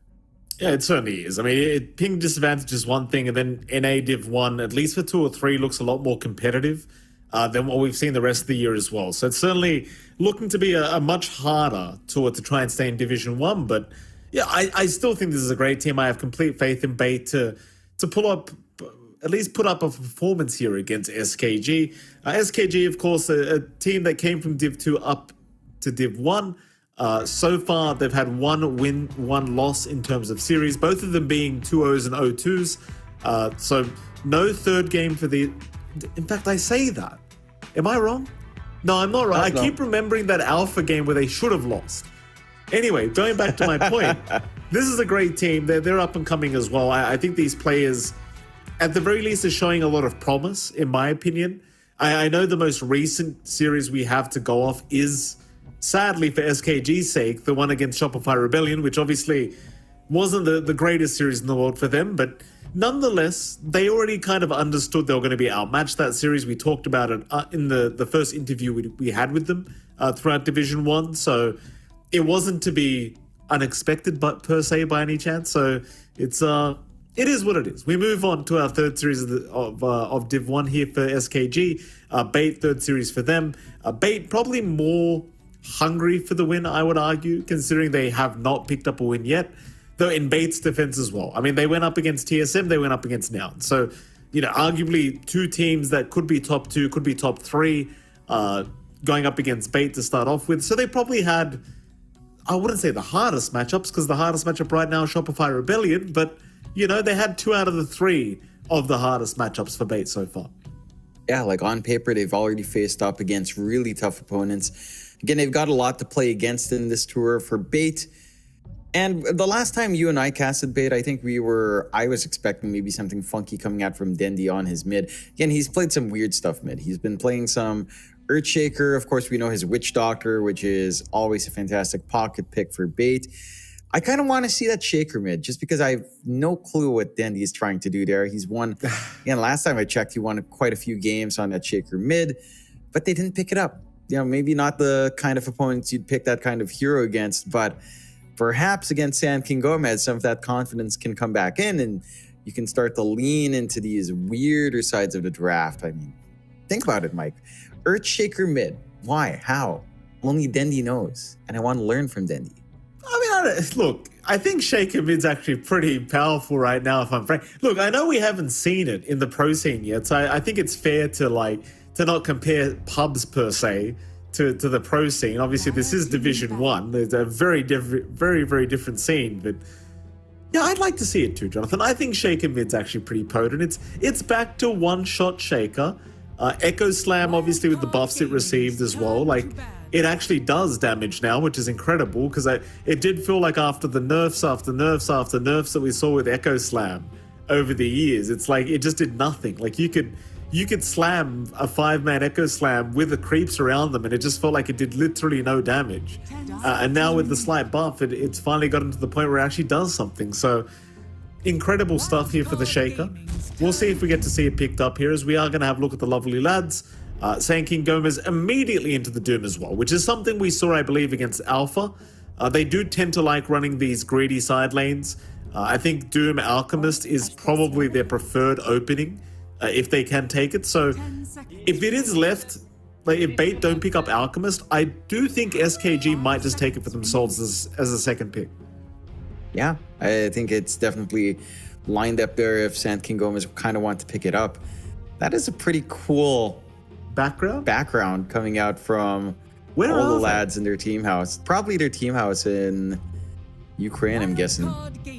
They're in space somewhere, Jonathan. They're in like Mars or something. It does look like that. I mean, you have the Moon Man, Funnick himself, right?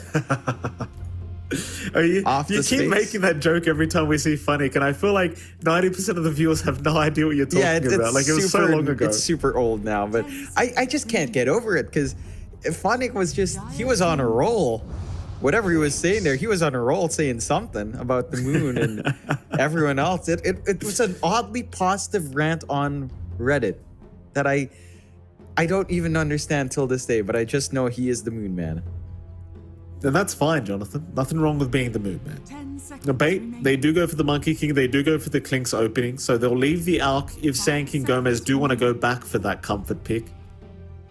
I mean, Monkey King Clinks, though, pretty kind of nice picks here against the Alk Doom anyway, if you were going to go down that route. Like, we saw Monkey King in our first series of the day completely destroy the side of Alpha. And they were running an Alchemist, and to be fair, it was an Underlord off lane, but you get my point, Jonathan. So, I mean, for the Doom, you might not care quite as much because you have a nice way of getting out with the Scorched Earth, and even the Devour bonus armor probably will be enough to save you. For now, SKG, they'll go for a second pick Pangolier, so not going for the Arc. Yeah, I think it's pretty open in how you can respond here from Sand King Gomez. I feel like the Alk into Monkey King matchup is not the comfiest for Alk. Again, we saw it last time, but even just considering that Alk is a physical carry, kind of wants to rip heroes apart. Monkey King gets so much bonus armor in the Wukongs.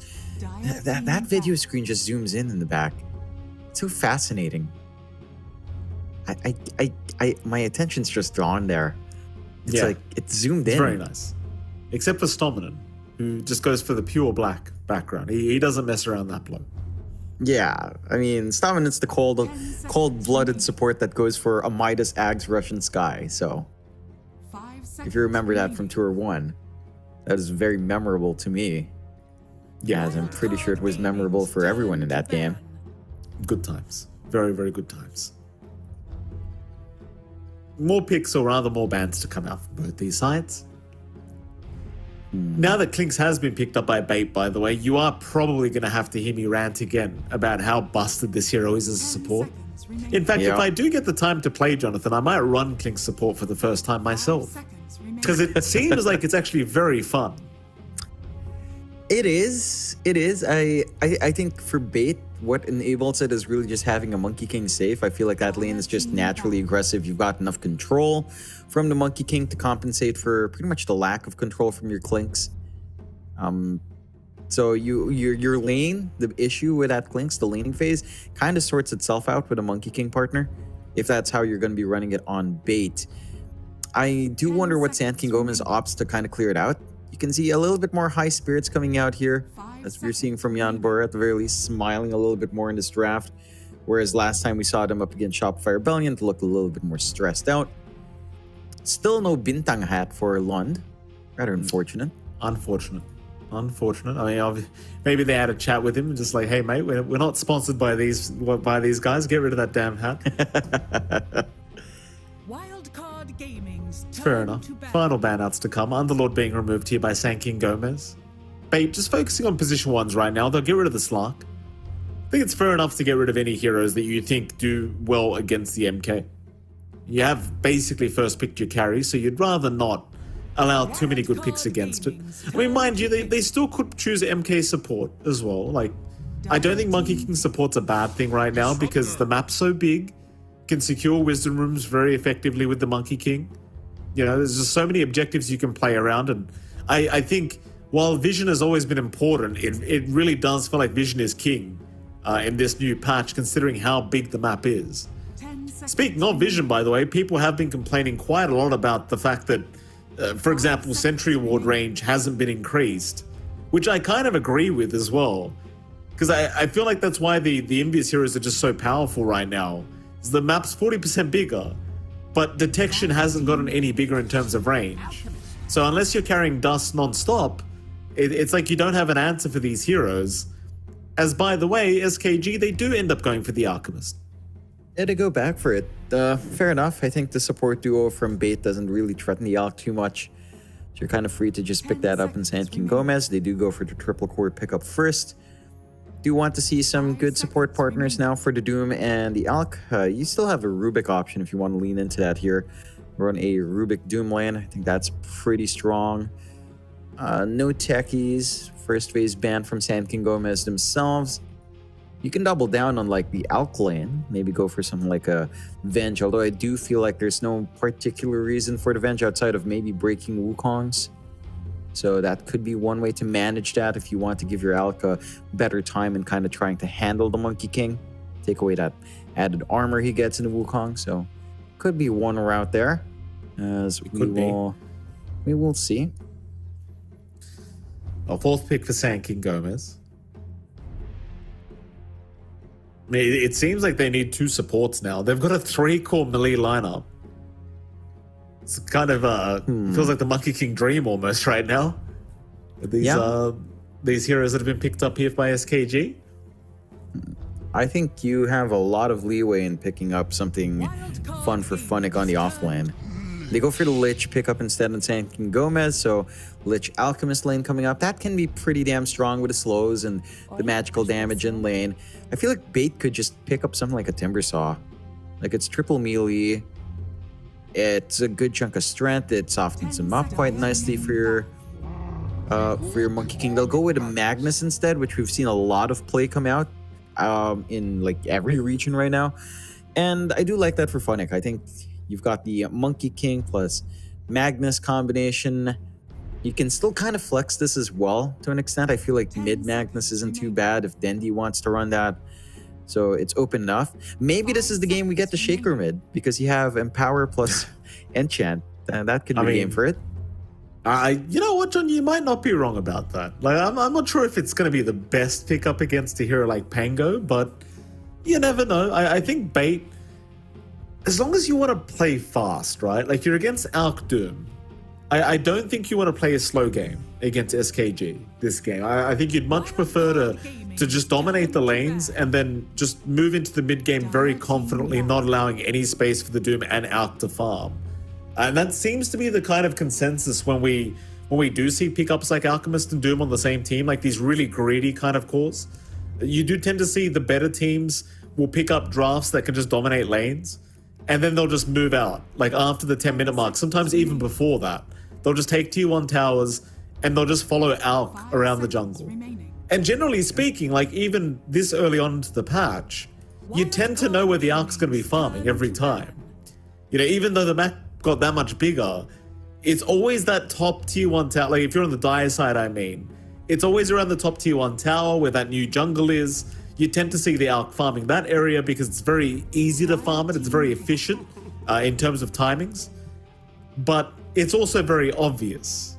So we'll see, because you're against the Clinks as well. So once he has the level 6, he gets a Skeleton Walk, and then he just stalks the Alch the whole time and just asks for backup. Pretty much. It does look like Sand King Gomez expects the Monkey King mid for Dendi here. Does match up pretty decently into the Pangolier. They've been banning out a mix of offlane and safe. They go with the Pugna pickup for Sand King Gomez, which it's an interesting pick. There's no real battery for you to build up on. You do take objectives really fast. You can maybe help to disarm and hold back the Monkey King. That is one way to kind of counteract him until he gets a BKB up. So you've always got the decrep to rely on in case you're in trouble there. You can save your allies as well if they're being jumped by the Clinks by, again, just decrepifying. And that can be a way of just getting out of dodge. I am keen to see how much Sand King Gomez can use this Pugna, because with the Pugna pickup, you kind of lack control. You've got Roll, you've got maybe the War Stomp from Doom down the line with Devour Creep, Unstable Concoction, and Sinister Gaze. You don't really have the best ways to pin down the side of Bait. So I can see this being really awkward once these wider team fights break out. Like, you've got RP on Bait, you've got Boundless Strike, you've got the Kinetic Field with Static Storm. The AoE control, the team fights feel a lot better from Bait as they do go into the Void Spirit as well. That's interesting. It's a great pickup. I don't think you have enough control on Sand King Gomez at all to stop Dendi from running around here. Like, this Pugna pickup is what brings a big question mark to my mind for Sand King Gomez. Like, what are you really getting out with this Pugna? You don't have a Storm Spirit to be a battery on. You don't have a Dusa to be a battery on. It can be useful, but I don't know how it really fits this draft here. I think it has value in the sense that you have a Monkey King Magnus that you can decrepify over and over again and just make it like life hard for them to actually finish off any kills. And as well as that, I guess the Pugna doesn't necessarily die easily to the Clinks until he has the Nullifier up, because you can just decrep and walk away if he does make the jump on you. But I do agree with what you're saying. Like, they are lacking a lot of control. Like, you're very reliant on this Pango to have a good game. Apart from that, yeah, Ducho has Doom, kind of nice. I mean, we'll see what happens, Jonathan. I mean, I've been seeing some good things from Pugnas as of late. I don't know if it's necessarily the best game for it, but I'm looking forward to seeing exactly what can get done. I guess at least you can keep healing the Alchemist throughout a team fight, which I don't know if that's the value we're looking for, but, you know, it's... I'm kind of reaching here, John. I'm reaching. That would be interesting, you know, just having the Alchemist be, you know, a bigger target, just an actual HP battery, which we don't really see the Pugna utilize too much for. Could be one way to kind of just maximize your impact there. Overall, I do feel like Bait does have the better draft, but I do believe Sand King Gomez is the more promising team, at least in the way we've seen them play. I think this team can look sharp at their best in comparison to Bait. So the issue now is just trying to get to that point, right? Like, they've drafted a slower draft with Doom and Alp. This area, John, fights always seem to break out in this area. Leonidas? No, not going to find the stun for himself. It's always about getting this ward on this cliff. That seems to be where the fight always happens. It's like both teams rush as 5 to get the ward down, and whoever gets the ward down is generally the one that wants to fight, right? The other one, understanding they're at the vision disadvantage, they don't want to be around the area. Yeah, it's been a lot of emphasis on that one. It's such an interesting cliff as well, because I feel like it's a very easy spot to de-ward, but it holds so much importance for these early runes. At the very least now, Sand King Gomez should be able to secure 2, unless they let something slip by, but you've got the Alk, you don't really want to make that mistake early on. Just get the bounties, get a little bit more in your lane, and kind of get off to a very stable start here for Sand King Gomez, and looks like they will. In fact, Bait did not opt to pick up any of the bounties. That is pretty big to give out to an Alok. Boundless is out though. They've connected on 2. 9 dropping extremely low. When the glimpse back, they do secure a kill. Stominant able to get first blood. Ducho trying to chase down Lodine will find one for himself, but now Yambura's in trouble. The slow is there with the Frost Blast, and even though they do land the Tar Bomb, it's not going to be enough. Yambura might have to go back to the fountain and reset, but he's going to be just fine. Going back to that ward for a moment, it's going to give Lodine some extra value, by the way, because he can unblock his small camp and he can de-ward on the cliff, as they are going bottom lane as we speak. 9 is once again gonna fall, and that does mean a walk of shame to come for him. Yeah, it just goes back to, again, the Pugna in early levels with Doom. It doesn't feel like it does enough. You're starting off with an early trialing coming out here as well. They do manage to block the large cap and de-ward, but they don't unblock their small cap, so just no caps at all here. I like this movement out from Bait. Just play hyper aggressive down bot, get these kills, apply that pressure onto Ducho early on.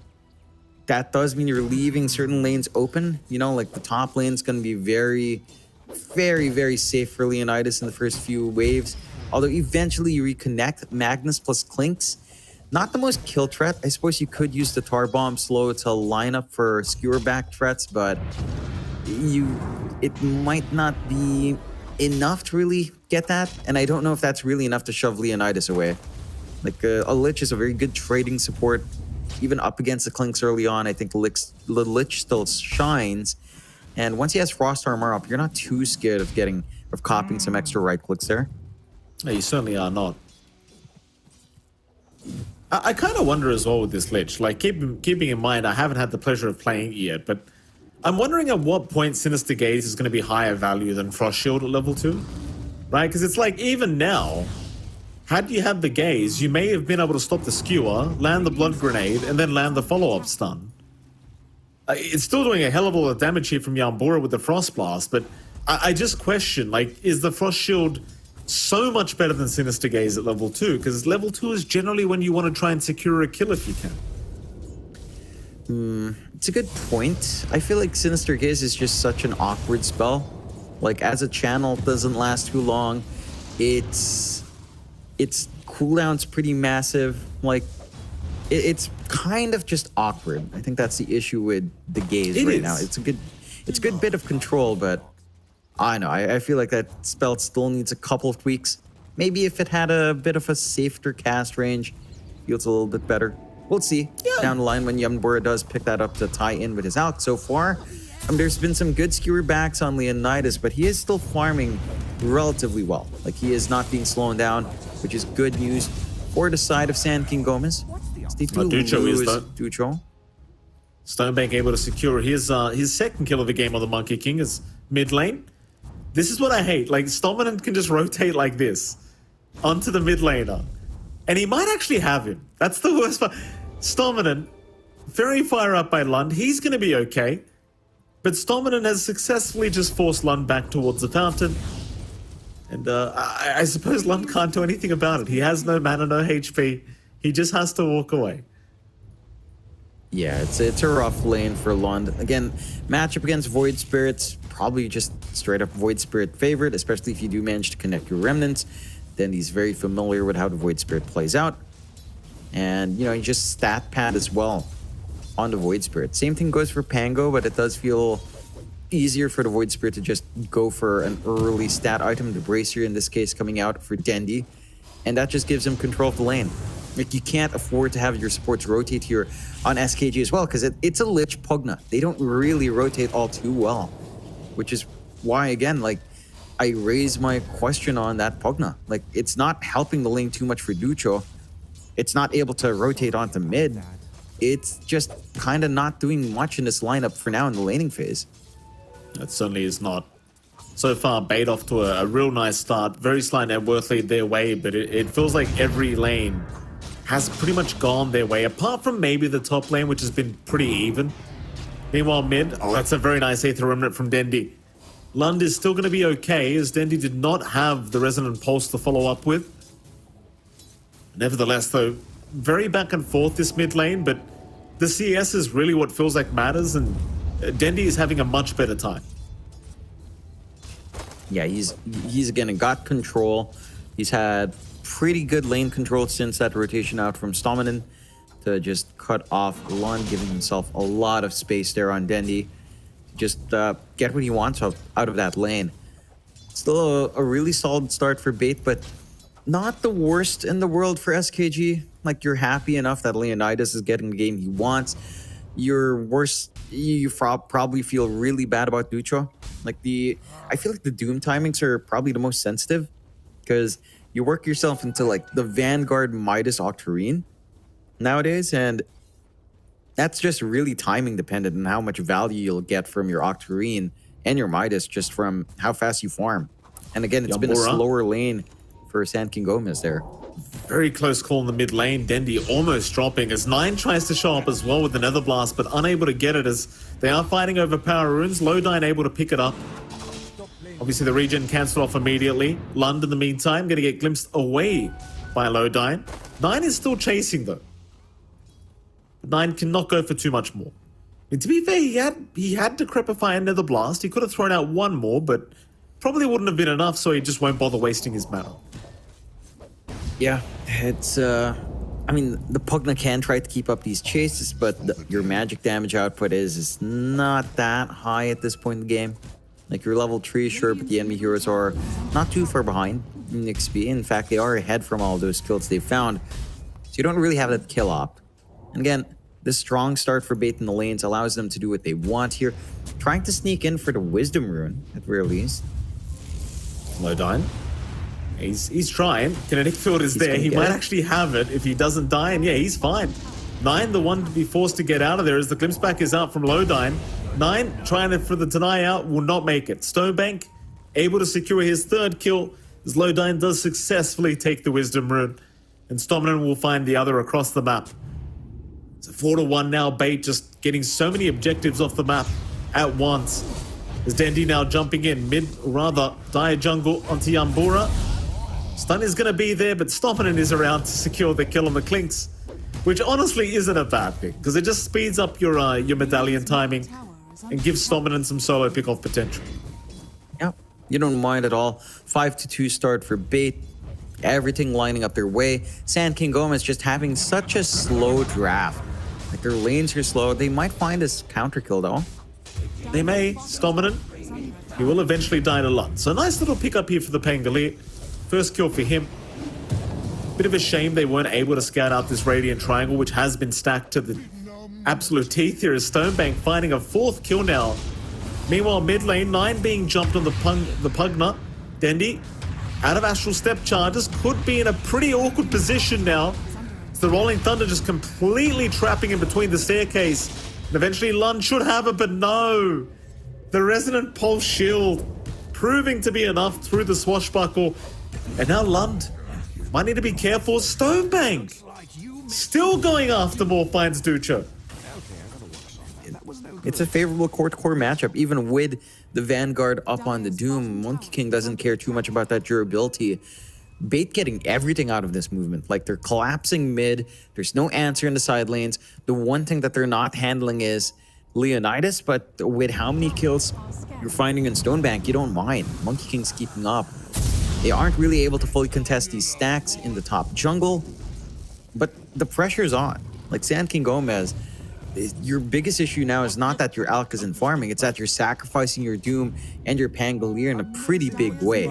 They are starting to lag by a fairly good margin in comparison to the heroes coming out from Bait, although, to be fair, not by too much. It's only really Stonebank as well and Bait that's pulling ahead in a big way. So it's relatively even. My issues going forward, again, for Sand King Gomez, where's the fight in this lineup? How do you get control? How do you pin down Dendi if he still has steps? Well, maybe we'll see now as they TP down bot. They committed Doom already here. I believe Ducho did not want the glimpse to be committed onto the Doom because Stonebank was waiting in the wake, and well, sadly, Lodine is going to survive the Doom damage. So nothing going to come out of this, apart from the Doom being able to survive a little bit longer. Stonebank is 2 levels ahead of Ducho right now. Monkey King vs. Doom matchup, it's not very fun. Meanwhile, Dendi, having a look around for a power rune, is going to find a shield rune up at the top rune spot, and he's going to be protected there by Stompinen. So far for SKG, I mean, they're really not having any luck as Stonebank finds another one. Lodine to take it this time around, but this Doom has 0 game. Yeah, he's got nothing. No, trying to mid again. Dendi's pretty low on mana, but he has another step. Not really too much of a chance of him dying here unless he completely messes up. He's going to be just fine. I suppose the only real saving grace for SKG is the fact that Leonidas is farming. Yeah, it does feel like he has to put this game on his back, make this farm worthwhile on the Alchemist. Radiant's not too far off now for Leonidas. Although they're rotating onto him. Good read out. Does TP away in the nick of time. as that smoke movement from Bait tries to catch him off guard. So he gets himself to safety. He's got some stacks still in the triangle. That is going to be an open tier 1 tower, though, for the side of Bait to take. And again, like, even if you're finding this farm on your Alk, I still see issues with connecting. Whereas for Bait, it's really straightforward. You've got stuns on a lot of your heroes. You've got repositioning spells. You've got team fight coming out from your Magnus and your Monkey. Like, you have everything you could possibly hope for here. Whereas for SKG now, they have to aim for this long game. Like, stall the game out long enough that Ducho maximizes the Midas, starts to get his own build-up, gets the Octarine, gets a Blink BKB, and that's when you can kind of play. Like, this timing on Doom and Alchemist, but again, it's going to take a lot of time here, Mike. Yeah, that it will. At least he does have the Radiance up now. Like, Leonidas can still carry the game for his team quite easily with the right amount of farm.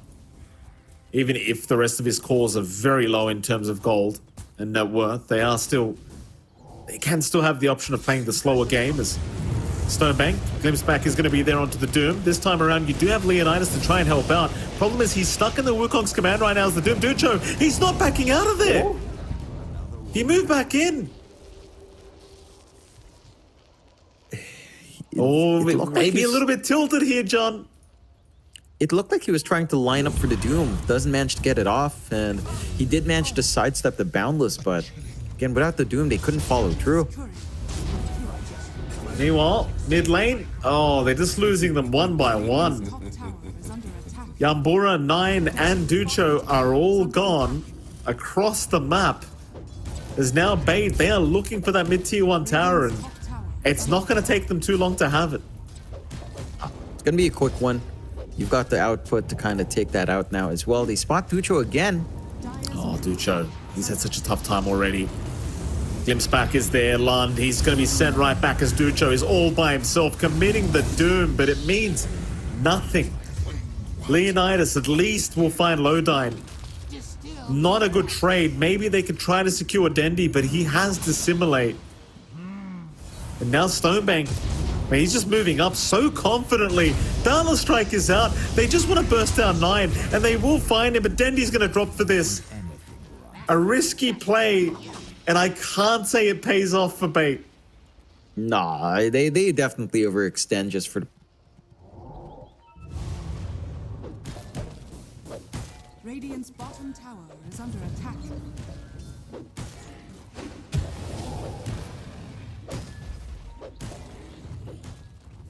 Radiant's middle tower is under attack. Doom off. Your team was ready to back you up on that one. So just not lining up these opportunities for Sand King Gomez, the side of Bait, in a very comfy position in this game. Not too far behind the Alchemist for Stonebank. You're pulling ahead now on Dendi and Funnick in comparison to Ducho and Lund. And for the side of SKG, I mean, again, it just comes back to the support duo. Like, it's not the players, for sure. I'm not saying they're playing it wrong, but what do you expect a Lich and Pugna to do? We even would say a Pangolier rotation. Even that doesn't sound that amazing. Like, it has to be pretty much all their heroes collapsing at once onto maybe 1 or 2 targets. Well, we saw this against Shopify as well. They seem to love focusing the off lane of SKGs. Now Ducho going to get glimpsed back. I'm not sure what it is, but it happened in that previous series for SKG as well. Ducho's just been targeted over and over again. He's 5.5k net worth, not even 5.5k net worth, at 15 minutes in as a Doom. Still trying to farm up the Midas. Yeah, he just didn't have a lane that you can really play into. Like, again, you talk about the Pugna, you talk about its value and Decrep. I feel like if you're getting a Pugna just for Decrep more than anything else, it's probably not the best Pugna game. Dendi getting stunned up, maybe just baiting for his team though, because Stomminen was in the back. There's that Decrep I talked about. Nine's going to be able to survive as they'll try to move on to Stomminen, and they should have him. Meanwhile, RP to the south has found the Alchemist. So Leonidas is gone. Doom was committed once again onto the Monkey King, but he's still fine. Stonebank now getting caught up by a Rolling Thunder, but he's still alive. Life drain him up. The Swashbuckle won't land. He looks like he's going to survive the Doom, as they have found 9. The Pugna is down. Stonebank's alive. I suppose it could have gone worse, but that was a pretty bad scenario for SKG. Middle tower is under I think that's probably one of the worst outcomes for them, actually. Wasting Doom, losing your Alk. At this point, losing Dutra is probably not meaningful at all. But losing There goes Leonidas Yambura. is a big one. Yeah. There goes Yambura as well. Stominant. It's the Klinks gameplay right now. You see a squishy pos 5, you know you've got a free kill. There's just no escape. Yeah, it's just you've hit this timing already. With a solar crest up, these supports are really squishy. Maybe not the Pango because he does have a Pavis and his Decrep, but everyone else, well, the Lich is pretty free game. Even though he does have Frost Armored 3, it's just not enough. And if you're SKG right now, I mean, I do appreciate they're trying to take some fights. It's really just down to stall out, sacrifice your supports and farm. Just sit back, build up, under attack. hope for the best coming out there. You are playing into really big timings from Bait. Full Harpoon up for Funnick. Desolator's been up for Stoneback for a while into BKB.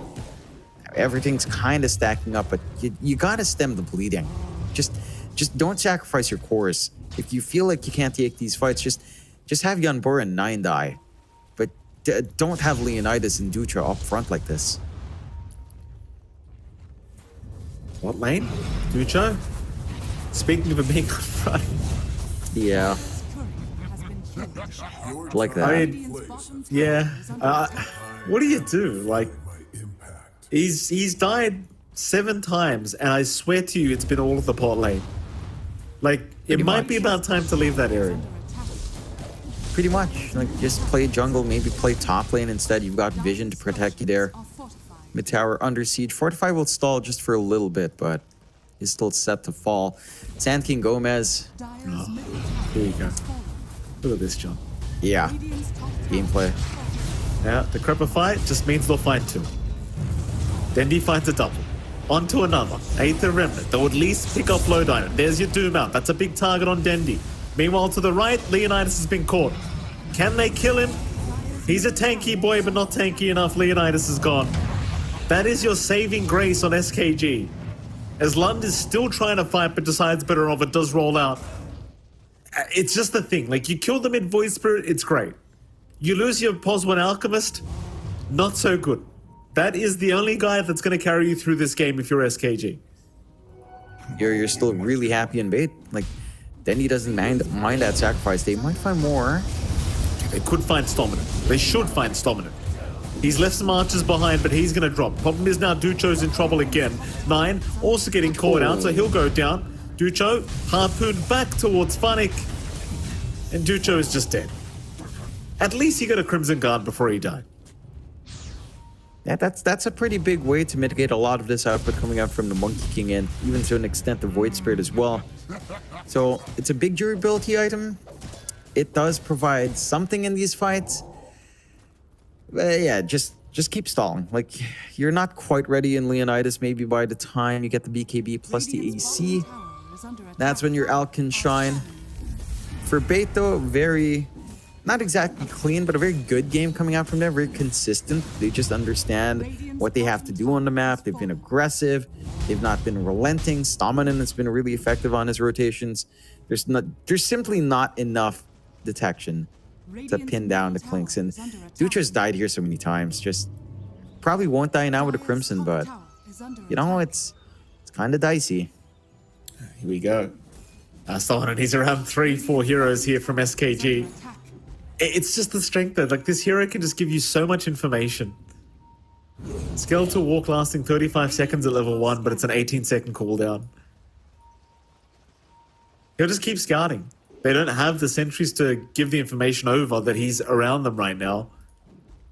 So he knows exactly where Leonidas is farming. He'll see Ducho as well. Oh, and they're going to go for the Tormentor. He's going to hang around this area, it seems. You can steal this, but probably not worth the risk. All right. But he knows there's no vision. He knows he's safe here. He could just keep hanging around waiting for his team who have smoked up. Bait are slowly but surely making their way over to the Roshan pit now. Yeah, it's a quick one. All right. They've got the output with Stonebank. I mean, there's not much to be scared of in clearing out this Roche. SKG just don't have control in that forward area of the map, so a nice objective to take for Bait should enable them to start gunning for more objectives, maybe even consider the high ground if they take a very big team fight off the back of this. And for Sand King Gomez, again, we're not at a point yet where your Alchemist is fully safe. You do at least have the Basher up on Lund, so there's some utility coming out from Pango, working onto the Ags next to have those additional swashes, which can lead to some pretty good situations where you do get a bash off. But again, it's going to take time. It's all about time. We've been saying that for Sand King Gomez for maybe about 10 minutes now, and it feels like maybe 5 more minutes, at least to BKB and Leonidas. That could lead to something. I mean, maybe. We'll see. SKG. I'm going to try and make some form of a play. Apologies for the noise, by the way, John. Someone's come over. The dog's very excited, apparently. I promise that isn't my dog dying or anything like that, you know? She's just a very... she's a crazy dog. Just SKG. like the owner. Yeah. Hey, there's no need to talk about my wife like that, John. My goodness. SKG. Don't worry, John. She's not listening. It's all right. Smoke up. Mid lane. That's a good fuck.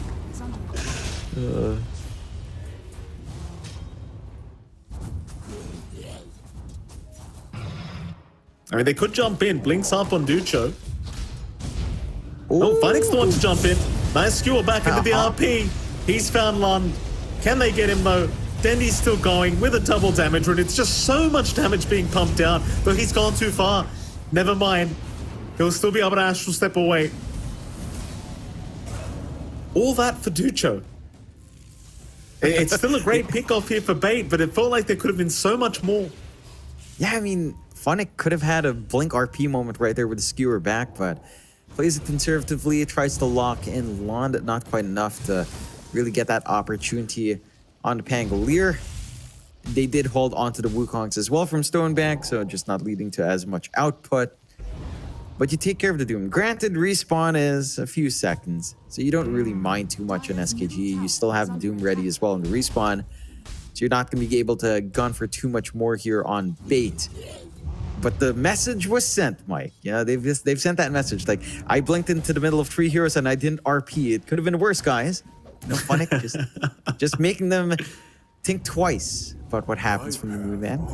It's the harpoon meta, dude. It's just... That's all you want, you know? Who cares about the 3-man RP? It's cooler if I harpoon and skewer them back. That's the play. I mean, they could have won that team fight outright, but, you know, cool factor does take place. You know, it's a factor. It's a factor. It's important, Jonathan. It's important. Yeah. What's the play from Bait now? Like, they've held on to the Aegis. They've still got a 6k advantage against an Alchemist Doom, so really it feels like a 15k advantage right now for Bait. Just taking more towers, just controlling the rest of the map. But surely they want to try and make another play while this Aegis is still up, which is up for another minute 40. Jeez. Hell, now with the Octarine core up on Funnick, seems like they'll be going rather soon. This is such fast farm coming out from Funnick. Octarine up, more spammability on his spells, more opportunities to skewer back, to blink forward, to RP. They've really got everything they need. I think for SKG, their high ground defense is pretty on point. Like, you've got the threat of the Ice Spire plus the Chain Frost in the middle. The roll in a pretty compressed area can feel amazing. They just need to execute on that. For Bait, no worries here, though. Again, they're pretty much in control of this game. They have been in control of this game since we started off. And Sand King Gomez just looking a little bit shaken. I did not expect this game to look dominant for either side, but Bait are just crushing the side of Sand King Gomez. Maybe crushing a few of those hopes as well if they find this win in that trip to Bali. Mid lane. Ducho, he knows they love him. 10th death of the game for Ducho. Yesterday, John, we had a bit of a rage quit moment at the end of the game. Hopefully we won't be having a repeat of that from Ducho, but I wouldn't blame him, John, I'll tell you. It's been a rough one. Yeah, it's a rough one. And his lane just not going the best. They first picked his Doom. They give him a Pugna partner, which I'm not sure if that's something he called out for. Probably not. I just don't see a world where Doom Pugna's the scariest lane. So it's probably just frustrating because he knows that Leonidas? Oh, He's in the middle of nowhere. Nullifier out, Harpoon out from Funnick. No RP being committed though. Has popped the BKB. But that's the BKB used up now. Gone for 80. Bait still have pretty much all their abilities up. So if they want to try high ground, I think it would be a decent enough time for it, even without the Aegis. They will not, however. he was trying to just walk from triangle into acid spray on the camp right after they lose their tier 2. So maybe expecting, I don't know, Bait to go for a reset. Probably a bit optimistic. Those are some big resources to waste here coming out from our Alk. Like Leonidas down to the 8-second BKB. It's still long enough, but it's not a good feeling, right? Like none of this just makes you feel good on SKG. Like it doesn't feel like anything in the game has presented itself as an opportunity from Bait. They've been playing very safe, very clean. Full AC up now though for Leonidas, so that can help. It helps you mitigate through especially the Monkey King output and combine that with Crimson Guard. This is a lot of utility on hand, but you're still 10k behind. You're 25 to 9. Bait just, I mean, they're just doing whatever. You know, they're working on a Hex coming out here for Stominen.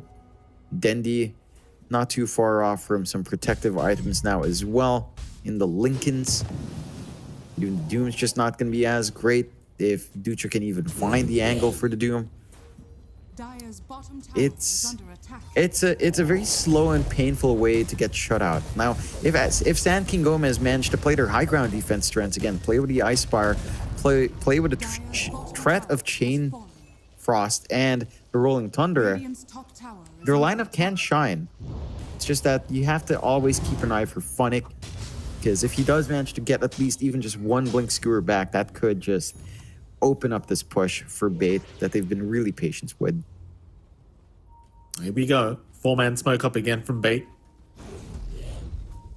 Even the shield room being bottled up here by Dendi gonna feel very, very nice.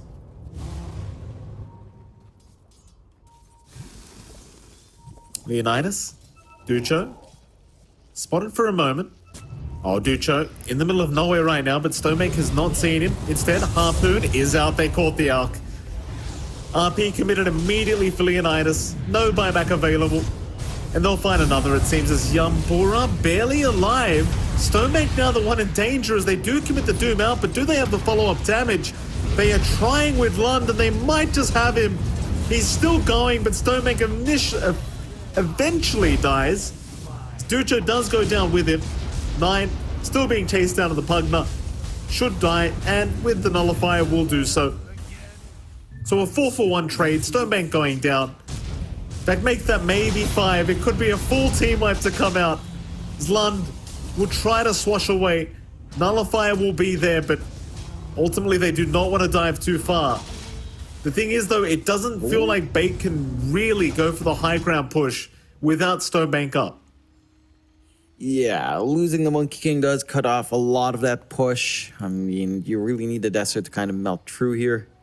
And they find some opportunities on Sand King Gomez. Again, high ground defense. They get a really good Ice Spire plus Chain Frost coming out from Yanbora.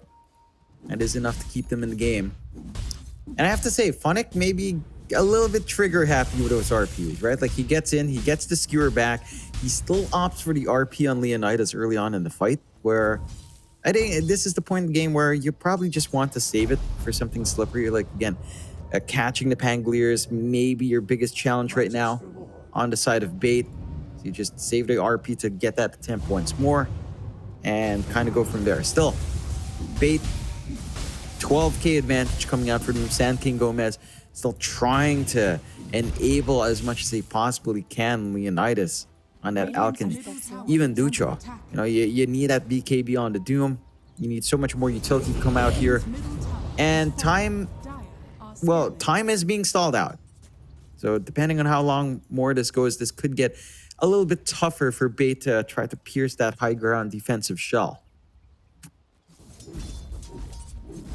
They're still in here, SKG. Bait grouped up again. Down towards the bot lane. Both sides might run into each other 5v5. Bait will be the ones to pop the smoke. Only person that wasn't smoked is Dominant, who can just walk with his skeletal walk anyway. Tormentor is up though, so SKG going to go back for that instead, it seems. Meanwhile, Snowmaker's picked up his own nullifier now. It's SKG. They do go ahead and take the Tormentor on their own. They'll 5-man smoke now after that. So they've got the Pugna Shard as well, which is quite nice. Like the Nether Ward with the Life Drain can be quite impactful throughout a team fight. Yeah, can be strong. We'll see if they'll have some impact in this Roche fight. Oh, could be good timing.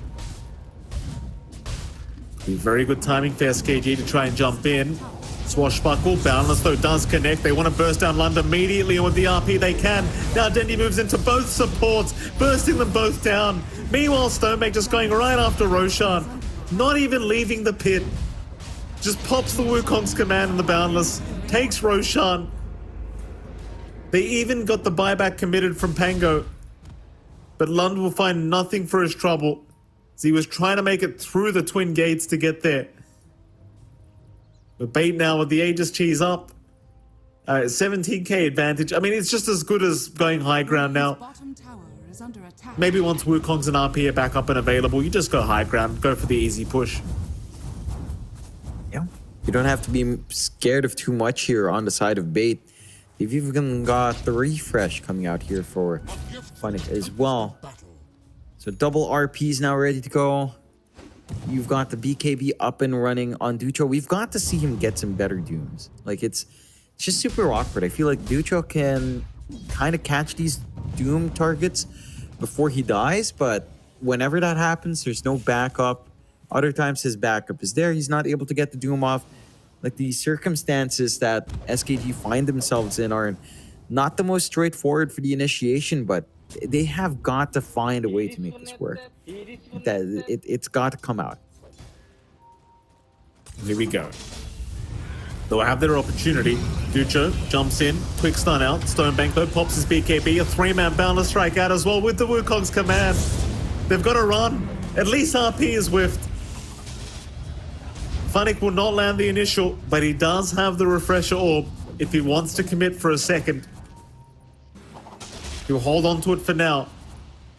And Bait, I mean, they might back off again. Stonebank, he wants to go. Never mind, he will not go. They respect the counterplay coming out from SKG. They've kind of taken a loss up there on the high ground last time around on Bait, so just gonna let them take control of that area. That does lead to the slower game. Again, this is more time for Sand King Gomez to build up, to catch up. They've been using that space really well on Lund, on Leonidas, on Ducho. It's just got to pay off at some point. And for Bait, I mean, at some point here as well, you do want to get moving. You do not want this Alch to be back in the game. You do have good solutions, but the Alchemist is still an Alchemist as the game drags on here.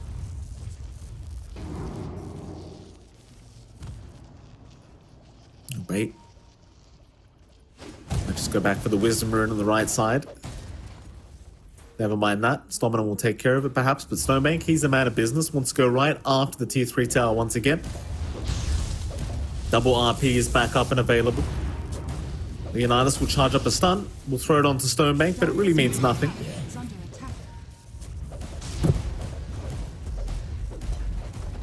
That tier 3 tower, it is melting very quickly. Glyph will be forced. Jump in, nice skill back Funnick. He's found the Alchemist immediately. They need Leonidas alive, but with the double RP out, he's got no chance. And now Stonebank, Nullify committed on 9. Maybe he's going a little bit too far, but he does have the Aegis still up. So he does lose the first life.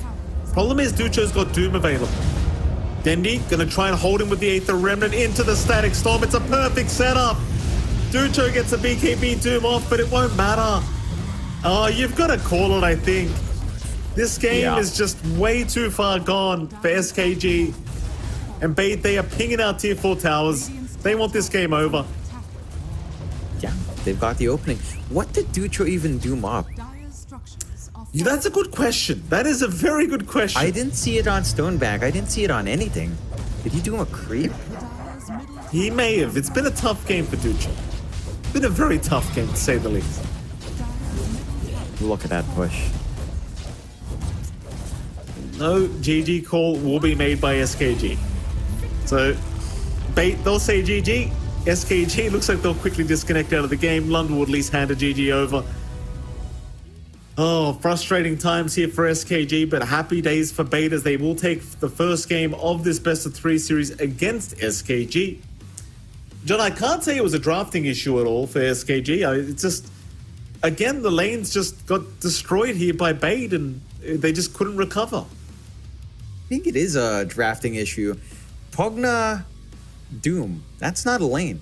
That's not a lane that does anything. I think a last pick Pugna when you already picked the Lich was too passive.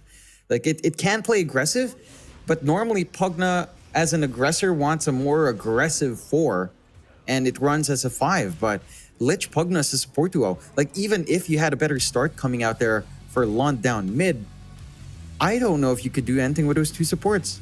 Like, just a natural progression. It feels like for those 2 supports to shine in these fights, it would have been really aggressive movement onto the other supports of Bait early on, and they just never found those opportunities. All the lanes just kind of getting a rough start.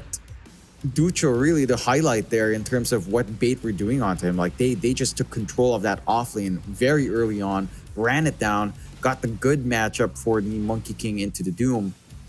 And sure, we were seeing some decrep plays. Again, it just doesn't feel like that's how you should play Dota. You know, it's like, oh, you know, they're going to be aggressive with a Monkey King. Let me just get a Pugna and decrep. And then, all right, but what are you going to do during that decrep? Like, we saw Ducho try to stand around with Scorched Earth. It's just not enough. It's, I don't know. It just doesn't connect that well. It certainly didn't, Jonathan. I suppose I agree with that point. It's, again, I personally feel as though Bait just completely outplayed them, but I can kind of see where you're coming from as well. Like, they didn't do themselves any favors on SKG with this style of laning and the style of draft. And, well, I hope SKG have some kind of plan to change things up their sleeve because, you know, Bait, they're a middle of the pack kind of team right now. They've had 2 losses already, so obviously they're quite hungry for the win, but SKG obviously hungry as well, and or they pull off the sadly they lose the first game. Still, we do have to award an MVP. It is going to be Stonebank on the Monkey King, of course. 16-1 and 11. I mean, he made Dutro's life a living hell in that bottom lane, even if you consider it a kind of bad lane matchup for the Doom. It doesn't matter. Stonebank had a great game. You love to see it. He'll get MVP for game 1. And what I'm curious about, John, is Bait going to be able to keep up this kind of aggression going into game 2? Can they keep up this kind of dominance? Or does SKG have a new plan up their sleeve? Look, I do agree with you that Bait outplayed the side of SKG. So I feel like coming into game 2, I mean, expected a lot more coming out from SKG. I think this is the stark reality. Like, they are the Div 2 promotee team. They played against their own fellow promotee in Alpha. That's where they found out we're in. You know, Shopify Rebellion, you'd say, all right, you expect them to get 2-0'd. But against a team like Bait, which it's a mainstay in Div 1, but, you know, it's not been contesting in the top 2, top 3, you expect Sand King Gomez to be able to kick it back, I think, even outside of the draft. Like, the movement coming out there from the side of Bait, the understanding they had of what they have to do on this map, also just led to some serious issues. So I want to see a drafting correction coming out from SKG, but they also have to shape up because it doesn't look like this is the same SKG that we saw coming out from Div 2, that we saw play against Alpha. This looks like the SKG from game 1 of that Alpha series where they should have lost. And This is them looking like they've maybe lost there, maybe just a bit confused after the Shopify Rebellion games. Well, that's a fair point, Jonathan. Let's head to a short break, and right after that break, we'll see if SKG can pull off a comeback and force to a game 3, or whether Bait are going to give us an early night tonight with a 2-0. We'll be right back after this short break.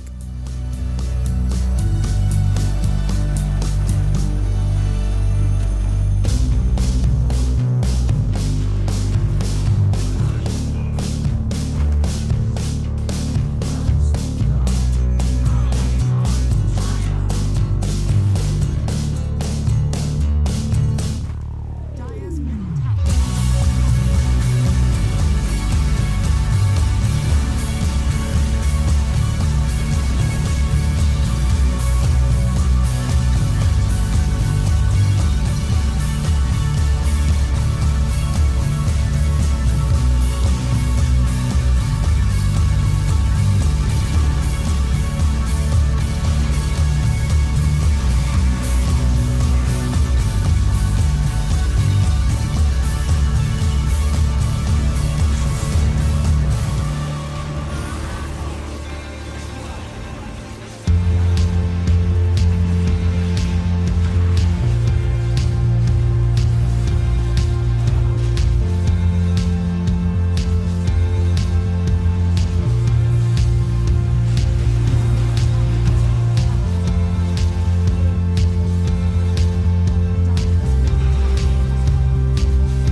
All right, ladies and gentlemen, welcome back. We are going into our second game of this best of 3 series between SKG and, of course, Bait. It's MLP Dota and John X5 joining you once again. John, game 1 going pretty badly for SKG. You've already gone over it. You want to see some different draft picks here. You want to see some different play styles here.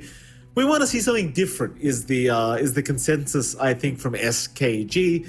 I believe the draft is getting underway as well, so we can probably head into that rather soon.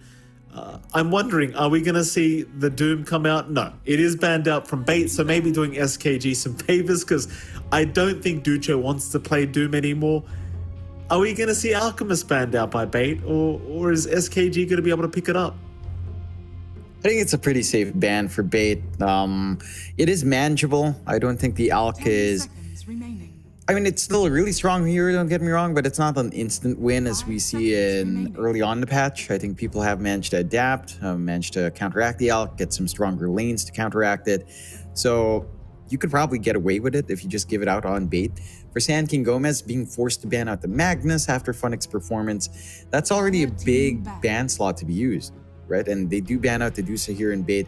So Sand King Gomez now has to make the choice. Do you allow something like the Underlord to come true? Do you allow the Beastmaster to come true? These are all heroes that are definitely in line. They have to ban out the Clink's support.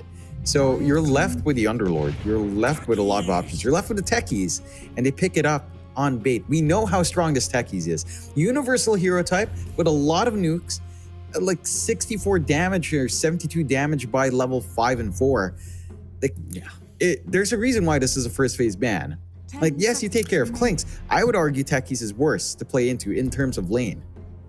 It's funny too, right? Because I didn't even realize it till you kind of mentioned it to me yesterday, I think it was, that Techies' right-click damage is actually stupidly high because he's universal now. So dumb. And yeah, it's pretty dumb, right? And it's like, I'm kind of wondering now, do you kind of shift from the usual Techies build that you used to go, right? Because for me personally, John, it felt like you'd rush Arcanes, you might pick up a Wand, you might want Aether Lens. I know some people would literally go for like Guardian Greaves and crap like that. It's a question of like, what build do you go for now? Because it's not like this hero wants to right-click after the laning stage by any stretch, but at the same time, it doesn't necessarily hurt to have some right-click damage on this hero. You know, it's an interesting one. I wonder. Yeah. I feel like a Bracer in lane for universal supports is actually really good. Just Bracer.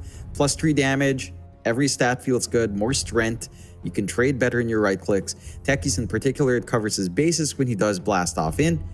So I wouldn't mind just an addition of a Bracer intermediary item, and maybe that's it. You know, like, it's not one of the heroes that really maximizes the stats as the game goes on. Not like, say, a Wind Ranger or a Venge. I think those heroes use the stats a lot better, but Techie's not as much. Still, Sand King Gomez, they do go into the Underlord and the Mirana, which means Bait can go into the Monkey King themselves once more. Stonebank had a fantastic time last time. And it's still a Monkey King into a melee core in the Underlord. Monkey King is just going to feel really good about that. He doesn't care too much about the Atrophy. He doesn't care too much about the Firestorm as well. So you should have a pretty good time here for Stonebank. Maybe almost similar to what he was experiencing in game 1, where I don't know if Sand King Gomez are going to be able to find enough answers with the Mirana, although that is a much, much better lane in comparison to Doom Pugna here. Yeah, I'm kind of shocked, I'll be frank, that they picked Underlord knowing Monkey King was still available. Like, we know how much Stonebank enjoys playing Monkey King. I feel like every tour that goes by, at least half the games have a Stonebank Monkey King in it. And it's picked up again. Obviously, the guy got MVP last game around. He's very confident when it comes to this hero. It's definitely one of his comfort picks. And sure, Underlord might do a little bit better than Doom did, but didn't we literally see this against Shopify? Let me just check. No, we didn't, to be fair, but I don't know, man. Like, Underlord versus MK, yeah. I don't think it's going to be any better. No, it's not. Like, what I find better is the fact that you have a Mirana support. So I can see some angles here. You walk in, you harass with your Storestorm. You secure range creep, you secure a large camp with your arrow, you kind of just get going from there. Marana can kind of trade right clicks pretty nicely as well. So it does feel better in that sense. The core-to-core matchup definitely doesn't change. Like, this is still really good for Stonebank. I do like that Sand King Gomez go to the Undying now. So they can get even more aggression as well on their safe lane. Like, there's some good team fight coming out here, especially in some choke points. With a Tombstone up and Pit of Malice to keep them in. Get some free zombies spawning up. Try to get going from there. There is a lack of maybe some harder control, although I suppose Pit of Malice arrow is decent enough. It doesn't feel like you'll be able to handle, like, say, the Void Spirit. If Dendi wants to go back into it, he had a spectacular performance as well in game 1. Wouldn't be too upset if he went back into it here in game number 2. And it's pretty open for Bait and what they'd want here. Like, it does feel like maybe you want to be sneaky, you know, maybe you want to pick up that Stalmanin, I don't know, Skyrat Mage coming out, because you can kind of fit that in with the techies. It's a hyper aggressive duo. Ancient Seal will also ruin whatever Lond might want to take that's high mobility on the mid. So I wouldn't mind Stalmanin going into his Skyrat here if they did want that route. Well, let's see. Third pick for Bait. They're having a bit of a think about it. They'll take their time.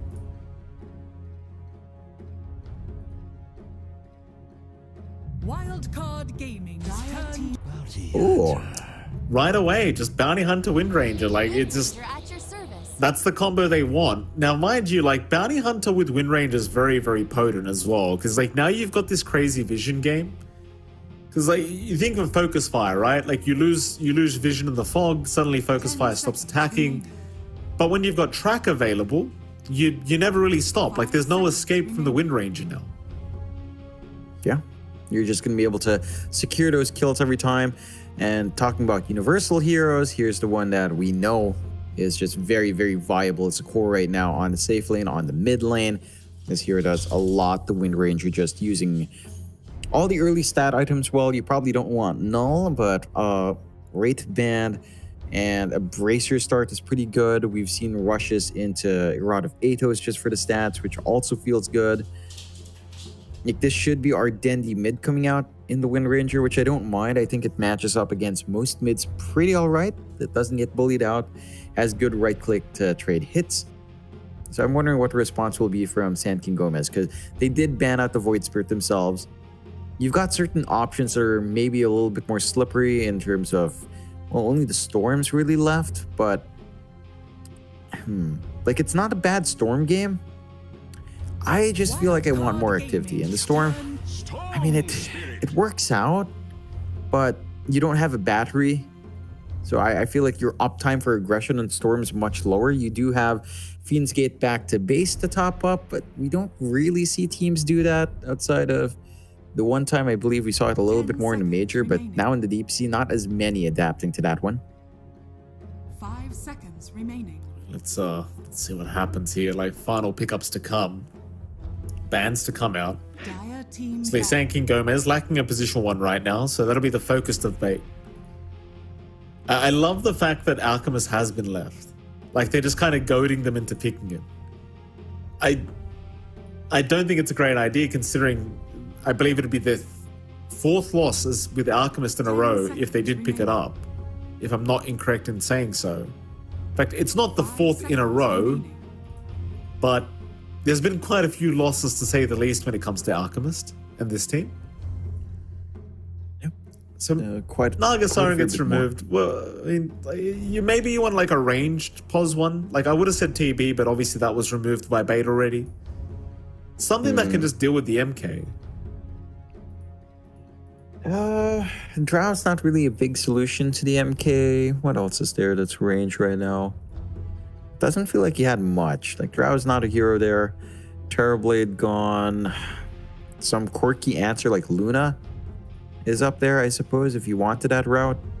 Like, it is magical damage into the Monkey King. Luna Undying Lane is alright. Not particularly amazing. Maybe you could argue something like the PL could come out here for Sand King Gomez. Like, Like, I think a PL could be one way to get this draft going. Although, to be fair, like, PL's really awkward into 10 bait. seconds remaining. They've got enough AoE control. Wind Ranger, once she focus fires the real PL, 5 basically seconds just remaining. chases the real PL around with her focus fire. So that's still in play, if I recall right. What else? Lifestealer?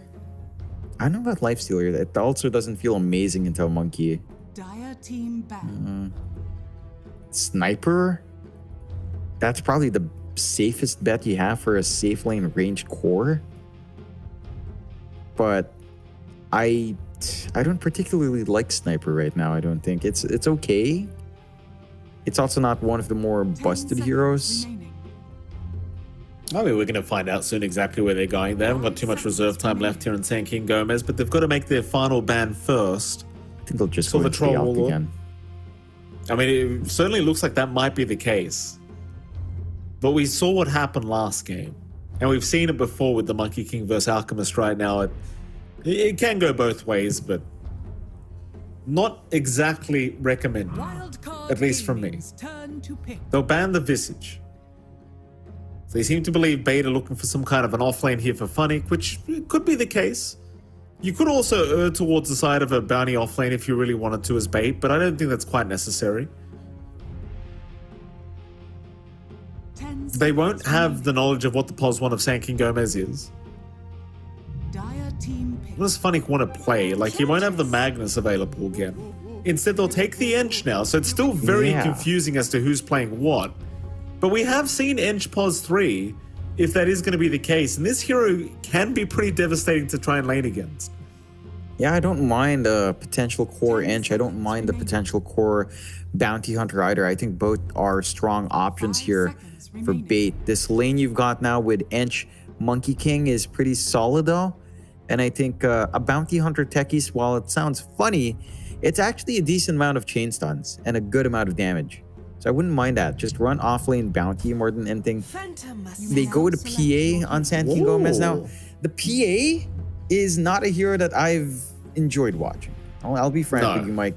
It is not a hero that clears out the camps the same way an illusion hero does. It's not a hero that has a built-in farm accelerator, like say the Alchemist does. It still requires Battle Fury. PA is a funky hero. I don't know about this. They will run Funnick offlane on the Ench, so you will have Lodan and Stominen on the Bounty plus Techies. The lane for Leonidas doesn't sound like it's going to be fun. Just into Enchantress alone is pretty awkward because you're not going to get your evasion early on. You get hit by Impetus. It kind of sucks. And I mean, you're just farming until Battle Fury. Like, that's the one thing. If your lane doesn't go great in the PA, this falls apart. Like, Yeah. I think San King Gomez, it's a little bit better than game one. Outside of the PA pick, not the biggest fan right now. And I'm a PA enjoyer. You know this, Mike. It's for one of the only cores I actually enjoy playing. Not in a good spot. I've seen this lose a lot, and I think Southeast Asia's picked it up a couple of times. I think I might have seen it in other regions as well. It's not the hottest right now. No, it's not, Jonathan. In fact, if you look at the stats for win rate in the Immortal bracket right now, 41% is the PA's win rate. So it's, you know, again, it's not a pub game. This is a pro game, so we can't take that too seriously. But quite frankly, I reckon it'd be even lower than 41% when it comes to the pro scene. So not too confident. Let's head into game number 2 and find out exactly what's going to happen here between these two teams. Against the Ench as well, like, you kind of already said it, but it's not like you're going to have the greatest time, right? Like, your Ench is, Funnick's just going to buy a magic wand early, get heaps of charges thanks to the dagger spam. Sure, you can level up evasion and dodge a few hits, but the impetus is still going to hurt a lot. And the thing is, I don't believe you can disjaunt it by blink striking away. So you blink strike away, does even more damage. You get my drift. It's not very fun. Yeah, it's really not. I'm keen to see what Leonidas can get done in that lane. It's just gonna be an interesting one to watch out for. I think whether or not the PA can get that Battle Fury timing is a big one. Like, you're just really reliant on that.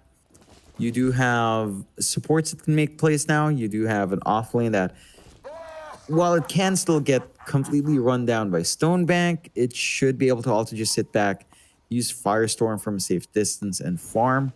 And I do want to see Ducho on the side of caution, you know, because last game he was a very, very big target for Bait. I mean, they seem to have an understanding as to what happens when you pick off Ducho.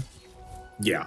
Yambura trying to go for something here. He only got 2 decay stacks out of this decay, and that's not going to be anywhere near enough to survive through the onslaught. So Yambura is gone. First blood this game around to go towards Bait.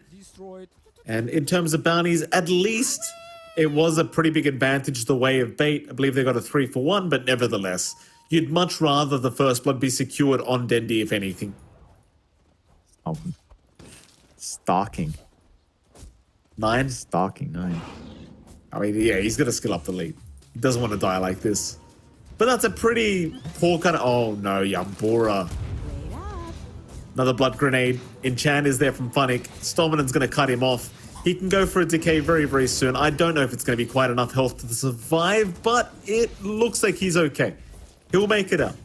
Problem is he has barely any HP to play with, and Lodine's going to just try and ensure he remains at a very low HP pool. Yeah, I like this early aggression coming out from Bait, running the tri-lane up top early on just to look for these kills. They don't really overcommit.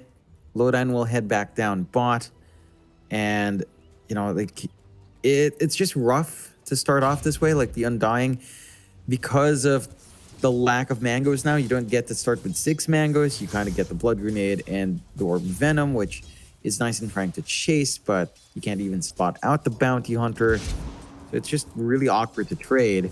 We'll see how it develops down the line. Mid lane, of course, Dendi on the Wind Ranger up against Lund on the Storm. This, I would say, is actually a little bit easier for the Wind Ranger overall. Like, you can stand back further away with a power shot to harass. You can dodge out when the Storm's trying to play with Overload with your Wind Run. You can be pretty aggressive here. So I actually do feel like Dendi should be able to control this lane a lot better. And honestly, I expect a lot more Wind Rangers in every lane. Wouldn't be surprised if this really is the start of this hero coming back. Assuming, Universal Heroes don't get nerfed to the ground in the next sub-patch, whenever the hell that's going to be. But, yeah, I do agree. Like, this Wind Ranger hero feels like he could play any role right now and still be extremely potent. Let's see.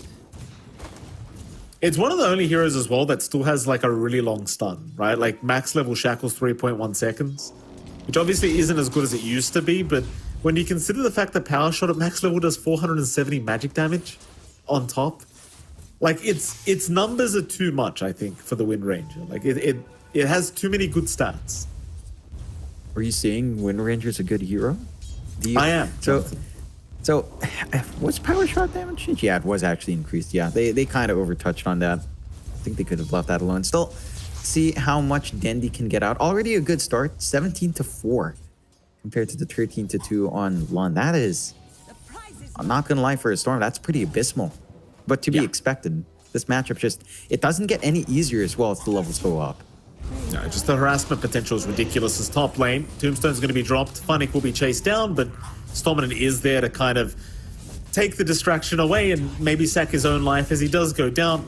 Did have a Fairy Fire, but chooses not to eat it. Meanwhile, Ducho, bottom lane, does end up dying, so Lodine and Stonebank able to secure a kill onto the Underlord. Much better kill here for the side of Baden. Sadly, we're off to a very similar start to what happened in game 1 here for poor old Ducho. Yeah, it's again Monkey King in the pool. You leave Underlord, you pick it up, and then you get Monkey King. Not the comfiest feeling in the world for Ducho. Very unfortunate. They also emphasize early Sacred Arrow over Starstorm to kind of just clear out the wave, maybe get some harassment onto Monkey. So offensive potential, it's really on maybe a combination with Pit of Malice, but you also don't level that as the Underlord early on. So just not going to find that angle. Yanbura in trouble again. Already committed all his decays. Does have at least a healing Lotus, but won't even bother trying to use it. Leonidas now in a bit of an awkward situation because he tried to help out. The thing is, Funnick, like, he's just racking up those stick charges again. He just doesn't care. The more you throw at him, the happier he is. Yeah. It's just, Off to a really smooth start here on the edge off lane. Not too far behind in comparison to the CS coming out from Leonidas. He's got a nice Centaur creep now as well with a War Stomp. They're always threatening. I mean, Undying PA, it's a lane that can work, but this is just not a lane that feels good for PA. It's not a lane that feels like the Undying can just overwhelm and try to play with some softening up with decays. You're just not seeing any of that come out here at all. It's so hard now as well, John, because the level 2 enchant, in fact, hold that thought, because Funnick is forced to TP away.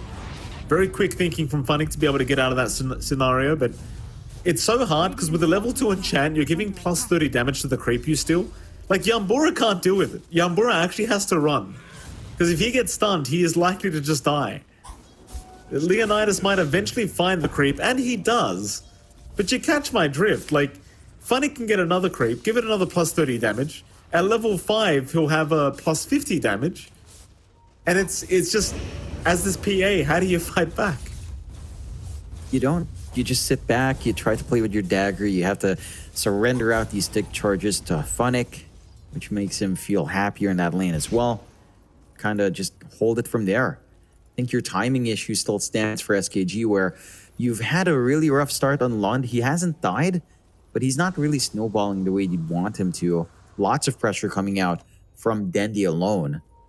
And then he does opt for one bracer up, going for the power treads next. 85 damage. Gonna be even higher once power treads are fully up. Stonebank is gonna get punished. Big pick off here, John. SKG using Lund to rotate on the storm, and they do pick off the POS 1 of Bait. Problem is now their mid-tier 1 tower is under siege. It's a really early siege coming out from Bait, which you can get done with a Wind Ranger. But I don't know if this is really the biggest deal. Although, the kill could be big. Oh, Blastoff's not going to make it in time. That Shackle didn't really latch onto anything, did it? Or maybe it did, it's just such a short duration. 1.6 seconds at level 1. Anyway, yeah. Lund is fine. He is doing his job well. I mean, again, considering the lane, he's not that far behind in terms of the TS, so I'm more than happy. I'm just wondering if SKG can afford to have like all of these heroes farming up again, as Funnick does find a freebie on Yanbura while he was trying to steal the rune. They did find 2 wisdom runes for their trouble, but they're taking massive losses across the map for that. That they are. Ducha going down again on the Underlord. It did take a 3-man rotation here from Bait, but well worth it. Yambura obviously dying on the Undying as well. So did Funnick, but that was to be expected. At least it is buying a little bit of space here for the PA, because Leonidas was having a pretty rough start. Now he has his cornucopia on the way, as they like to call it these days. And so he should be able to just maintain himself in the laning stage now. So far, not too bad of a start for SKG whatsoever. It's mid lane, Lund, the Copper Focus Fire, but is going to be able to back off. It's kind of the issue is you just don't have stuns long enough right now to actually get enough damage out onto Lund. That's the lockdown is the issue. If you can maybe chain stun, say get Shackles into the blast off, or at least start with Dominant. He got very low. In comes Leonidas. Crits are coming out. Stonebank should go down here, surely. Blast off is going to be very nice, though. Low died. Oh, he couldn't save the day. It's a nice setup, but there was no turnaround. They are still trying, but in comes the Undying with the Tombstone to ensure they can't keep up this team fight as Dendi. He'll take care of the Tombstone, but nobody's really left over to try and take down. He's going to have to leave them be. Yeah, it's a good read out from Sand King Gomez, using these moments where Stonebank's alone for a lot longer to their advantage, getting that jump in, getting some aggression, pressure on the Monkey. You're still in a pretty comfy spot for Stonebank and overall for Bait, but again, there's more fight here in SKG. They've got more activity coming out with this lineup. They are getting things done on the map. Just isn't translating into too much just yet. Dominant under a sentry. Yeah, gonna try and get some vision of Baron Yambura. Nice shackle from Dendi, but it won't matter. It's a level 1 shackle. Not a long enough duration, though. I say that. Lund is going a little bit too far, I think, because Lodine's made the jump in with the blast off, and now Lund. He is gonna drop but at least he takes Lowdyne with him. It's still a double kill. It's a double kill, but the double kill comes out first, and then the streak ends as well onto Dendi. So I feel like you still kind of gain back what you lost there on Bait, and you consolidate all those resources onto this Wind Ranger, who is very, very close to just finishing off that Atos. Lots of stats on hand for Dendi to play with. Mid still under constant pressure. DD up on Stamina now as well. Would have been really happy if you picked it up on Dendi, but forced to pick it up. With the tower gone, I mean, again, mid not the biggest objective anymore, but this does allow you to invade the inner jungle really well. And you still need that inner jungle stacked. I mean, you want this PA to use that Battle Fury well, but you might not have the room to keep these stacks up. 9. Being stalked. Gonna get hit. Blood grenade is there. That should be enough. No, the stick charges. I'll keep 9 alive just barely. Radiant structures are fortified. It's the bottom tier 1 tower now, being focused down by SKG. To go for a quick zip in. They found Lowdyne. Lowdyne does get the disarm off, looking for a blast off away. And, well, Lund is chasing pretty deep, but is going to be able to secure. Takes quite some forward movement. I think for the side of Bait, at the least it's not Stonebank getting under pressure anymore. They did rotate up top with Dendi, and they're trying to take that top tier 1, which is set to fall. Let's fall down anyway. No deny coming out there from SKG. So now a lot more can happen. They can start sneaking into that top jungle area. They secure themselves a better time on their own Tormentor protection, on their own Wisdom Rune now as well for Bait. Not as sneaky around here for the side of SKG unless they play with a Fiend's Gate down the line. And overall, again, 6 to 8, a stronger look from SKG, but it does feel like Bait's still finding more off the map. I think you're more than satisfied with this kind of farm buildup. Funnick is free farming. Like, I am very curious as to see what Funnick actually does want to build, because right now it's just Wraith Bands. I mean, things are good so far. Like, Lund's been having an extremely good game on the Storm, 5-1-0. Kind of start you want to see as the Storm Spirit is they're going to run right into Stominant. Arrow's actually going to land, but they didn't know he was there. Now the blast off, surely coming in, but Lund's too late. In fact, it wasn't Lund that was too late, but Lowdyne went for the sticky bomb first rather than the blast off, and that I'm not sure if it would have really cost them the kill. It looks like Lund was going to be just fine anyway, but they didn't really find much out of that situation. Yeah, they miss out on a pretty big kill. But again, I feel like it's not costing you too much here on Bait, because you're still getting that space for Stonebank, you're still getting that space out for Funnick. So even if you're not finding kills, you're forcing all this clumped up movement from SKG. They're not being able to be as efficient on the map. Funnick starts to spot a few though. The Emperor is actually going to die. Funnick. It's kind of the thing for Funnick right now is like, he can be the carry for this game. Like, if Stonebank's not getting it done, he can do it himself. So they're going to find Leonidas. Or a Atos barely going to make it in time. Blur was there by Leonidas. He'll be able to Blink Strike away as well. But you kind of see the issue with Blink Striking away from an Ench is just the impetus damage is just so high. But he will survive. Yeah, he Lund? stays alive. Oh. Stominant was looking for a Shadow Walk stun, does find it, and now they'll blow up Lund. So this time around they've got it. 9 jumping in to secure a Techie's kill, but it's going to cost his own life. Funnick is hitting way too hard. He really is. I mean, again, he's been given a lot of free space on this Ench. Dragonlance up into the Hurricane Pike next. They're keeping an eye on these stacks as well, which Leonidas needs to clear. He does have the Battle Fury up. He could try, but again, no access points presenting themselves here for the side of SKG. 3K lead coming out for Bait very early on. Not as dominant as the last game, but again, it's a sign. It's signs of life from SKG, but they've got to be able to do a little bit more, especially when Bait does decide to start moving around here. Like, Maelstrom's going to be the next timing for Dendi into the full Gleipnir, more AoE control coming out there, way more damage coming out there as well. Stamen just keeping an eye. He'll reveal himself in the end here. still get some nice XP out of this, just hanging around. In fact, now, Dendy's going to show up. They'll find Yambura first. Arrow's going to fly through, will not connect, and Dendy will just happily chase down Yambura. Just with the Rod of Atos and the Bracer, he's got 150 plus damage. So he can just chase people down for free like this. There's just nothing they can do about it. On to another. 9 gets caught, but he'll be able to leap.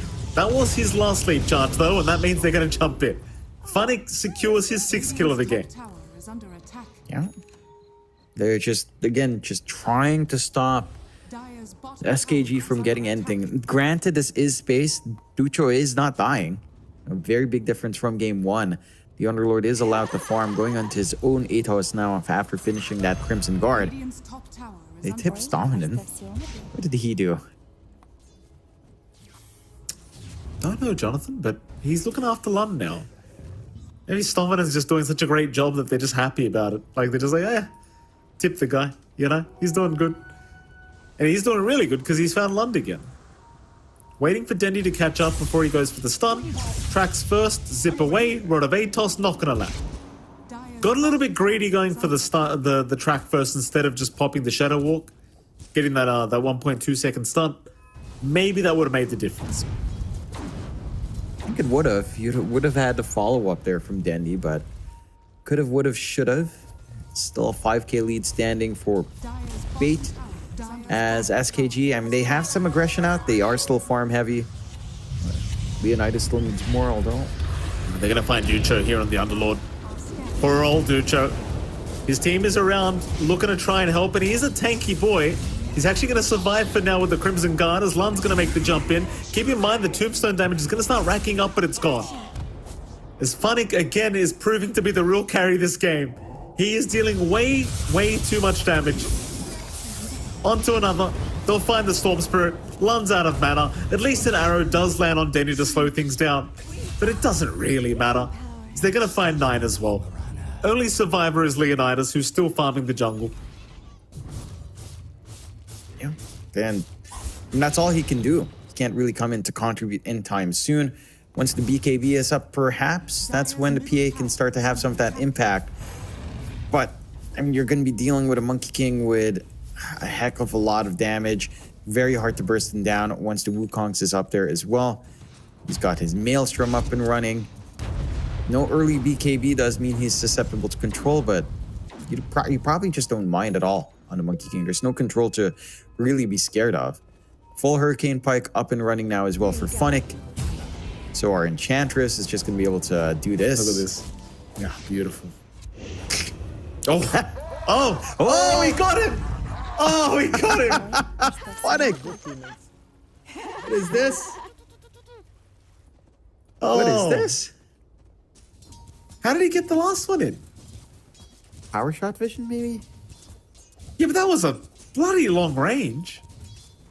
I mean, I play a lot of Ench, John. I'm not sure if she can attack that long range. Jesus.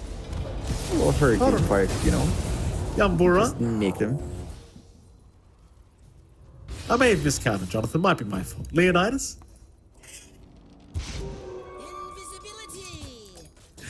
Ench play, by the way. Counting is difficult, Mike, especially when It is. I don't know when you've got a lot on your mind. You know, it happens. I'm sure you're also in your mind. You're also just trying to think, how do I teach my child how to count? And you just forgot. You know, good. You make that mistake now, Mike. It certainly is. Here we go again. More impetus to come here. Bye-bye, Ducha. Nice knowing you, sir. Lund, I'm not sure this is the time to force a fight, but he's going to try. Stominant is looking okay for now as he's just tanking through it. Lund's out of mana. All of this for a bounty hunter as they're going to even find the 9 Mirana. No impetus necessary. Funnick's out of mana. He just doesn't need it. Yambura, do you really want to just stay around? I think the answer was no. He dies as well. You die with the team.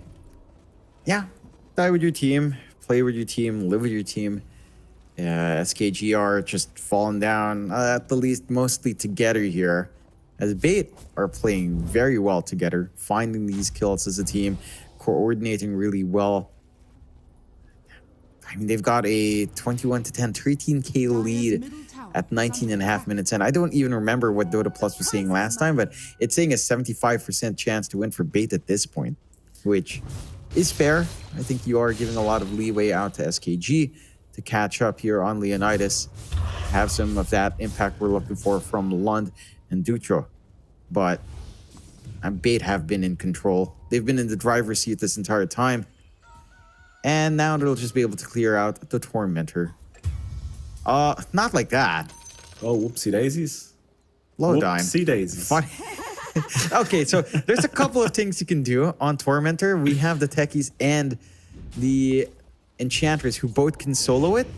Yeah. They both come in there. And to be fair, I don't think if you're the Techies trying to solo the Tormentor, you're not supposed to be in the area when the bombs go off. No, that's true. You're not. Oh, well. You know, you live and you learn. You know, Lowdine's learned something new today. Happy days for him. You know, he'll get there, John. Don't you worry. Yeah, don't stay near Funnick when he goes in that area. That's what you learn. No. Well, Funnick doesn't give a crap, John. Funnick's like, hey, I'm getting the chance. Who cares? My teammates die, not my fault. Pretty much. It's he's doing his job. He's getting that objective. You're just in the way. Right. 14k advantage now. Saving Grace being Leonidas is still farming pretty effectively on the PA. Like, he's third in net worth now. Even with all the farm, I'm not sure how much faith I have in this hero to actually do anything in this current meta, but Dire are scanning. you know, at the same time, like, once you have the Fan of Knives up, you have a nice break, get through the Wind Ranger, get through the Ench. Because we haven't talked about Stonebank very often, but although he's had a much rougher game, he's still top of the net worth board, so he's still a pretty big problem. Going for an MKB next to the Monkey King.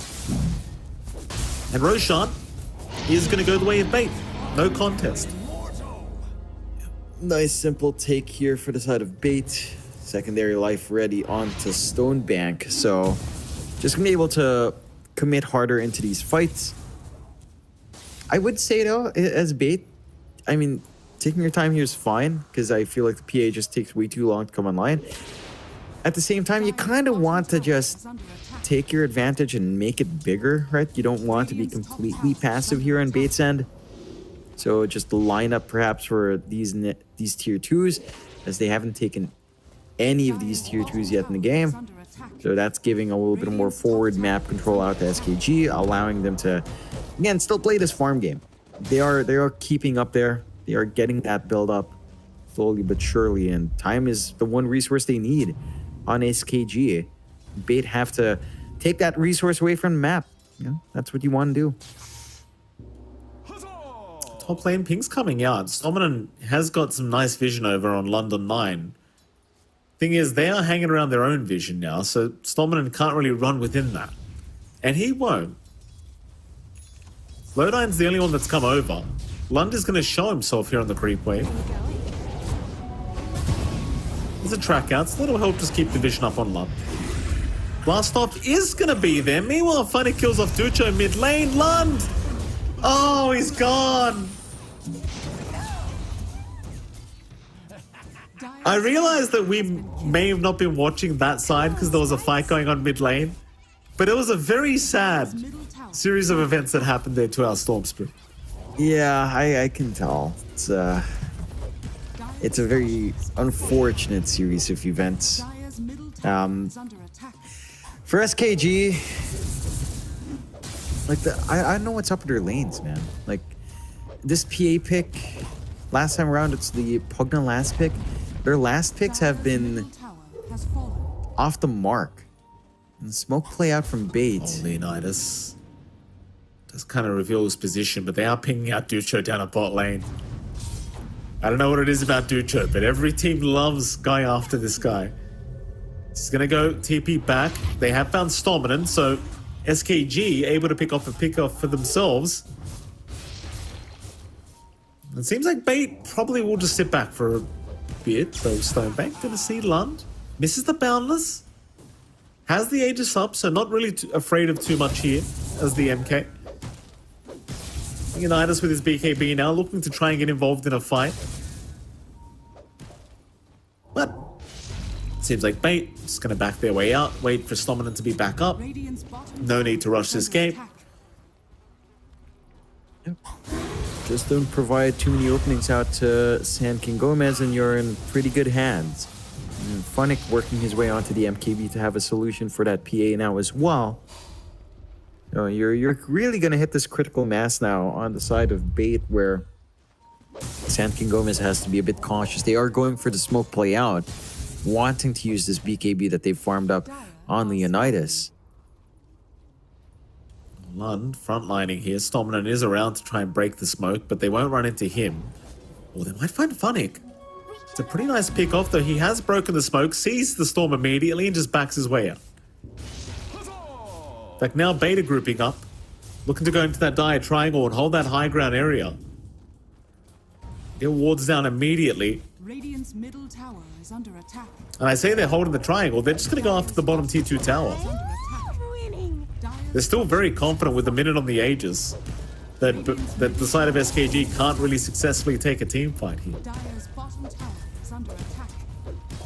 It's just a little bit rough right now for SKG. Like, they're dipping out, they're trying to look for these opportunities. Not able to do so. Age is still running for only about 40 seconds with a smoke out from Bait. Radiant's middle Just tower trying is to under attack. get Dire's Stone Bank to Bait. They do at least find a tier 2 for themselves, maybe into this triangle. This could be an interesting fight. Radiant's top tower is under attack. Lund, Radiant's top tower. Dendi, nice clay beam. Gonna find the storm immediately, and that's gonna be Lund gone.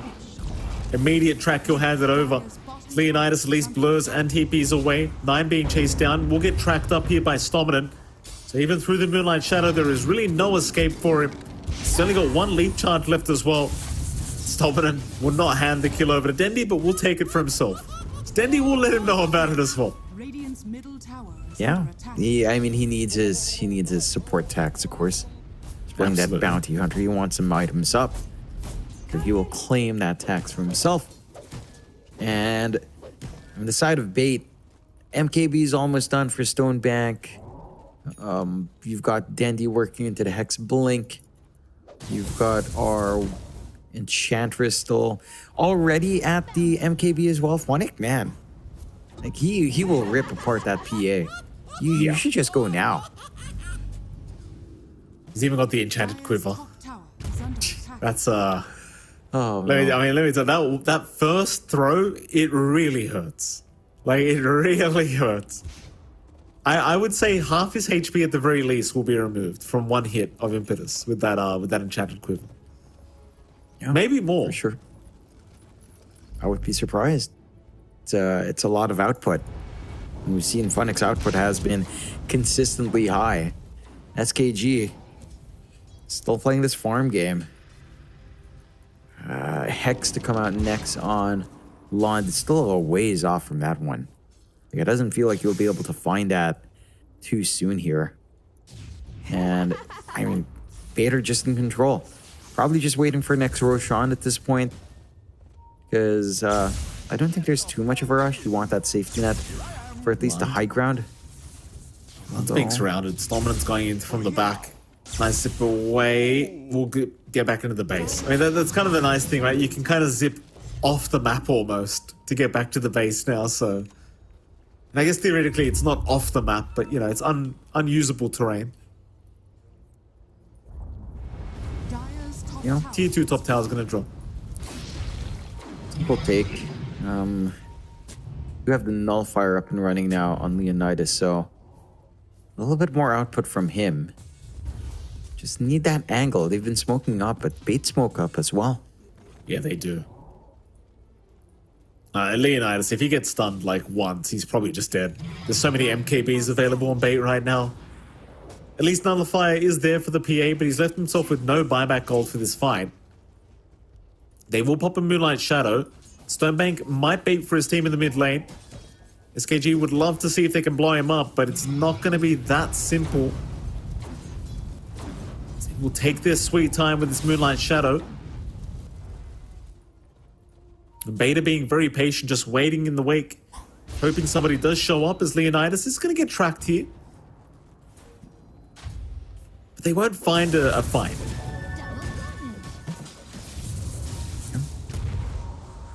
gonna be able to Yambora, he wants to find- protect the wards. They want to protect that ward. Jump in, Funnick, he's going to be the target with the nullifier. Maybe they can deal with him. Fan of Knives even out. Funnick, he is going down, but now the shackle. Dendy, he landed on 2. They've got Lund. They almost had Leonidas. They forced his BKB out. So 1 for 1, I'd still say in the favor of Bait.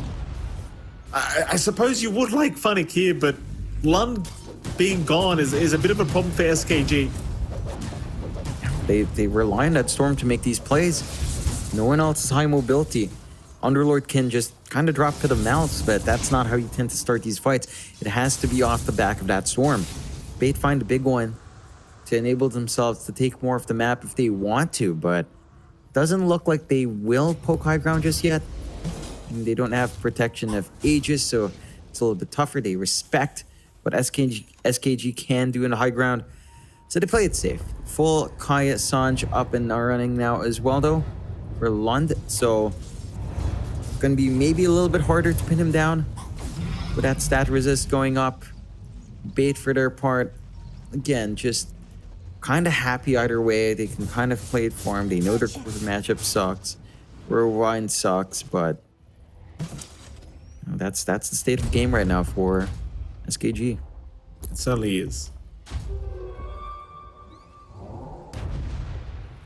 It's like an Aghanim Scepter being built up here for Leonidas. I mean, why the hell not? Having that extra dispel and the refresh is always going to be quite nice in the middle of a team fight. And you are at that kind of stage as a PA where you are solely reliant on carrying this game for your team. Roshan, though, has started. Bait, they are, or rather SKG are waiting on the other side of the Roshan pit for Roshan to walk over, but it is gone. Unfortunately. It was a lot longer till nighttime as well. Just wondering why they were kind of setting up there. Maybe expecting someone to take the gate down. Would have been a kill op, I guess, if you get that done, but no one walks through. So, miss out and they're on full retreat. And secondary life up. Oh, just zipping around Lund to pick up runes. Yeah. It's a little bit awkward for SKG to put all their eggs into that PA. And granted, you have reached this point where you honestly have done a great job of Leonidas. He's never been too far behind in comparison to Stonebank. But I feel like if the Wukongs flies on, Leonidas can't really handle fighting in that area. There goes Yambora. Yambora gonna die here on the Undying as Bait. Looks like they're still just gonna continue pushing out waves at the moment. I mean, they will eventually get to the high ground again with this Aegis up, but I think they're giving Stonebank time to have the full Skadi available on the Monkey King before they try for this. Meanwhile, bottom, maybe a fight to break out because they have found Lund and Ducho. We're going to try and go through the Fiend's Gate. Ducho's been forced back though with the Hurricane Pike, and Lund is not making it out either. You'll have to zip the old-fashioned way, but Ducho is gone. Oh. What can you do? Yeah, I wish we could use our caster voice lines in here, Mike, because you would just press mouse 5 and then just put what can you do, and that's it. That is about it right now for SKG. Like, they just haven't had a one-team fight in such a long time. As 9. There goes 9.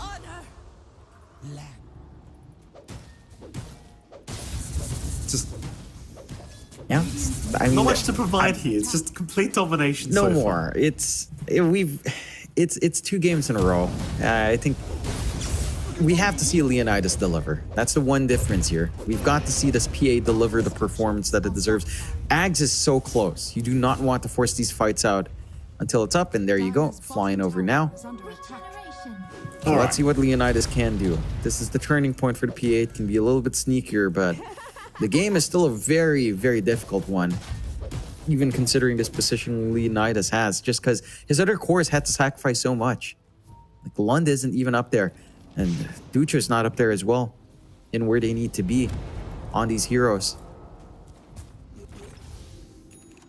I mean, PA can do miracles. I mean, it's a hero that doesn't have a very high win rate right now, but Nothing a Divine Rapier can't fix later on, if you can last that long as Lund. He doesn't seem like he's going to last very long right now, John. He's gone. You deserved it. Strength of the Bounty Hunter, just not allowing anyone to farm jungle. Bait will just continue dominating the map. It's very oppressive for SKG. You can't even split up. You can't even have the Storm try to farm an area of the map away from everyone else. Smoke out from Bait. You can just keep rolling here. Tormentor's going to be taken. Nine is going to die to the Tormentor. Okay. Happens. Blast off. Lowdine. A little bit off the mark. Can't go through that little... I don't know what you even call that, but you know the door I'm talking about. The Can't gates? go through it. Sure, the gates. Stonebank. Boundless Strike's going to be there. They're trying to just chip away at Stonebank slowly but surely. Keeping in mind, though, minute on the Aegis is still remaining. Leonidas is going to try and jump in. Dendi is going to get bursted, and now Stonebank's gone. All right. SKG are trying to do something here. Arrow is not going to land. BKB is there in time. Leonidas in a bit of a rough position. He's going to get 4-staffed out. But SKG have proven that you can't freely push their high ground. Yeah, you do have to take some caution going up there. We finally see a Wukong's come out from Stonebank. Was that his first one this game? It feels like the first time we've seen it. It could be, Jonathan. I'll be honest. He's been quite passive this game. Yeah. Hasn't had the need to really pop that spell. And I guess we're seeing that delivery coming through from Leonidas. The PA can get the burst job done. And we're smoking out in SKG. If they can find more here, Are scanning. could potentially see the beginnings of a sign of life to build into game 3 here for SKG. Could be. Tormentor taken. They'll give that one over to the techies. See, this fan of knives and nullifier build up from the PA is like making magic happen right against the Wind Ranger in the end. She's just that Wind Run no longer a problem, and neither is the Untouchable. Seems like SKG, you can tell they're feeling a lot more confident now, moving across the Radiant side jungle. Bait still remaining as a team. The only person away from them is Funnick at the moment. Funnick will join in. We've got room on SKG. They might... Mid lane. Are they? Oh. Well, Leonidas is in the blur. He's feeling very confident knowing nobody can see him right now.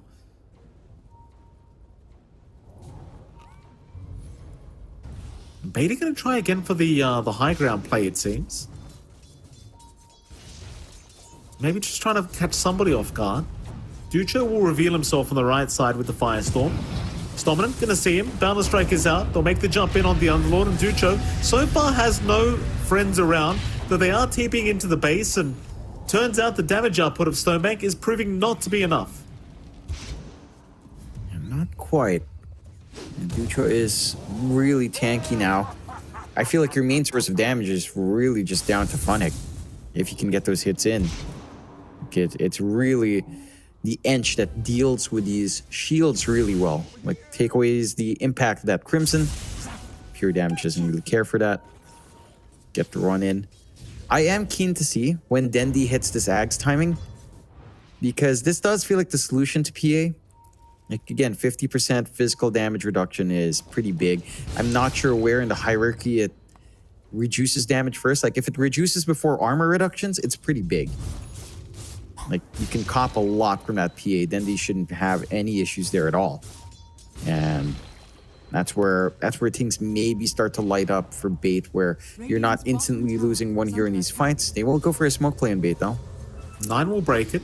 Lowdine's practically on his own here as the arrow's going to land. They know it's landed as well. Leonidas going to move his way in. Won't go forward though. Lowdine. Too scary. Big wraparound from Bait. They're coming in from the right side. SKG, I'm not sure if they're ready for this. Yambura immediately targeted. He's gone. And now they're on to Leonidas. They want that PA real damn bad. Scythe the Vice to lock him down. Leonidas is dead. He can buy back though. Ducho's being chased down as well in the meantime on the Underlord. He will also drop. It's time to try again for high ground for Bait. Are scanning. We'll see if SKG can successfully find a way to defend this time. Yeah, I mean, they've got buyback on Leonidas, but it's not going to feel comfy buying back for this defense for sure, as a lot is just relying on that PA. And Leonidas is saving up for the Divine. Like, he wants to go into this all-in play, start to get that burst damage off for the team. Buyback will offset that. We'll have to see what his choice is. Stonebank is not backing off. Mid tower's already gone, so not going to take too long to get onto those racks. And it doesn't feel like these 3 heroes left will do much. Your 2 supports plus the Storm. You're just not being able to stop this. They're just going to have to sit and watch and hope that Bait maybe overstays their welcome as the respawns start to come in. But they're not. They play it safe. Yeah, at least for now. Roshan is up, by the way, so you have got that option to just go back for that. Aghanim Scepter now coming up for Lund, so it's got the AoE Vortex now available. I dare say it's not quite as strong as it used to be, but still a pretty nice item to pick up, especially when you've got a PA who can just cleave a hell of a lot of damage out. Something that, you know, they may not be expecting on Bait. Like, if you can get a surprise Vortex off onto quite a few, it could turn into a pretty nasty ordeal for Bait. But for now, Roshan being taken, they've got an Ag's blessing of their own to take. And if you're Dendi, you might just take this yourself. And he will. Yeah. So now you've got that 50% reduction with the Wind Run on physical damage, which against the PA should pay off. Yeah, it's your big answer. Just be uncontrollable in the middle there. You would want your level 25. I think that's really Dendi's big spike. When Wind Run is undispellable, then the nullifier play from Leonidas doesn't do much. That's what we have to see. And it's still a ways off till the 25 is up and running. So you still have a lot of leeway for Leonidas to find that proper targeting here. Still, with Aegis and the cheeses up, you've got this opportunity to just shove in bot. Oh. That full Divine is up. No buyback for Leonidas, though. All in. And with this burst play on the PA. I like it. Sometimes you got to do what you got to do, John. I think with the way this game's gone, Leonidas says, screw it. It's Divine time. He's hitting it for about 700 damage per right click without the crit jumping in. Hit of Malice will be laid down. Stonebank. I mean, nobody's seen the Divine yet on the side of Bait, so they won't be expecting this, I don't think. Stonebank continues for the tier 3 tower, is eventually going to find it, makes the jump in onto the Underlord. Meanwhile, Vortex is there. They're going to try and Funnick. Funnick is dropping rather low, still heals up. Disarm is there as well. He's fine. He's still walking away. Leonidas is trying to find himself a target, but he's been kited around. Oh, no. He couldn't kill anyone. Divine on the deck. Funnick will take it for himself. GG is called. Oh boy. That really, really is unfortunate. I've got to give props to Funnick. Excuse me, not Funnick, but rather Lowdine in the middle of all that, John. He actually used the Techie Shard to put the disarm onto Funnick. So there was an immediate disarm out onto the PAs. You can see the happy faces on Bait after that 2-0 victory. But yeah, it was a messy time for SKG. Obviously, 2 losses in a row now in terms of series. Not the greatest feeling. Hopefully, you know, they'll come back and improve. But Bait proving to be the better team here today. Yeah, they play it spectacularly well on Bait. They have a good grasp of what they want to do. Feels like, again, they've managed to correct a lot from the last thing we saw from them, and they play really fast. They have these lanes that look really impressive. Every single lane that Bait brought out in the games have just looked spectacular. We saw standout performances from Dendi and Funnick, and Stonebank just being really consistent in this pause 1. Granted, he played the Monkey King twice in a row, but he looked good both times, and the team is stitching together. You know, they've had a rougher start in the tour, but they're finding that win now, and it's promising. I think Bait is looking, again, good. They've looked better and better and better as the tours go on. I'm excited to see what they do. Granted, again, Sand King Gomez, we're a hopeful team from Div 2, and this is their taste of Div 1, outside of playing against Alpha and playing against the top end on Shopify Rebellion. This is the quote-unquote middle of the pack. And you'd expect a team like San King Gomez, with confidence they had that we heard from Jan Burra, to do a bit better. But if you can't even draw out into 3 games against Bait, then there is room to improve, a lot of room to improve here for San King Gomez for sure. Oh, that there is, but props to Bait as well. And I realize you called Stonebank the POS 1 in this game, John. I still think it was funny, the POS 1 on his head. Jesus, the amount of damage this guy was pumping out is just kind of insane. And in fact, looking back at the scoreboard, he actually did have the most damage in the team. 28k compared to 22k of Stonebank. So there you go. He ended up with the Divine Rapier to boot. They gave him the Divine, so we'll give Stonebank the POS 1 role. And I also believe, Jonathan, spoiler alert before the highlights finish, I believe we might be giving the MVP to Old Funny. Yeah, that makes perfect sense to me. He had this beautiful offlane come out. The flexibility in that pickup on the edge just made the game a lot simpler for the side of Bait to play. It was a good solution to just keep Leonidas down for a long time in lane. And his really quick Hurricane Pike timing was just insane, right? Like, he did manage to play around that really well. So Funnick just shining in this game, knowing what to do for the team. Well, outside of that one time he used the Tormentor to kill Lodine, I think that's maybe not the best moment when both of them were trying to do their cheese on Tormentor. But, you know, sir, you have to make a mistake somewhere. And that's probably the more funny mistake to make in this game. Yeah, it certainly is. It's a good fun time. You know, Funnick, he probably had a very good laugh to himself about that as well. So I'm sure he had a great time, and he does win MVP for game number 2. Again, congratulations to Bait. I mean, a 2-0 victory here, looking quite dominant against SGK. We do actually have, in fact, SKG is what I was meant to say. We do have an interview with Dendy coming up. So let's head over to the man and see exactly what he has to say. Mr. Dendy, congratulations on your 2-0 victory, sir. How the hell are you feeling? Oh, either we can't hear him or he can't hear us. Oh no. We can't hear you, Dendy. We can't hear you.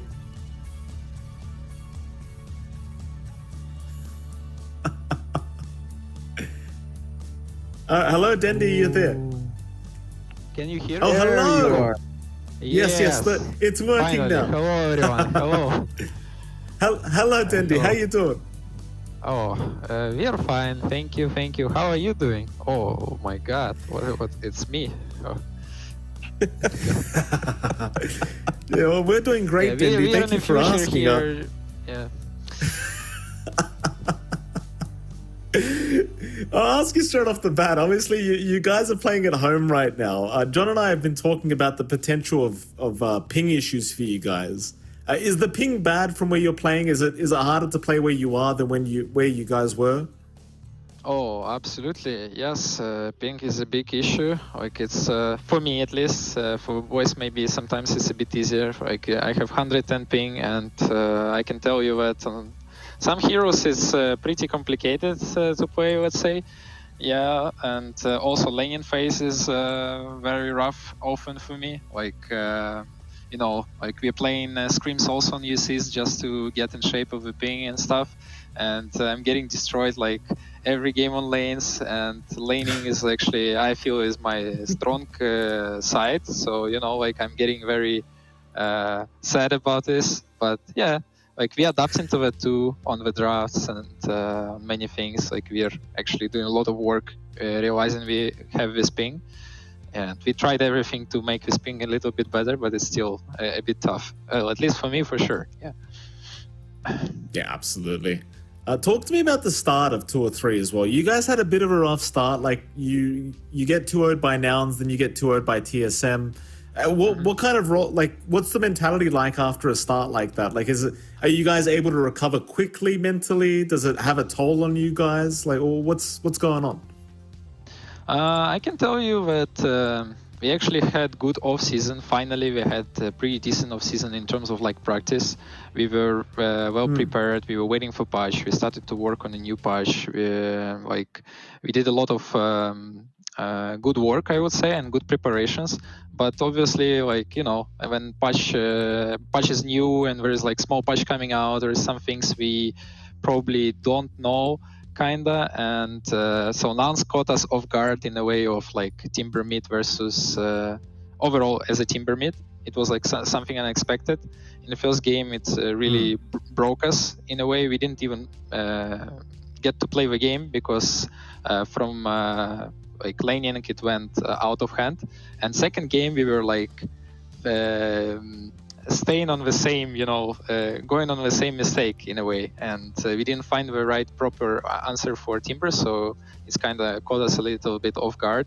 But yeah, we didn't manage even to play against Nals. I believe we would have a pretty good fight. I hope so, at least. And against TSM, actually, I think we had pretty good drafts both games, and both games we were kind of controlling the game. Like first game we were actually snowballing and having like it in our pockets like until minute 20, and when we throwed it.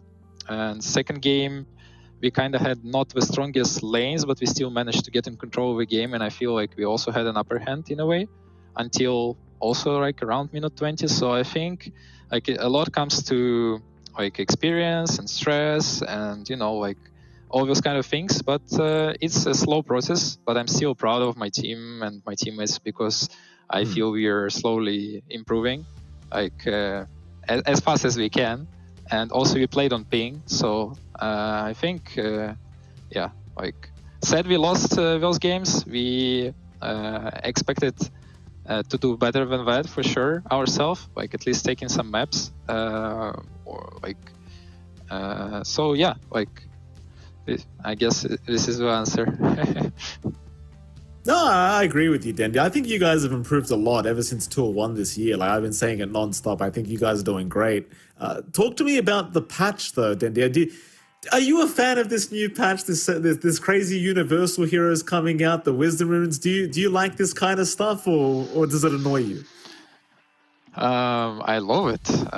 This new patch was like what all Dota community needed. It was a breath of fresh air, yeah, for everybody. Like, and now I feel happy playing matchmaking, happier playing scrims, everything, because it's like I'm explorer again. I'm getting the feeling of Dota Explorer refreshed.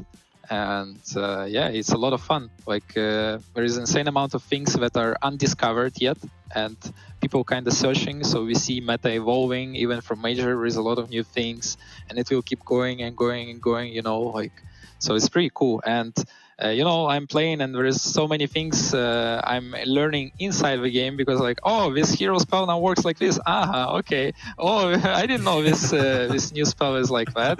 And yeah, it's hard to keep everything in head, because I'm playing Dota for I don't know how many years, and obviously I have like those a lot of habits. So all the new things, it's good to learn, and like it's hard to keep in track of all the small changes on all the heroes. Like it's just impossible. Even if you read everything, there is like muscle memory and stuff on some stuff. Yeah. Go on, John. Yeah, it's really interesting to hear you say that about the patch, Dendi, because you've been around for such a long time. I was really curious about what you thought about that. I am curious about one thing here as well, Dendi. You've played a lot of varied mids from Tour 1 to Tour 2 to Tour 3. I've checked your pub profile. I know you've been trying certain things in your pubs down mid as well. How do you find these unique heroes to bring out on mid? Like, what for you is, how do you identify what works in mid in your mind? Oh, it's hard to answer that question for me, because I don't know how. I just get a feeling like this hero is strong, and I can see strong. I can see a lot of like like strong sides of it, right? How can it be used in a way with levels from mid lane, with advantage and stuff like this? Is it snowballish or not? Like all those kind of stuff. And then you trying to click this puzzle into competitive environment, which is like completely different world. And this is another like complicated part, like because some heroes work with those heroes, some heroes work with that heroes, and you kind of need to find it out in a way. So for example, let's say some Witch Doctor mid can work if you have another 4 partners that are those, you know, like, and then Pudge mid can work if you have those partners, which is obvious thing, right? But when meta is there, you know, like people can just blindly go for meta heroes and they know it's good. But sometimes non-meta heroes can be also very, very good and effective in special drafts when you know when it's good. But this, like, you need to explore in a way, find out things, right? Because you will not see it in competitive in some way. Like, it's rare things, some rare heroes. Yeah, so it's hard for me to answer your question once again. I don't know. It's more of experience thing, I guess. Yeah. That's fair. That's fair. I'm looking forward to some of those special picks down the line. Hopefully, we see that chance to see it from your team. Going forward in the DPC, I'm curious if there's any opponent left for you, Dendi, in the NADPC that you'd love to see a rematch on. You know, you've already played against 3 teams, but is there anyone left that you feel like you kind of want to play up against for the last time in the DPC for this tour cycle? Well, we obviously want to beat every team that left, and I know that probably Shopify Rebellion gonna be like the strongest opponent out there who is left for us to play. I know that they are probably the best right now in NA region. That's the feeling we got here, right? But yeah, who knows what's gonna happen and how things gonna turn. So we will see on that. So I would say I would love to give a good fight to Shopify Rebellion for sure. That would be nice, and maybe we can still have chances to qualify to major. Who knows, you know? So, but we're taking best of 3 series per like step by step. So we are not kind of looking into someone specifically, I would say. All right, looking forward to all of those matchups down the line. Hopefully we'll all see you in Bali. I'm sure the fans would be excited for that. We would love to see you in Bali, Dendi. We'll let you go. We hope you do make it to Bali, of course. We'll let you go. Thank you so much for talking with us, and I hope you have a fantastic night. Oh yeah, we actually about night is a funny thing because I woke up today at 8 p.m. and you know sun is going down and we are just going here and staying all night. Yeah, and when I'm going bed, it's actually light time, so it's actually crazy stuff. Yeah. Time zones. All right, well, thanks for joining us, Dendi. The head is very dizzy also. Yeah, thank you. We can relate, Dendi. Thank you, Dendi. We'll see you later. See ya. Have a good Bye-bye. day or night.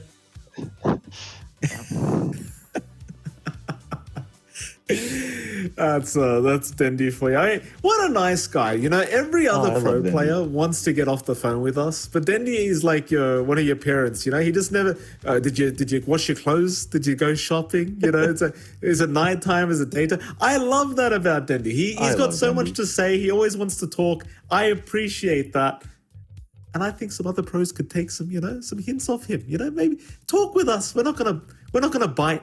Just have a chat with us. Be nice. Anyway, moving on. We do have the leaderboard coming up to show you guys all the scores that are available now. Of course, Nouns sitting in first place, Shopify Rebellion. I mean, these are all tied in first place, right? The 2 Nouns and Shopify. TSM in third place now with a 2-1 score. Dogchamp right behind them with a 1-1. And Bait now moving their way up to the 5th place, 1-2. SKG 1-2 as well. So basically tied with Bait. Felt sitting with a 1 loss right now, so sitting in 7th, and Alpha, because they have lost both their series, they are sitting in last place at the moment. But John, we are basically only wrapping up week 1 today. So plenty of games available, and this scoreboard should update quite a lot as time goes on. Yeah, I'm looking forward to see how a lot of our teams shake up. I feel like I wouldn't be surprised if we only had 1 undefeated team this tour, and I think all eyes are in Shopify Rebellion to carry that through, but I can see Nouns dropping a series somewhere. TSM, they've already dropped that series up against Shopify. There are circumstances here where, you know, what Dendi said can come out. If they take every series going forward, you know, there are still contenders in our DPC, like in NA.